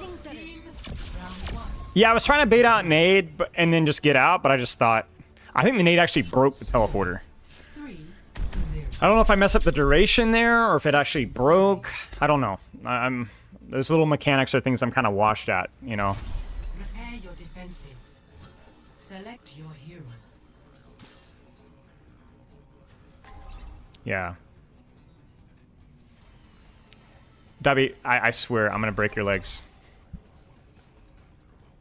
Leftover skin. What the heck? Try shooting your gun. I swear. Shut the frick up.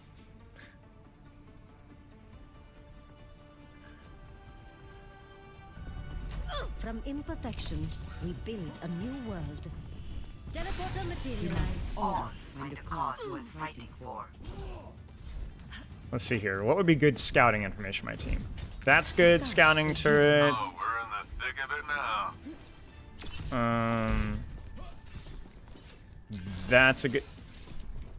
That's a good scouting turret. Is within our reach. And then I'm gonna win my lane with this turret right there. Oh no, I have to. And I need one there. That one's probably too breakable though. We'll start with that. 2, 1. Attackers incoming. I did not mean to do that. Yeah, see, they see that turret.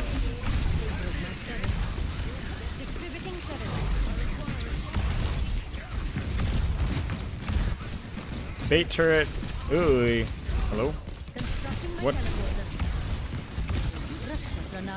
Bro. No, I'm trolling my brains out, guys. I'm not gonna lie.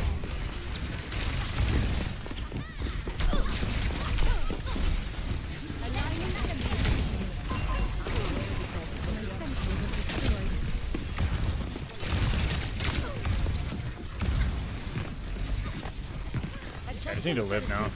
We should not be letting them advance. Attack. Teleporter materialized. Turret materialized.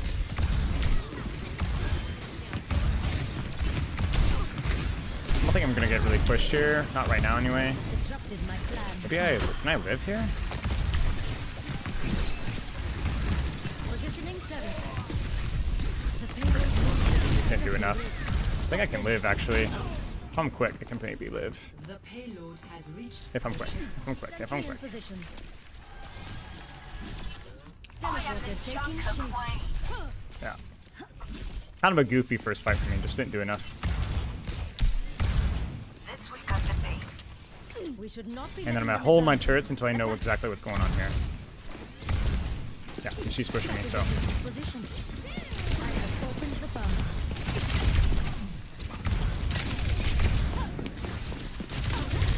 Oh no, dude! Am I just not paying attention to teleporter breaking?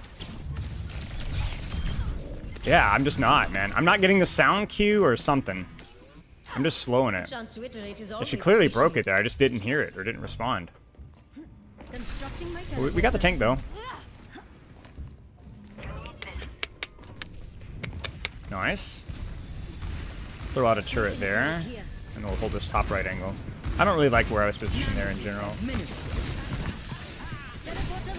Big spook. Or maybe not.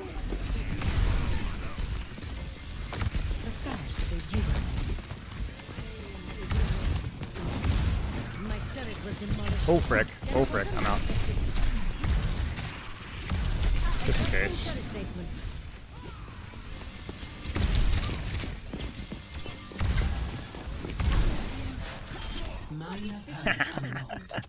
Excellent. Behold my creation. Surrender my will. Someday violence will be unnecessary. Comedy gold! Oh, they want to be here. I want to go here by necessity.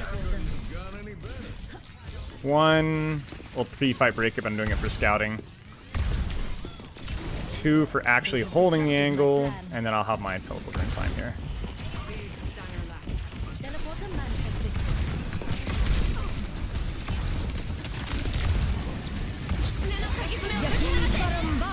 Not the best wall, but it'll do.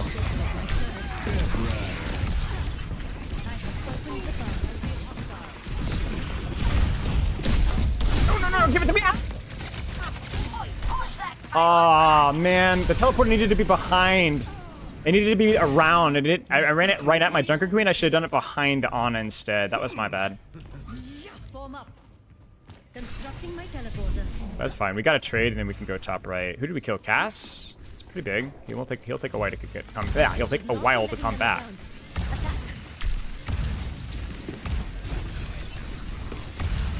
Helping you out.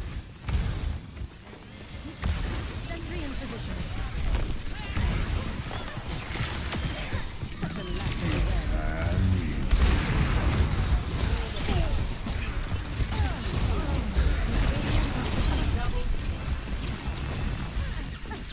placing a turret here. Teleporter taking shape.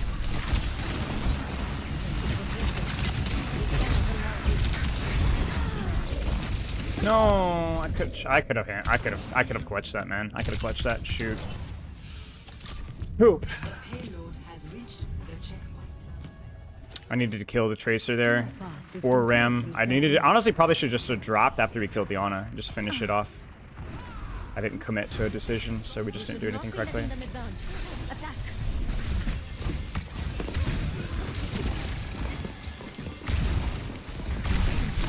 Oh, wow. Frick. Yeah, that was coming. Oh, I should have teleported back.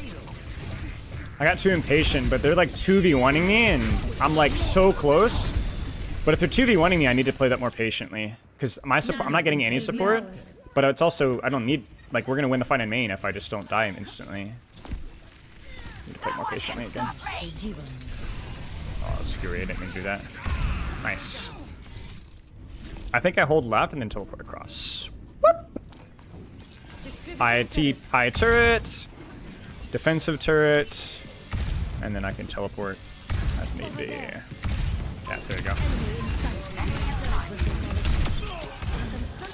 Maybe we do double teleport here, or double turret. Yeah, that's a lot of resources. We can live that.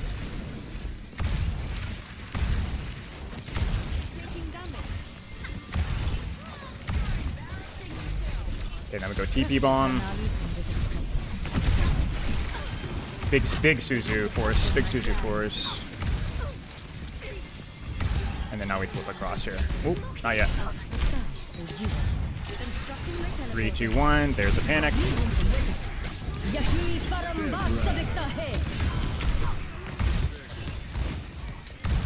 Wow, this is a goofy turret. I didn't mean to do that. I don't know what my brain was thinking there.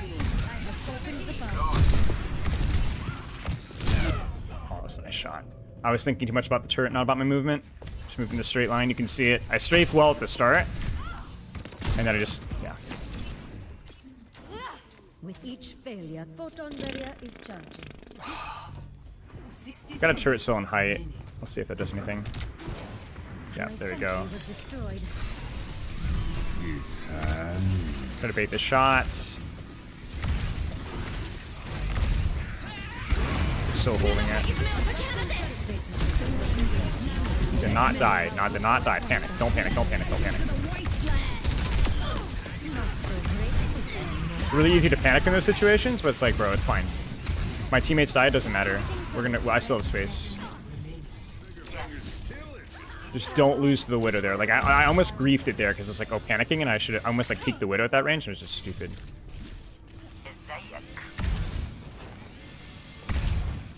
Don't lose the angle.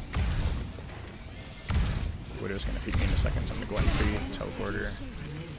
I have scouting on her, or no, it's Kiri. Any such cases. It's just they're walking, I don't need to be here anymore.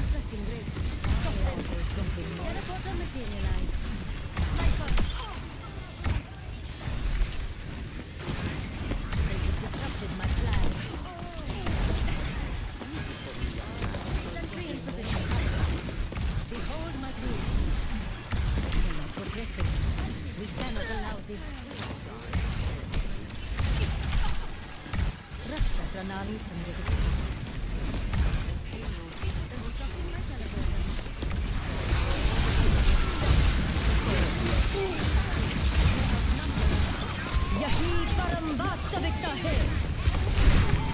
Nice.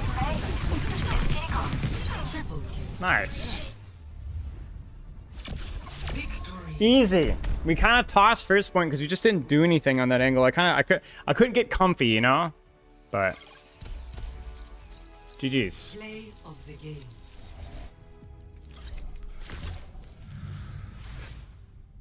You flick really violently when I place turrets? I'm sure there's a lot of mechanical habits if you look closely enough. Yeah, it's all about maximum angling, Rag, and just being a complete nuisance. Sim's biggest strength as a DPS hero is not necessarily her like mobility, although that's part of it. It's the mobility plus sustain combo. Having 275, having shields, having the ability to fortify position with your turrets to be able to move around, and then also having the major perk that gives you the healing. Like there are other heroes that are more mobile than you. There are other heroes that have maybe slightly more sustain than you and better poke, but like there's no Sim is just everything. Sim has just everything. She just has everything.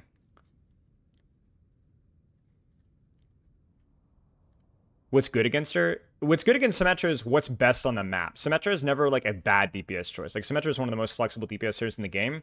The question is there a better hero? Like flyers can be challenging if the flyer map is good. Snipers can be challenging if the sniper map is good. Dive heroes can be challenging if the map is good for dive. Like she's never like the best hero for the map, but she's like almost never bad. Like even flyers can be really challenging, but like there are worse heroes versus flyers. You know, like Junk is way worse versus flyers and Vendetta and Venture and stuff.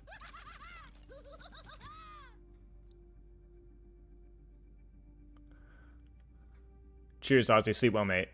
Take care. Is Junkrat good versus her? I mean, certain ranges, yeah. I mean, Junkrat can be definitely difficult, but you can out-angle Junkrat. You can be really annoying to out-angle a Junkrat, so. Also, your orb one-shots tire, I think, so. That's kind of like a neat little detail. Yeah, so yeah. There's lots of situations in Sim is good, but I don't think there's a situation in Sim is bad. Yeah, boops are definitely annoying, for sure. Hero-specific boops, but... Like, some of my deaths there were like, I overestimated how long teleporter lasts, or I get knocked away from my TP, and yeah. I think Tyra's 100. Is she strong meta-wise right now? In pro play, she's pretty good, but... Sim hasn't been bad in ranked for a long time, though. At least up until, like, the very highest rank. And even then, she's, like, pretty good.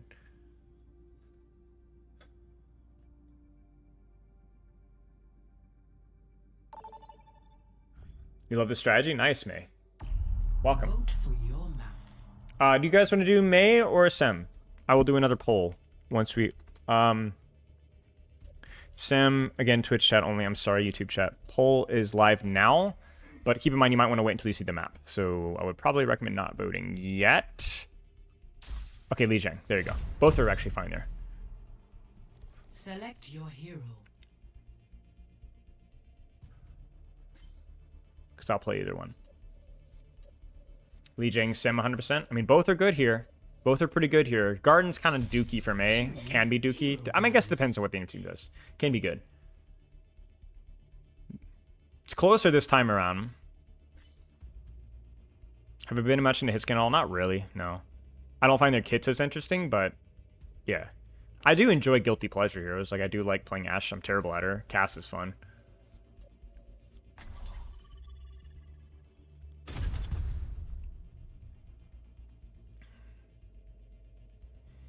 Yeah, Sim and May are good here, yeah. Alright, looks like Sim's gonna win by a narrow margin again. Yeah, I'm terrible with Ashe. I don't really want to TP to point, though. Well, we'll see what my team comp is playing. I don't know if my team will follow me. If they don't follow me, then I can also just TP myself, and point angle is not bad for me.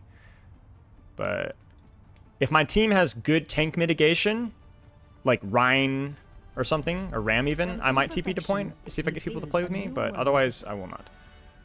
You play both here? Yeah, I think both are good here.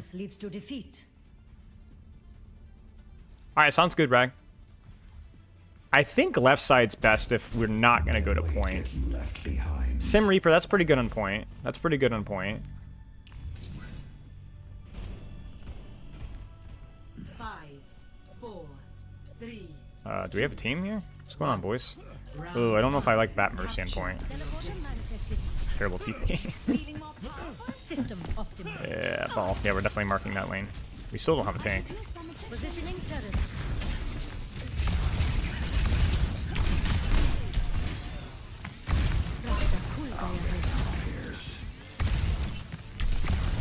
Just be annoying as I possibly can. Oh, he's off the map. That's fine, we have a tank now. Okay. We get ready to back off. There's too many teleporter turrets in the same spot. Oh my gosh, wait. Wait, huge? Actually? No mercy? No mercy, I see? No mercy? School-ish. TP bomb, back line. I'm just gonna live or die here, I think. It's too valuable. Ryan has a death wish. Maybe I can greet this. Ooh! Cannot greet this.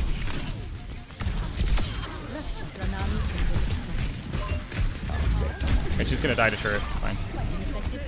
That was very greedy to peek that Junkrat again. I didn't think he'd come that quickly.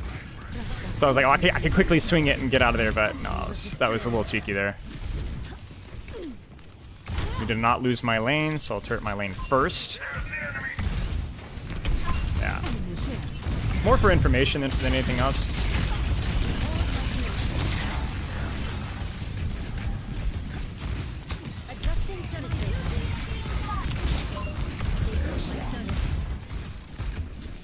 I could throw another turret here. Actually, I shouldn't throw another turret here, just in case. That turret's probably too conservative with their comp.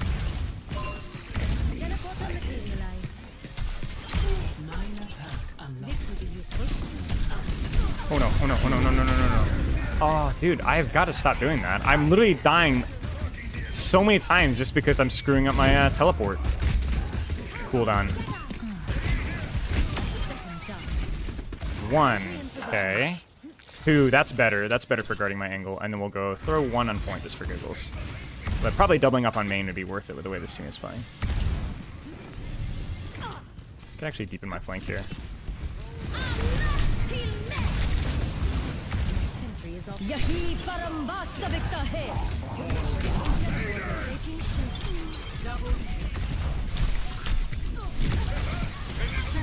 Nice.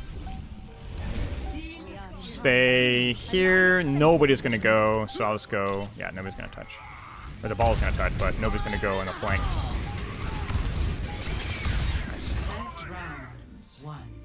Nice.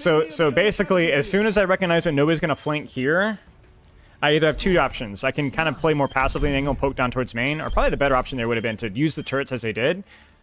You hear them breaking mines. Or to flank towards left. I probably should have gone deeper left. Do we go for the TP to point here, boys? I don't think we do. I don't think we do. I think, here's what I think. I think we TP across right now. And then I think I get in that mega room.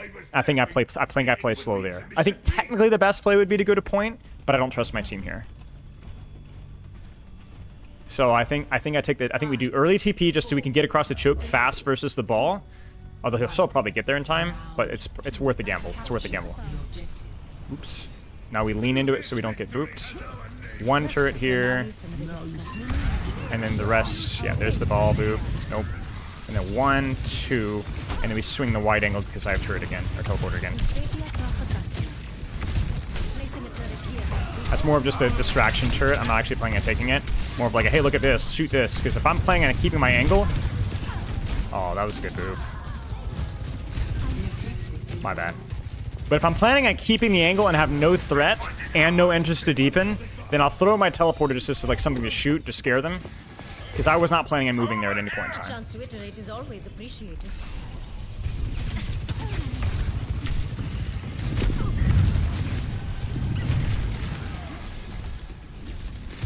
Alright, what are we doing, Tank? Tank wants to go left, so I play right. I have opened the path. It's fine, I can live this, no problem. Aligning sentry position. Turret was demolished. Oh dear.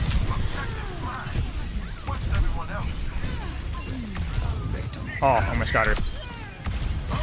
Get fricked. Distributing credits.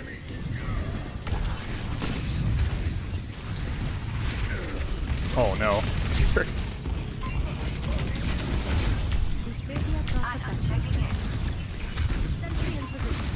I could teleport my team here, but... The boops, ladies and gentlemen.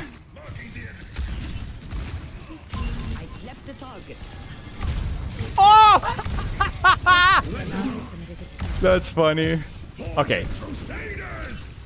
Constructing my teleporter. I can't see anything from this angle, so... Alright, we're good. Don't get booped, don't get booped, don't get booped, don't get booped, don't get booped. That's a swap. A little bit of scouting in that side. Probably could have placed that better, but that's alright. That's one turret broken, two turrets broken. I can fortify my angle here now. Oh, he's dead. Take the teleport, take the teleport, take the teleport, take the teleport. Okay, doesn't need to. He's just too good. Dude, I leaned into that as well. I was thinking, don't get booped, don't get booped, don't get booped. Frick. Man! Yeah, I'll update the thing at the bottom and do it. Frick, man. We're just tossing it.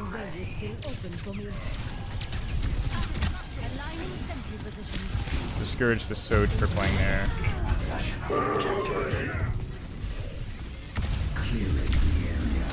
That's crazy.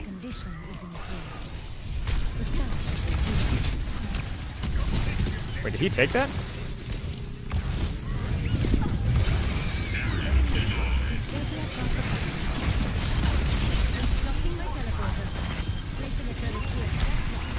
Oh my bad, Ana. I should have let him sleep a little longer. This ends now.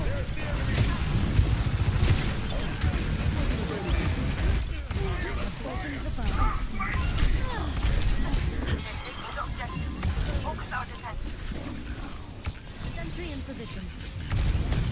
He's gonna do it again. Listen, buddy. Fool me once, fool me thrice. You know what I'm saying? Oh, I need to be careful here. Okay. Surely. Oh, he's dead. What? Mind controlled, I guess? Oh shoot, I just launched it through the... They're gonna panic on point, so all I have to do here is go for backline and relax and we're cooking. I'll throw a turret on point, that would help. Yeah, see? Man, these turrets teleporters are awful.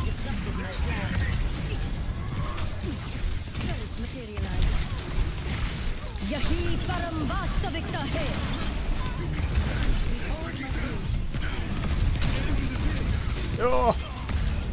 Whatever. The position's good. Don't get booped.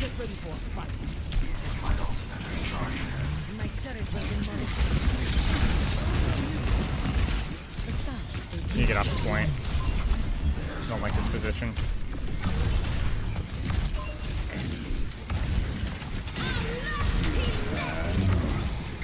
Yeah, we're fine. Just play patiently. Turret here. I don't really need it. Cassie's behind me. Nice. Just patience. Ball. We have very low ball damage. I could play that one better, but What's your rule of thumb for placing Simul? Split. Whatever you do, split. Pay attention to the way that where the fight is taking place and try to split as best as you possibly can. There are some situations when you're angling, it's difficult to get a good split, but you can make it work.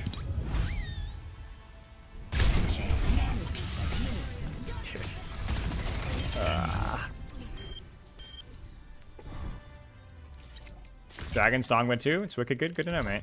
Are we done with the placements yet? No. We'll do one more. One May game, please? I can try. Probably worse on May, though, because it's more mechanical. Do you prefer vertical walls of default? I mean, it depends on where you're angling, right? So, like, if you go back to that last wall there, I kind of just walled vertically, but because I'm off to the side, it depends on your point of view, right? You know? So it's like, if you look at this here, am I walling vertically or am I walling horizontally?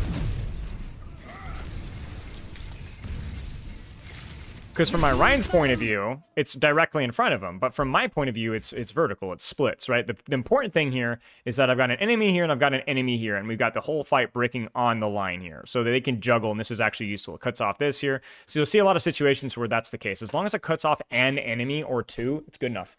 It's good enough. I'm going to play the game? Yeah. Oh, the sim setting. Oh, I don't remember. I think vertical? Sorry. Went off on a tangent that was completely relevant to your question.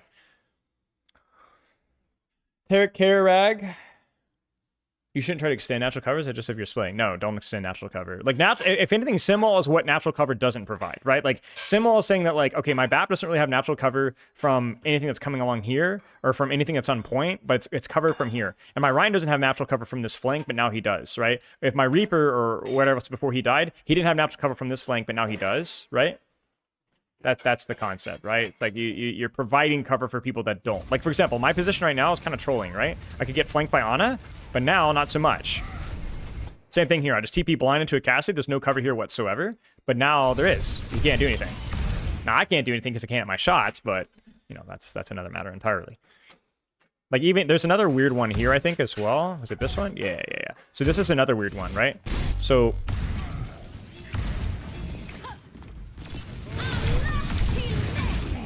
Like, I'm actually just Rhining in front, shielding in front of my Rhine. You're like, what's the point of this, right? Like, it's not all that useful. But, like, look at it from my Reaper's perspective, right? He's safe from any damage here. My Rhine's safe from any damage here. I'm able to jiggle peek on this one. And in theory, I don't know if this actually saves my Mercy. It does not. It does not. But anything, like, look at this. There's no follow-up onto this. And if they just walk through it, well, it doesn't matter. I can still jiggle peek it back and forth. So this one's pretty straightforward, literally, right? But, yeah. Do I get two Simuls here? I think it was maybe just the one. Oh, no, I get two. I get two. I'm trying to remember this one. This is where I get booped. Yeah. Like this one right here. This is just a more traditional split because I'm behind my Reinhardt, right? So this Simul works really well because it provides him, like the Cassidy, whatever, they can't shoot him. Ana can't shoot him. Sojin can't shoot him. My problem is here, I just get booped. Dude, where's the... I want the off the map Brigitte. That was really funny. Oh, this is hilarious, dude.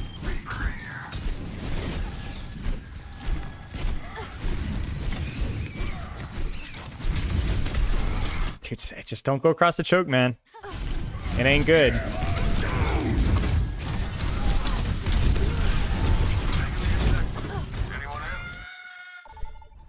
I mean, I think she's dead either way, to be fair, but it was pretty funny.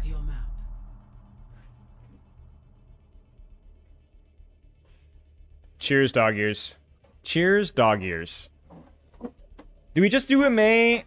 Oh, yeah, the thing at the bottom, thank you. Do we just do a May game? Yeah, we just freaking do a May game. Let's do a freaking May game, guys. We haven't done a May game yet. This is an okay May map, too. Points. Ranked. Period. I'm going to warn you, the May game might not be as good, because it is more mechanical. Hitting your alt fires is a little bit more important in many ways than hitting your orbs, because with... even walls, right? Like with Sim, you can kind of see, like, I was just being so annoying with my turrets and my positioning that even though I wasn't hitting as many orbs as I would have liked, it's like you're getting a lot of value out of those. With May, you're a lot more static. You're still angle max, but you're a lot more static, and you can't go for as many crazy flanks all the time. So, we will see. Yeah, making headshot as well, so in theory, there's a higher ceiling of what you can do, so... We will do our best, but... I'll be thinking more about my positioning just because I think it's more interesting to talk about at this point in time.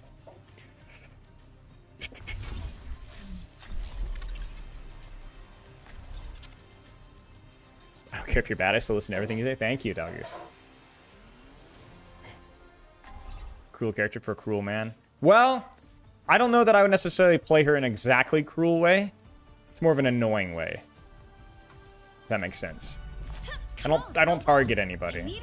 It's not a good strategy to target anybody. Weather report. Lots of sun. Yeah, rage bait, sure.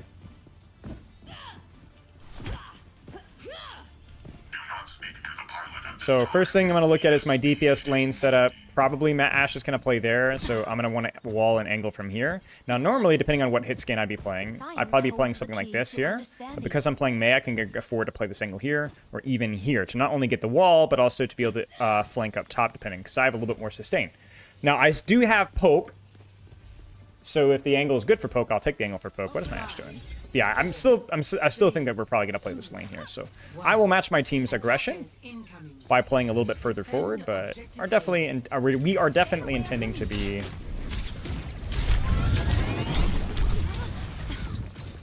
Not a good start.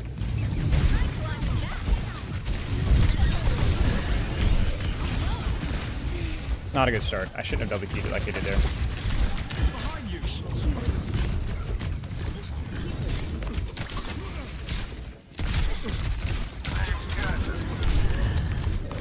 Nope, here. Don't think this is winnable. No, it's not winnable. Maybe get a trade though.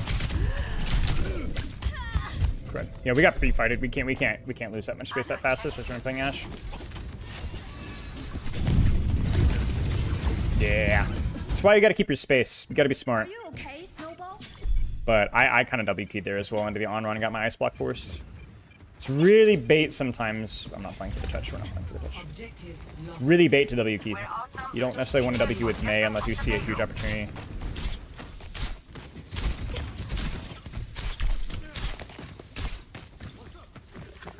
Okay, they're pushing forward here, so I'm gonna cut them off. Bad stagger. I should be fine though. Okay, now I push the top.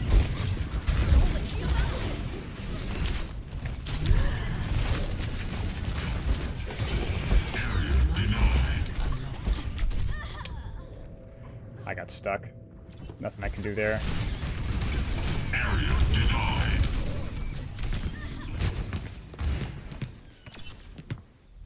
Yeah. Well, we're staggering. We're staggering here, so. I mean, they used an ultimate to stagger, but I need... Okay, let's check our team. I think I can afford to rotate without using wall, yeah. That's a little too open versus Echo, I don't like that.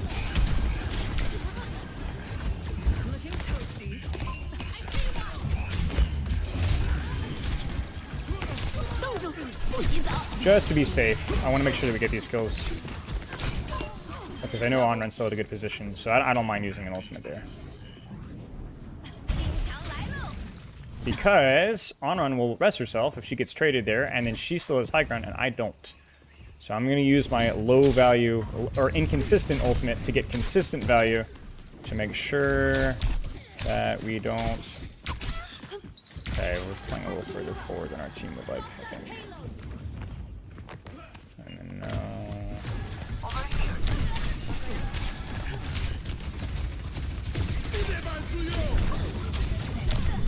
I'll wall this.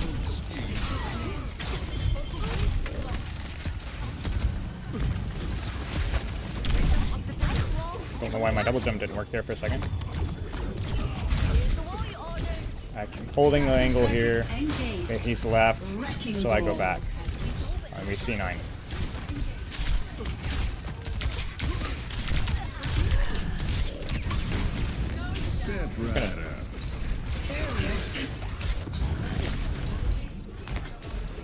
Need to not die here if I can.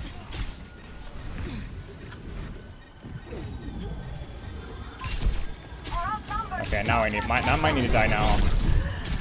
Yeah, I need to not die now. Okay. Check the number on our screen. 4, 3, 2. I think they're ignoring me. Okay. Okay, 1. Echo's definitely camping me. Okay, we're good. Cover each other. We need to If I can hit a shot here, this is a trade I win.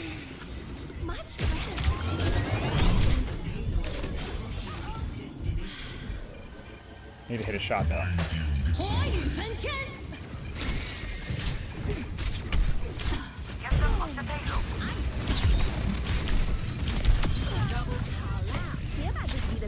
Gotta be patient.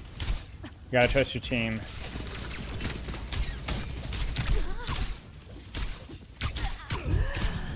Okay.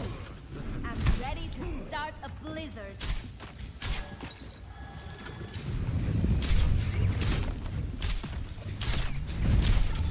Major pack unlocked. Wait for this wall to commit. There it is.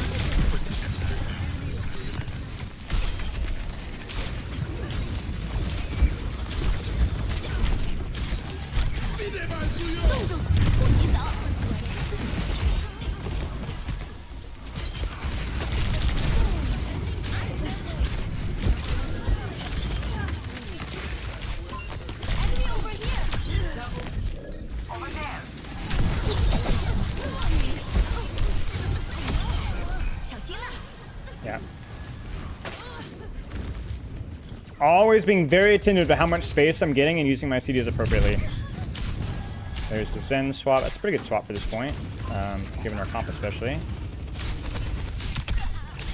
Might actually wall this off because I think we can get some. Yeah, I was gonna say we can get a trade in this fall. That's worth it. Adaptive circuits engaged. Online. Discord.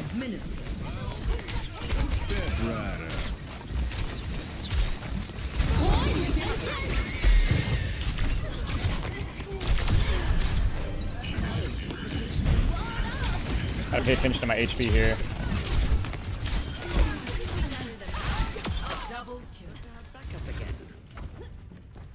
Yeah. So difficult to dislodge Mei if you play it perfectly. I'm not saying I'm playing it perfectly, but... Oh.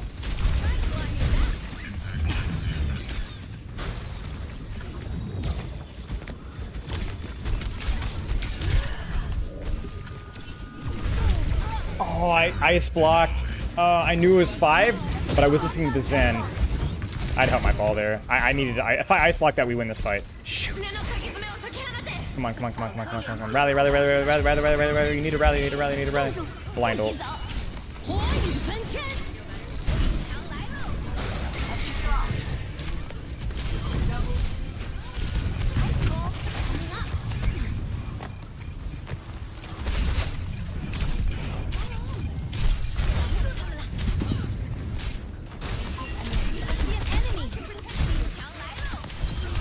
Nice.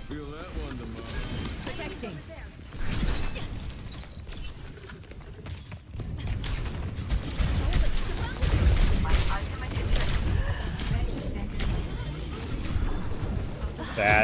Bad.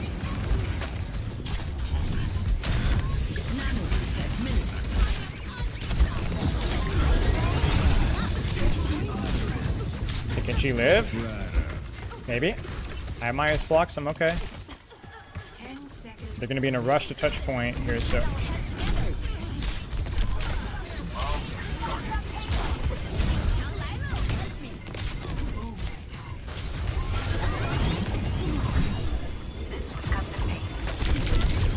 I didn't need to force the ice block there. I should have greeted it half a second longer. If you greeted half a second longer, then we're cooking. That was silly. Actually insane that my ball lives that. Actually really important that he lives that. Because he gets his adaptive shields in time. Don't give up. We can do this. I think we should win this. Assuming they don't hit any crazy shots.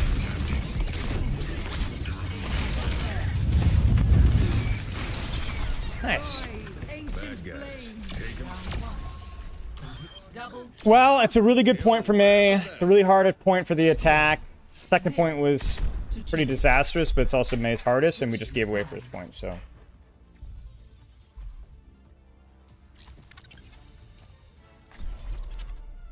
Yeah, the thing I trolled. And resourceful, and so are we. Yes, Never exactly, stop Jacob. thinking about new ways to harm our team and our The thing, teammates. the wall was good on that corner, cutting off the backline LOS a little bit. It wasn't perfectly placed, I think, but the idea is okay. But the problem is that I needed to be, it was a 3v1. I can hold that for a solid 2 seconds before I have to ice block and be, I was going for the meme. That was not great. That was a little silly.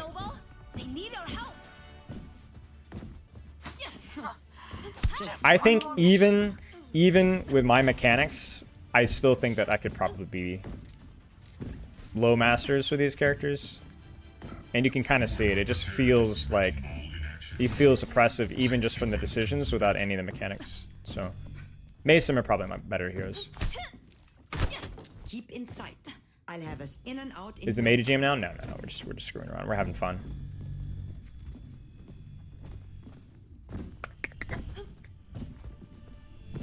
We're gonna go right side. Yeah, I think for the bits Jacob, by the way. We'll probably go right side, probably try the right lane. We can also wall up the main choke and go to the left side. That's probably optimal, but I'm gonna start right to see what's happening first. Check for ball. Widow. Yeah, I think we wall up. I think we gamble. I default. I actually don't know that position that well. Okay, so she can't one-shot body shot me, so we gamble. Hit a shot challenge. It's fine. We got a lot of space. Check our ball's position. Then we use our wall to rotate. Or we don't even need to use our wall, I guess. Now we use our wall. I greeted it. He missed a lot of shots, and he made a lot of shots. I was literally staring at my HP. My bad, boys. Sloppy. Crud. Man, we easily win that if I live there. Widow swap. We still have a pick, though. Well, no, not really. Torbjorn. Nice shot there. That gets a Suzu out. Ball slept. I just keep rotating because nobody's here. I need to get the frick out of here. I might die here. Yeah, I die. I needed help. We should still be fine though. As long as I don't walk in a blizzard. Yeah, we're good. Expensive death, but I didn't track copy there. We should still be fine. Echo needs to die though. Nah, that ball's gonna kill my Ana. Frick, man. That's crazy. That's a very unearned retake there. This never happens on Ike. Should still be able to hold this space if I back off a little bit though.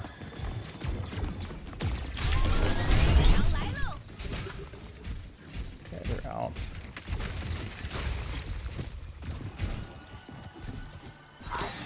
Okay, Blizzard.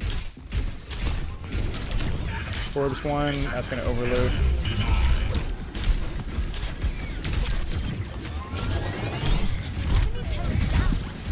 Didn't quite get the wall there. That's okay.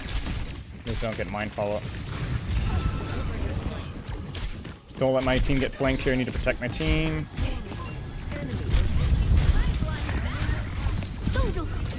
Nope, that was terrible. Oh, it's so bad! The voices spoke to me.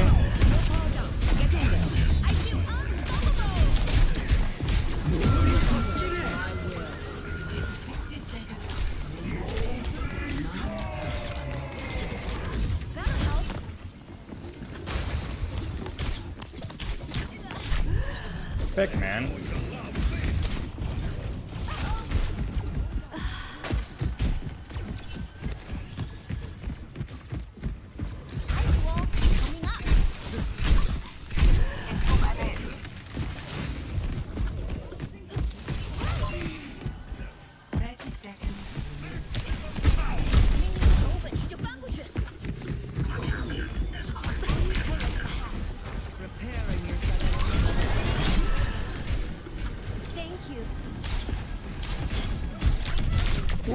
No. Alright. Well, Probably should have gone for Icicles versus Torbjorn there, but felt like we had many opportunities to win that, and we just didn't. That's unfortunate. Yeah, that was on me to an extent, but also that's just a classic Ike moment where if you don't get the snowball, then your team can't do anything. Why am I playing Dead by Daylight? Yeah, I needed to kill the Torb there. That's just where the mechanics matter, man. Like that Torb. What did we finish? D3, right? Well, we didn't even finish placing. All right, we gotta finish our placements then. We gotta finish our placements. Oh, you didn't jinx me. It's just we should have hit the shots.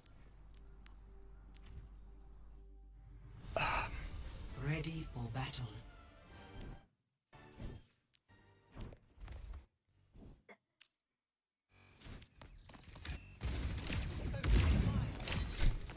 Like this angle's good. This is fine. We're controlling a lot of space. Ball's out. Widow has to back off. Echo's backed off before Suzu. Rotate on the lane. We clear a ball. This is where I needed, I don't know, like backline was super, I mean, it's just a classic Ike thing. It's like your backline's just completely MIA, and then I just didn't ice block. You basically, the way that you have to deal with support players is you just have to give them like 3 seconds to respond. You just need to give them a lot of time, and you can't die fast.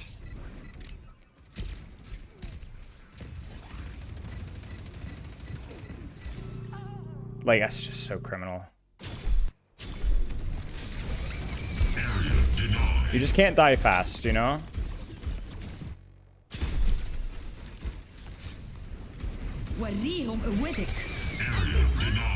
This nano sucked. I think I was already in ice block here.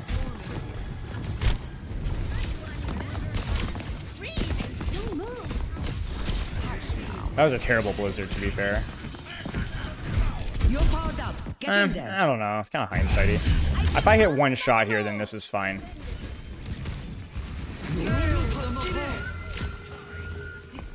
Oh, Moira, what the frick are we doing, man? Yeah, I don't know.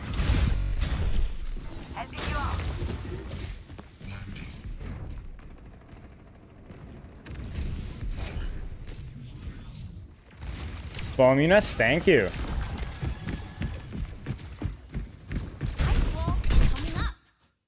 Yeah, it was a good shot. Maybe I should have gone for the kill here, man. I don't know. Hindsight's 2020. Getting tower area much? I don't think anything. I don't think my rotations were a problem. I think it was okay. Even this was okay. Was he out of ammo? I don't know.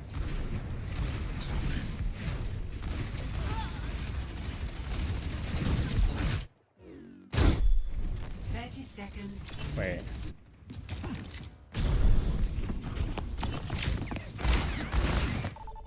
Oh. Is May my favorite DPS? I don't know. Depends. Could do another May if you guys want.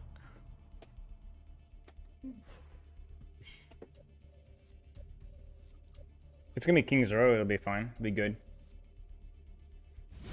Gotta finish our placements. We'll be on attack. We'll go May. We'll go May. We'll do 50-50. Like I said, my May is definitely going to be weaker just because of the mechanical requirements that just aren't there.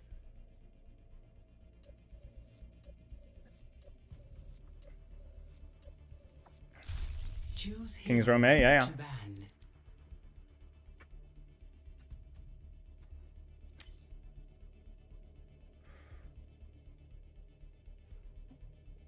What DPS are you playing? Oh, we were just doing Sim May on stream. I don't really have a hero pool. I'm not really playing for anything right now. We're just playing for fun.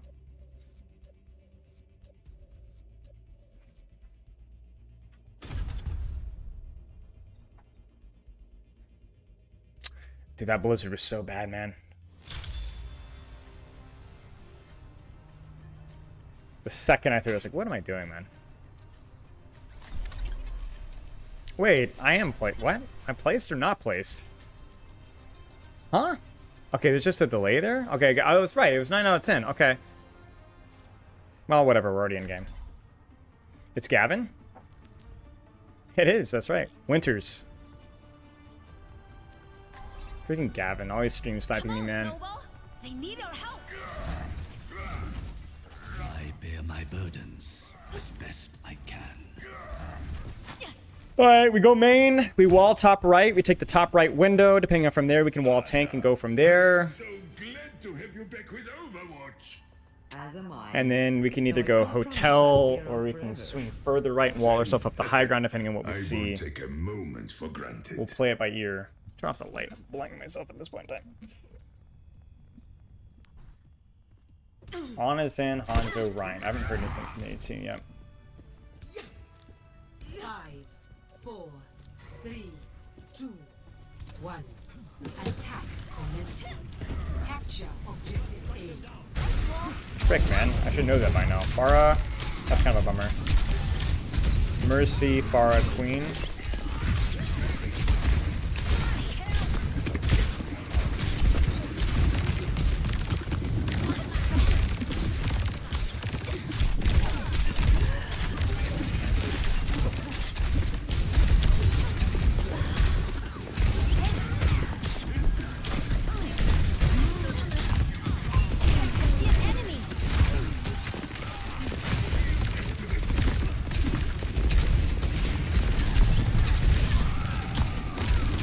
Close one. I don't think we win this. I'll try to back off. He pulled it too soon. Well, that's just mechanics challenge. No, no, no.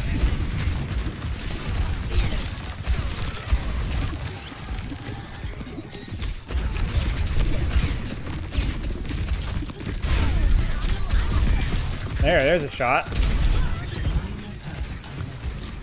think we can.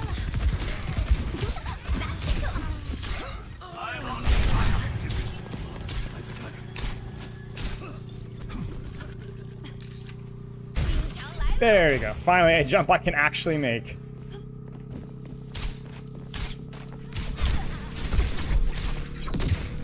I don't think they're gonna touch here, but they might try. Try. Oh, Ryan, I don't know about that, bud. Your team is super far out. Did you see that shot,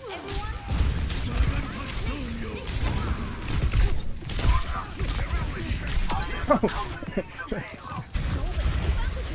Double jump. I need to remember I don't need to do that anymore. Whoops.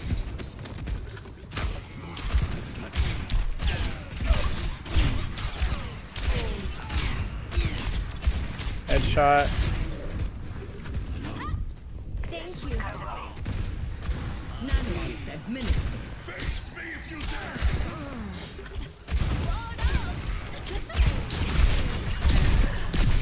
Ah, my bad. Wait, she died. She died. She died. The delayed shot in the Freya screwed me up. The world's not going to say I'm ready to start a blizzard. Frick, man.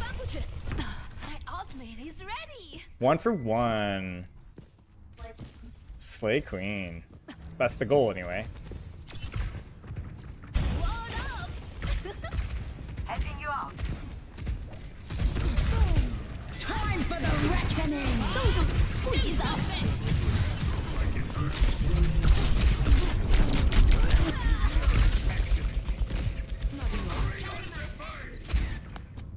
Vision was there, execution was not. I just need to ult that and chill, and then ice block earlier. Do this, Snowball. I told you guys, the biggest thing that I struggled with when I was learning Mei is I greed every single ice block so incredibly much. Did we just cap? Alright, I'm just gonna commit. I greed ice blocks so much. No, it's something that it takes time. But I'd rather greed than not greed, you know what I'm saying?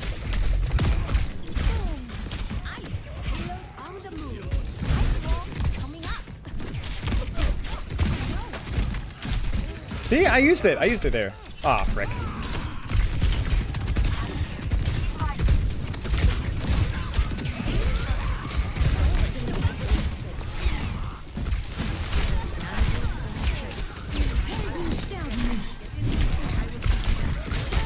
There you go. I was able to allow the focus on mechanics there for a second.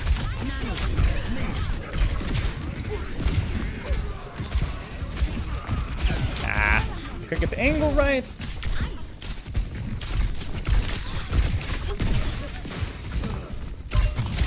Frick, might be dead, boys.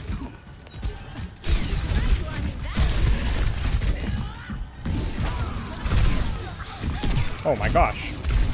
I completely got smoked. I got smoked. Dude, she chops off the map again. Alright, we can walk. Rotate. Do your honest rotation, sir. Nice sleep. Nice, we should kill that. We should kill that. We can go drop, drop, drop. I can't drop my wall. I didn't actually know that. I didn't know that's how that worked.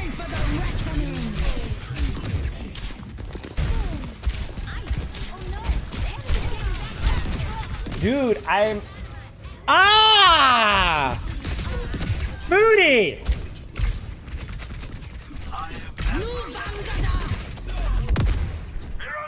Alright.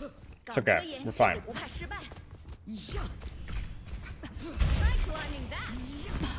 But Zen just holding the anti-heal? Yeah, but maybe he was doing it to save himself, you know? Because we did kill her, you know? It wasn't a bad idea. But we have to have a Mei that uses her ice block first.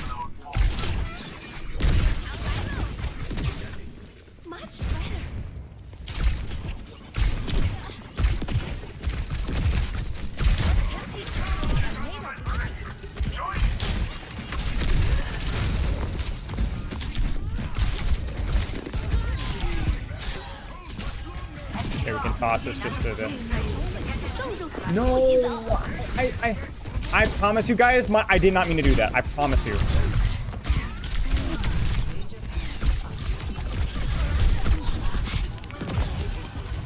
I promise you I didn't mean to do that. I promise you. I was like thinking about it and then...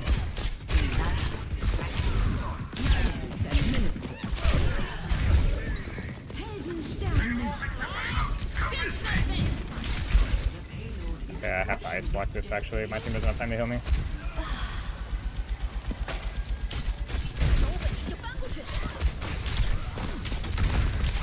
Oh, I'm fricked. If I can hit a shot! Ice block!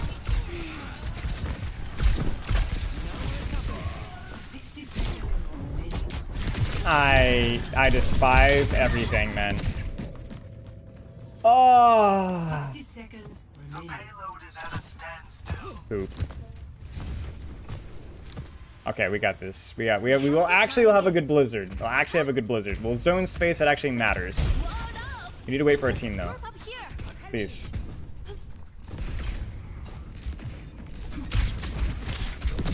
Ryan, hang on, bud. Hang on, bucko.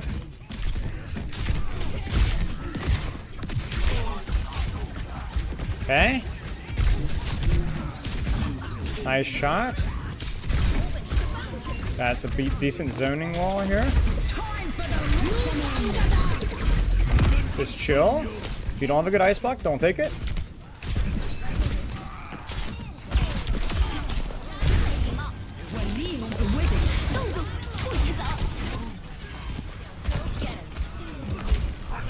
Oh, we almost had it, man.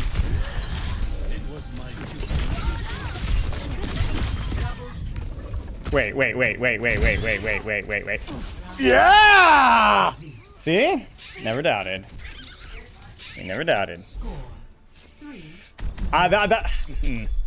The blizzard placement was awkward even there, because they were able to kite it pretty easily. Fun fact, you can ice block in the blizzard and it freezes faster, but yeah. Is there different things you could want brought into main base kit? I don't know. I like the wall verticality, but I don't know. I'd probably I don't know. So I'd have to put more thought into it.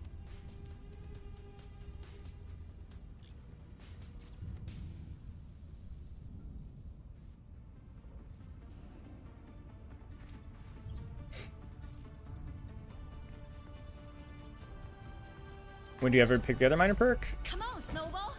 What is the other minor perk? I saw you. Oh, it's when you're not really using verticality. Can I see? It's okay. Have not honed my skills. It's okay. Yeah, it's okay. Ice might be easier. How- Want me to show you? It's not terrible. Like, it would have been good there. won't rest until this is done. Maybe Circuit? Maybe Circuit Royale? I don't know. I wasn't really, to be honest with you guys, I wasn't getting a ton of value out of it here either, so I'd have to experiment with it more. I haven't played main in a long time since they've actually introduced that, so I don't really know what's good and what's bad, to be honest, map-wise. Hog? Okay. We're gonna risk, this is not a good comp to play Hog into. But maybe he's just built different.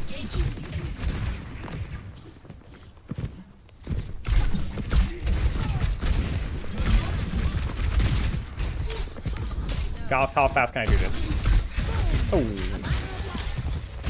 That's why, they don't pay me the big bucks.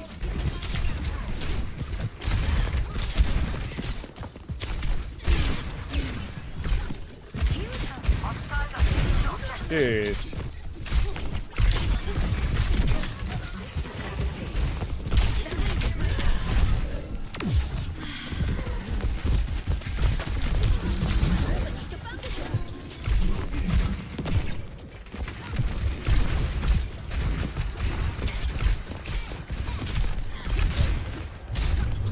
Oh, we just didn't touch.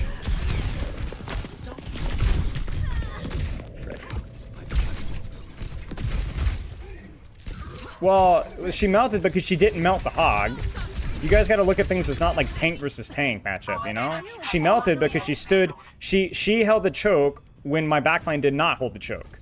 So she was facing Ashe, Freya, damage boosted, Kiriko, everything. Meanwhile, she's the only person shooting there. Literally the only person. Maybe the Hanzo had an angle there, I'm not really sure. So, like, she just explodes to everything. You know what I'm saying? Like, you can't do that. Shut the frick up. Nice. This is a good angle here. We will pop off here as long as I don't get hooked.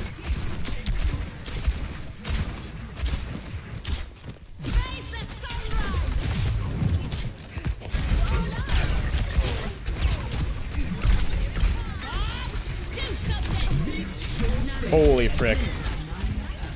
That was a disgusting ult if he can live.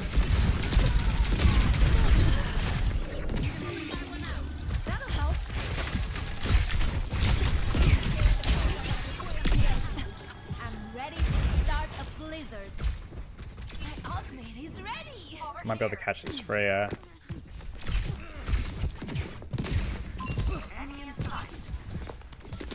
Maybe not, yeah. Yeah, we can.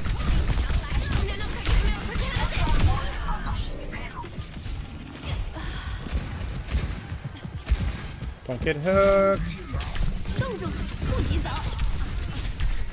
No follow-up for Roadhog, he's dead.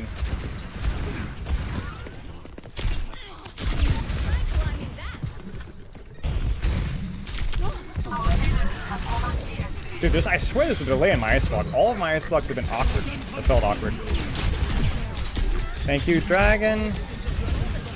Nice Dragon. Seriously, like, even there, I swear, like, maybe they're, I don't know. Maybe I'm just, like, not used to it. Something feels off, though.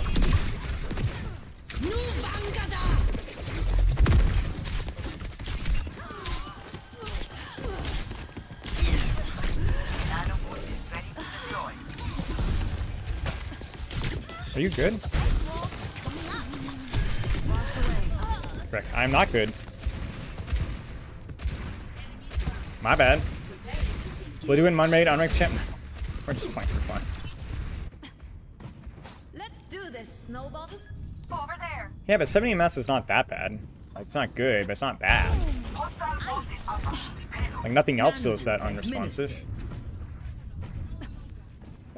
We need to kill now, otherwise my wrist is gonna die. Maybe she's gonna layer with ults. Okay, she's gonna layer it. That's normally US? Yeah, like, it's not that bad. It's really not that bad. Okay, nice. Good hold.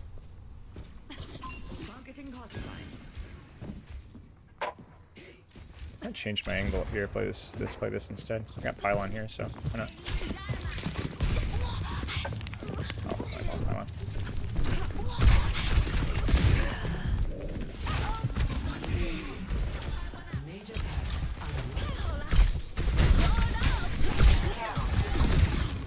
Yeah, they want me out. That's fine. I'll blizzard action. I don't think I can wall this. Maybe I can, chat. Let's try it. The hog's after me, which is perfect timing.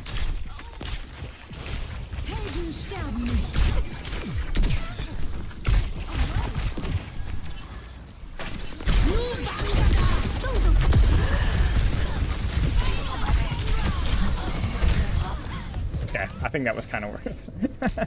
No, no, no, we lost.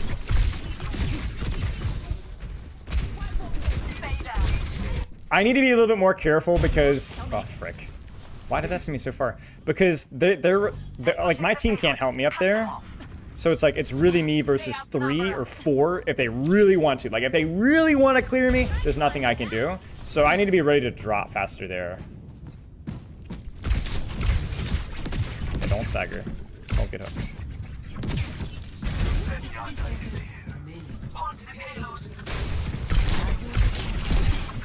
I think I rotate left here so I can help my Orisa rotate up when I need to open up an angle here. Okay, yeah, there you go.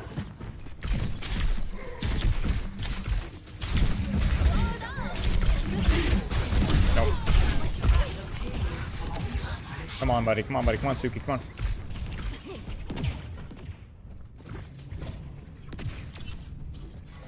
We can deeper angle once our Orisa gets here. I think I might even go deepening my angle now.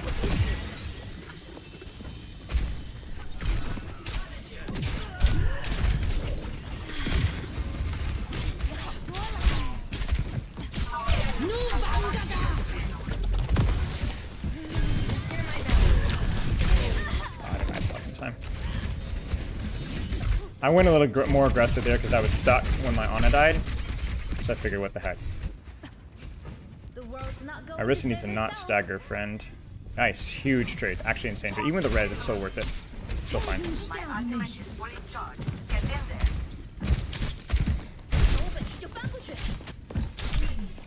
No, Ben.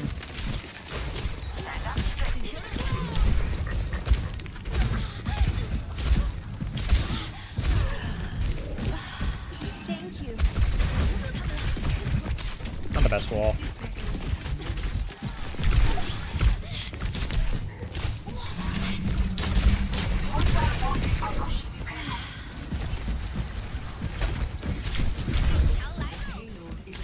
Do we have any ults here? Trance, or something.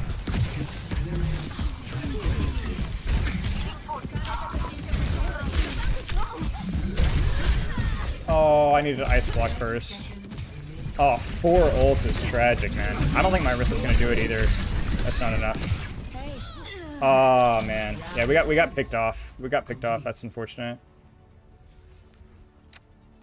Oh man, I could have ice blocked there, and then Mei ulted, and maybe we win. This comp is really hard to play Mei into. This is a pretty bad matchup for me. Damage boosted Freya, and then an Ashe control and a better sightline than me is difficult, but this is doable. We just needed to use our ults. We had Nano, we didn't use it. We had a Orisa, we didn't use it. Even just a sustain would have been fine. We built Trance and that was fine, but we didn't use Dragon either. It's like we needed anything there to deal with that high ground. And then I think I also walled to split the hog there at one point, and that was not smart. Just needed to wall off the height consistently and just be obnoxious. I bear my burdens as best I can. Yeah, I just simply zoning for my Orisa there probably would have allowed her to get the ult off there. Yeah, just even blizzarding on point just to kind of tank for my Orisa would have worked. My heart is strong. Ice block as a pass would be broken though. That's all right. We got a pretty good. We got a decent hold, all things considered. So we just gave away first point instantly. 5, 4. They're probably gonna run the same comp. 2, 1. Attack commencing. Yeah, Freya. Capture objective A. Frick. Commit.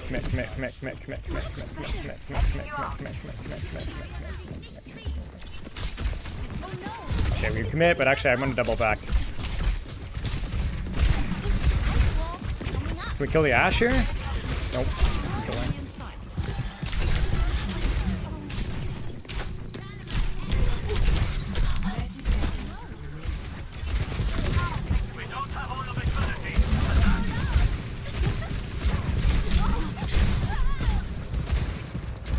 And we just not have the guns for that? We got a tick, though. I don't know if I think I might have should have been ice blocking there, or icicling. I need to go anything here. I can't touch. Oh, frick.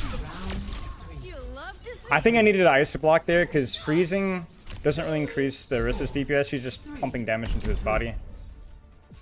Switching sides. Yeah, we didn't have Javelin there. I don't know what my Orisa was doing. I don't know. We also we lost our Ana pre-fight as well, which kind of sucks. I needed to hit more shots there. The wall was goofy there too. Because I meant to isolate the Ashe, but I placed it wrong. So it actually got the Ashe out safely, which is hilarious.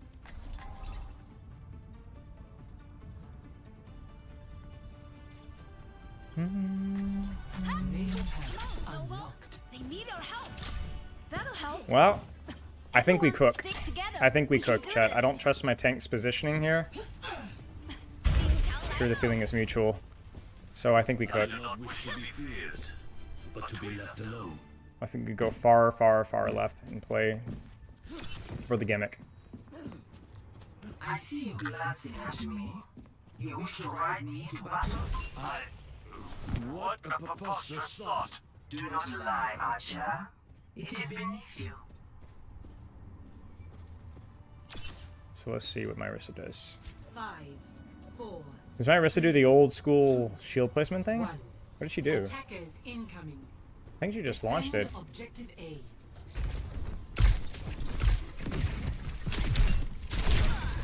Don't get her ice block forced here.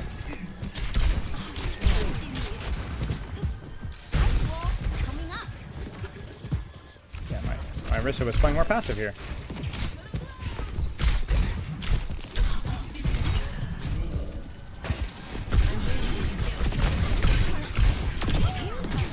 We need help, guys. We need help.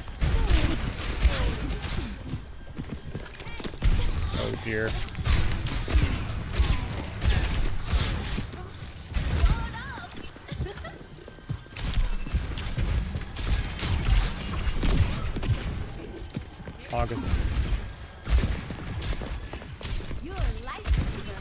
No, no, no, chill, dude, chill.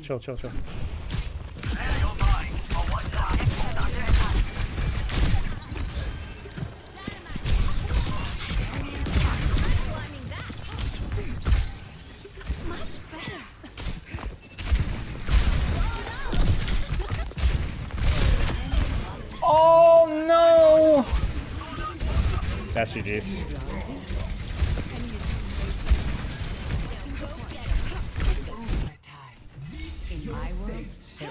Wait, maybe. No. Wait, no, maybe. Don't C9, please.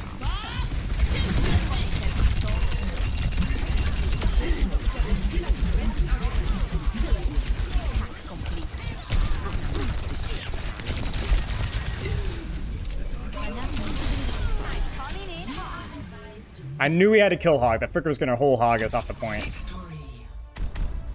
Oh, dude, that was really bad on that left flank. I don't know how we freaking did that. That was awful. That was not good. We should have died there so many times. Okay, GG's. Aizen played it really well. On things considered, it was like high risk, high reward, but uphill battle too. Okay, cool. Yeah, we got clutch ults though. We built the ults when it mattered. We didn't. I don't really pay attention to who I do. He did good. He did good. I have no idea how he survived there. I have no idea. But yeah, that was good. All right, I'm off. Goodbye. Oh, yeah, high risk, high reward. Yeah, I don't even know if we needed to do high risk, high reward there. I don't know. We just figured try to do something different. All right, goodbye. Loves and kisses. GG's. I'll see you guys later. Goodbye, YouTube. Goodbye, Twitch. Tell you later. See you guys on Tuesday. We might do Dominus sponsored coaching next week. I guess, what is it? When is next season? 2 weeks, right? So next week we got kind of a slow week, so we might just catch up on some stuff, and then the big hurrah next